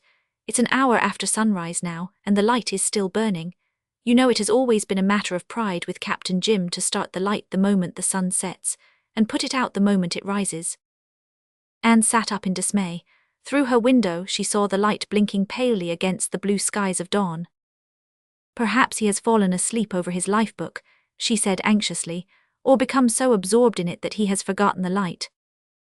Gilbert shook his head. "That wouldn't be like Captain Jim. Anyway, I'm going down to see." "Wait a minute and I'll go with you," exclaimed Anne. "Oh yes, I must. Little Jem will sleep for an hour yet and I'll call Susan. You may need a woman's help if Captain Jim is ill." It was an exquisite morning, full of tints and sounds at once ripe and delicate. The harbour was sparkling and dimpling like a girl. White gulls were soaring over the dunes. Beyond the bar was a shining, wonderful sea. The long fields by the shore were dewy and fresh in that first fine, purely tinted light. The wind came dancing and whistling up the channel to replace the beautiful silence with a music more beautiful still. Had it not been for the baleful star on the white tower, that early walk would have been a delight to Anne and Gilbert, but they went softly with fear. Their knock was not responded to. Gilbert opened the door and they went in. The old room was very quiet. On the table were the remnants of the little evening feast. The lamp still burned on the corner stand. The first mate was asleep in a square of sunshine by the sofa. Captain Jim lay on the sofa with his hands clasped over the life book, open at the last page, lying on his breast. His eyes were closed, and on his face was a look of the most perfect peace and happiness, the look of one who has long sought and found at last. "He is asleep," whispered Anne tremulously. Gilbert went to the sofa and bent over him for a few moments. Then he straightened up. "Yes, he sleeps well," he added quietly, "and Captain Jim has crossed the bar." They could not know precisely at what hour he had died, but Anne always believed that he had had his wish. and went out when the morning came across the gulf. Out on that shining tide his spirit drifted, over the sunrise sea of pearl and silver, to the haven where lost Margaret waited, beyond the storms and calms. Chapter 40. Farewell to the House of Dreams. Captain Jim was buried in the little over-harbour graveyard, very near to the spot where the wee white lady slept. His relatives put up a very expensive, very ugly monument, a monument at which he would have poked sly fun had he seen it in life, but his real monument was in the hearts of those who knew him, and in the book that was to live for generations. Leslie mourned that Captain Jim had not lived to see the amazing success of it.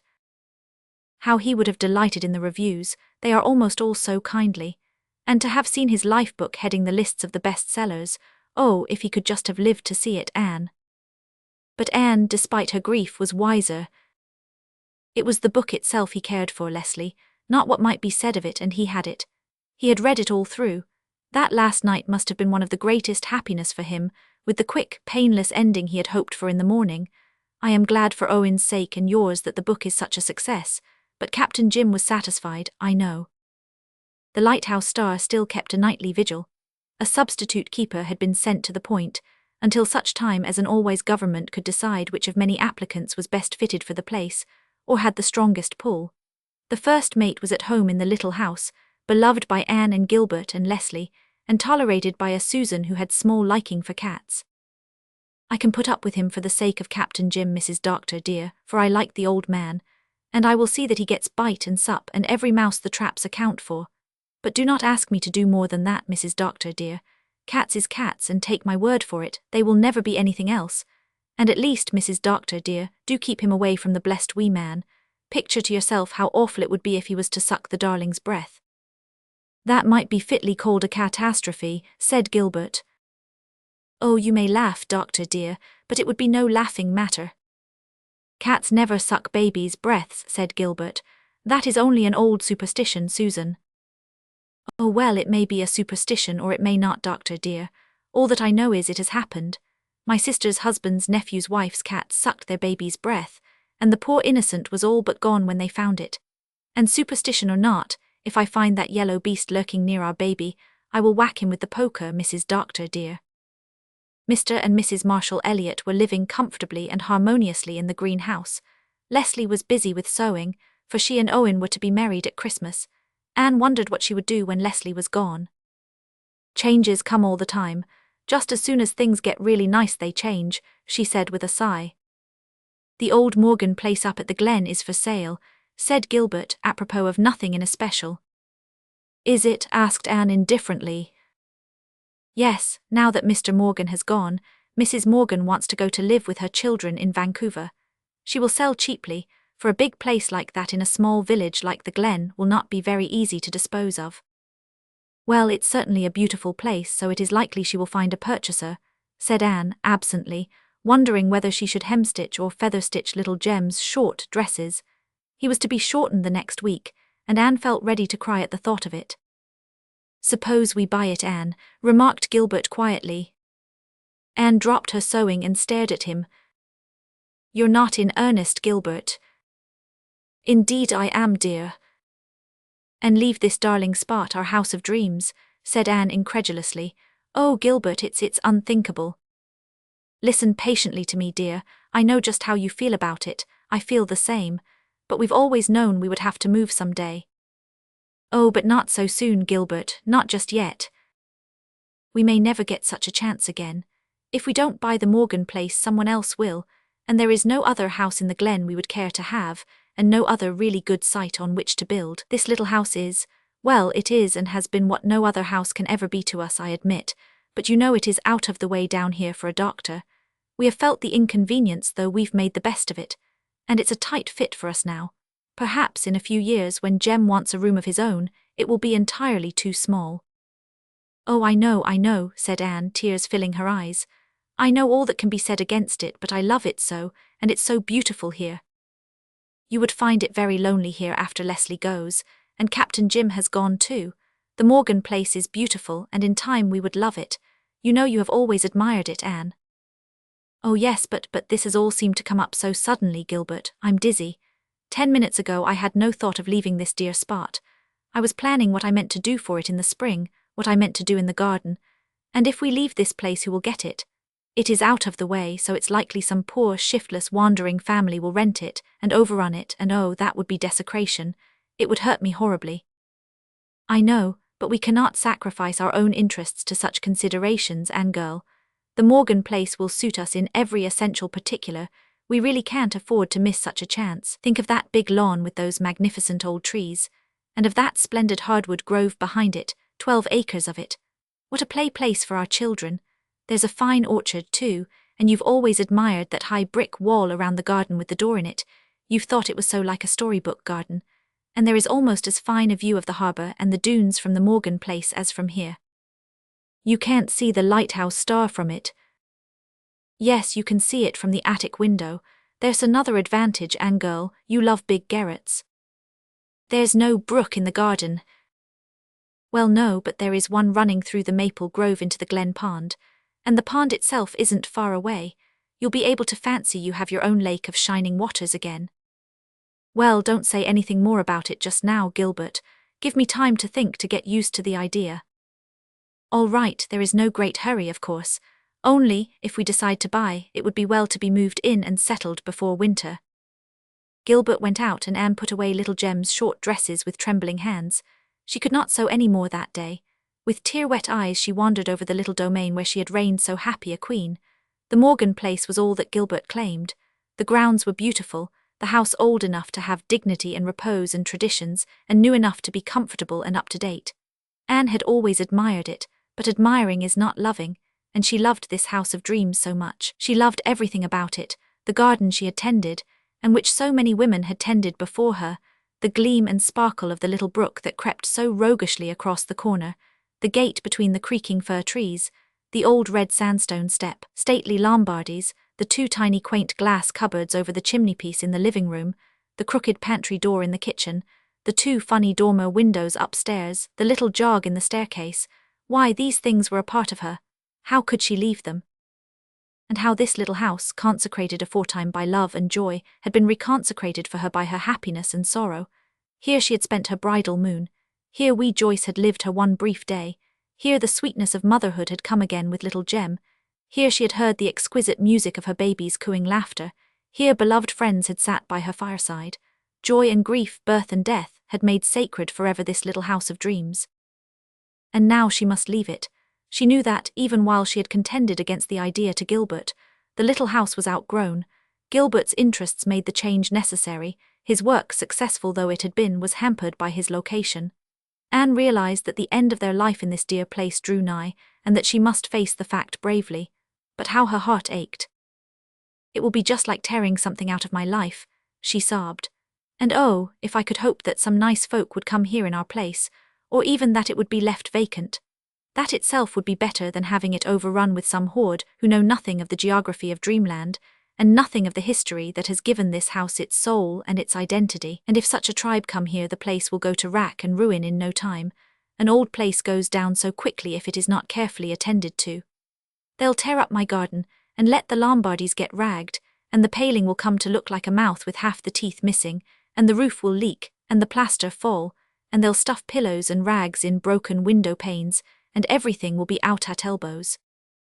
Anne's imagination pictured forth so vividly the coming degeneration of her dear little house that it hurt her as severely as if it had already been an accomplished fact. She sat down on the stairs and had a long, bitter cry. Susan found her there, and inquired with much concern what the trouble was.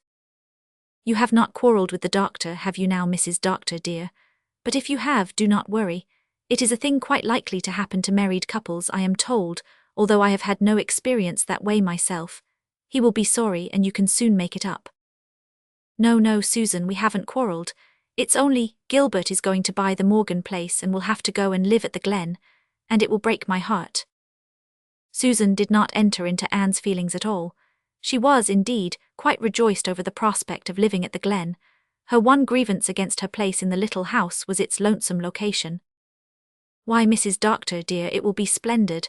The Morgan house is such a fine, big one." "I hate big houses," sobbed Anne. "Oh well, you will not hate them by the time you have half a dozen children," remarked Susan calmly. And this house is too small already for us. We have no spare room since Mrs. Moore is here, and that pantry is the most aggravating place I ever tried to work in. There is a corner every way you turn. Besides, it is out of the world down here. There is really nothing at all but scenery. Out of your world perhaps, Susan, but not out of mine, said Anne with a faint smile. I do not quite understand you, Mrs. Doctor, dear, but of course I am not well educated. But if Dr. Blythe buys the Morgan place he will make no mistake, and that you may tie to. They have water in it, and the pantries and closets are beautiful, and there is not another such cellar in P.E. Island, so I have been told. Why, the cellar here, Mrs. Doctor, dear, has been a heartbreak to me, as well you know.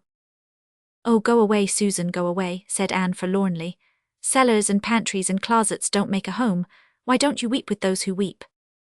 Well, I never was much hand for weeping, Mrs. Doctor, dear. I would rather fall to and cheer people up than weep with them. Now do not you cry and spoil your pretty eyes. This house is very well and has served your turn, but it is high time you had a better. Susan's point of view seemed to be that of most people. Leslie was the only one who sympathized understandingly with Anne. She had a good cry, too, when she heard the news. Then they both dried their tears and went to work at the preparations for moving. Since we must go, let us go as soon as we can and have it over, said poor Anne with bitter resignation. You know you will like that lovely old place at the Glen after you have lived in it long enough to have dear memories woven about it, said Leslie. Friends will come there as they have come here, happiness will glorify it for you. Now it's just a house to you, but the years will make it a home. Anne and Leslie had another cry the next week when they shortened little Jem. Anne felt the tragedy of it until evening when in his long nightie she found her own dear baby again. But it will be rompers next, and then trousers, and in no time he will be grown up, she sighed. Well, you would not want him to stay a baby always, Mrs. Doctor, dear, would you? Said Susan. Bless his innocent heart, he looks too sweet for anything in his little short dresses, with his dear feet sticking out. And think of the save in the ironing, Mrs. Doctor, dear. Anne, I have just had a letter from Owen, said Leslie, entering with a bright face. And oh, I have such good news. He writes me that he is going to buy this place from the church trustees and keep it to spend our summer vacations in. Anne, are you not glad? Oh, Leslie, glad isn't the word for it. It seems almost too good to be true. I shan't feel half so badly now that I know this dear spot will never be desecrated by a vandal tribe, or left to tumble down in decay. Why, it's lovely, it's lovely. One October morning, Anne wakened to the realization that she had slept for the last time under the roof of her little house. The day was too busy to indulge regret, and when evening came the house was stripped and bare. Anne and Gilbert were alone in it to say farewell. Leslie and Susan and little Jem had gone to the Glen with the last load of furniture. The sunset light streamed in through the curtainless windows.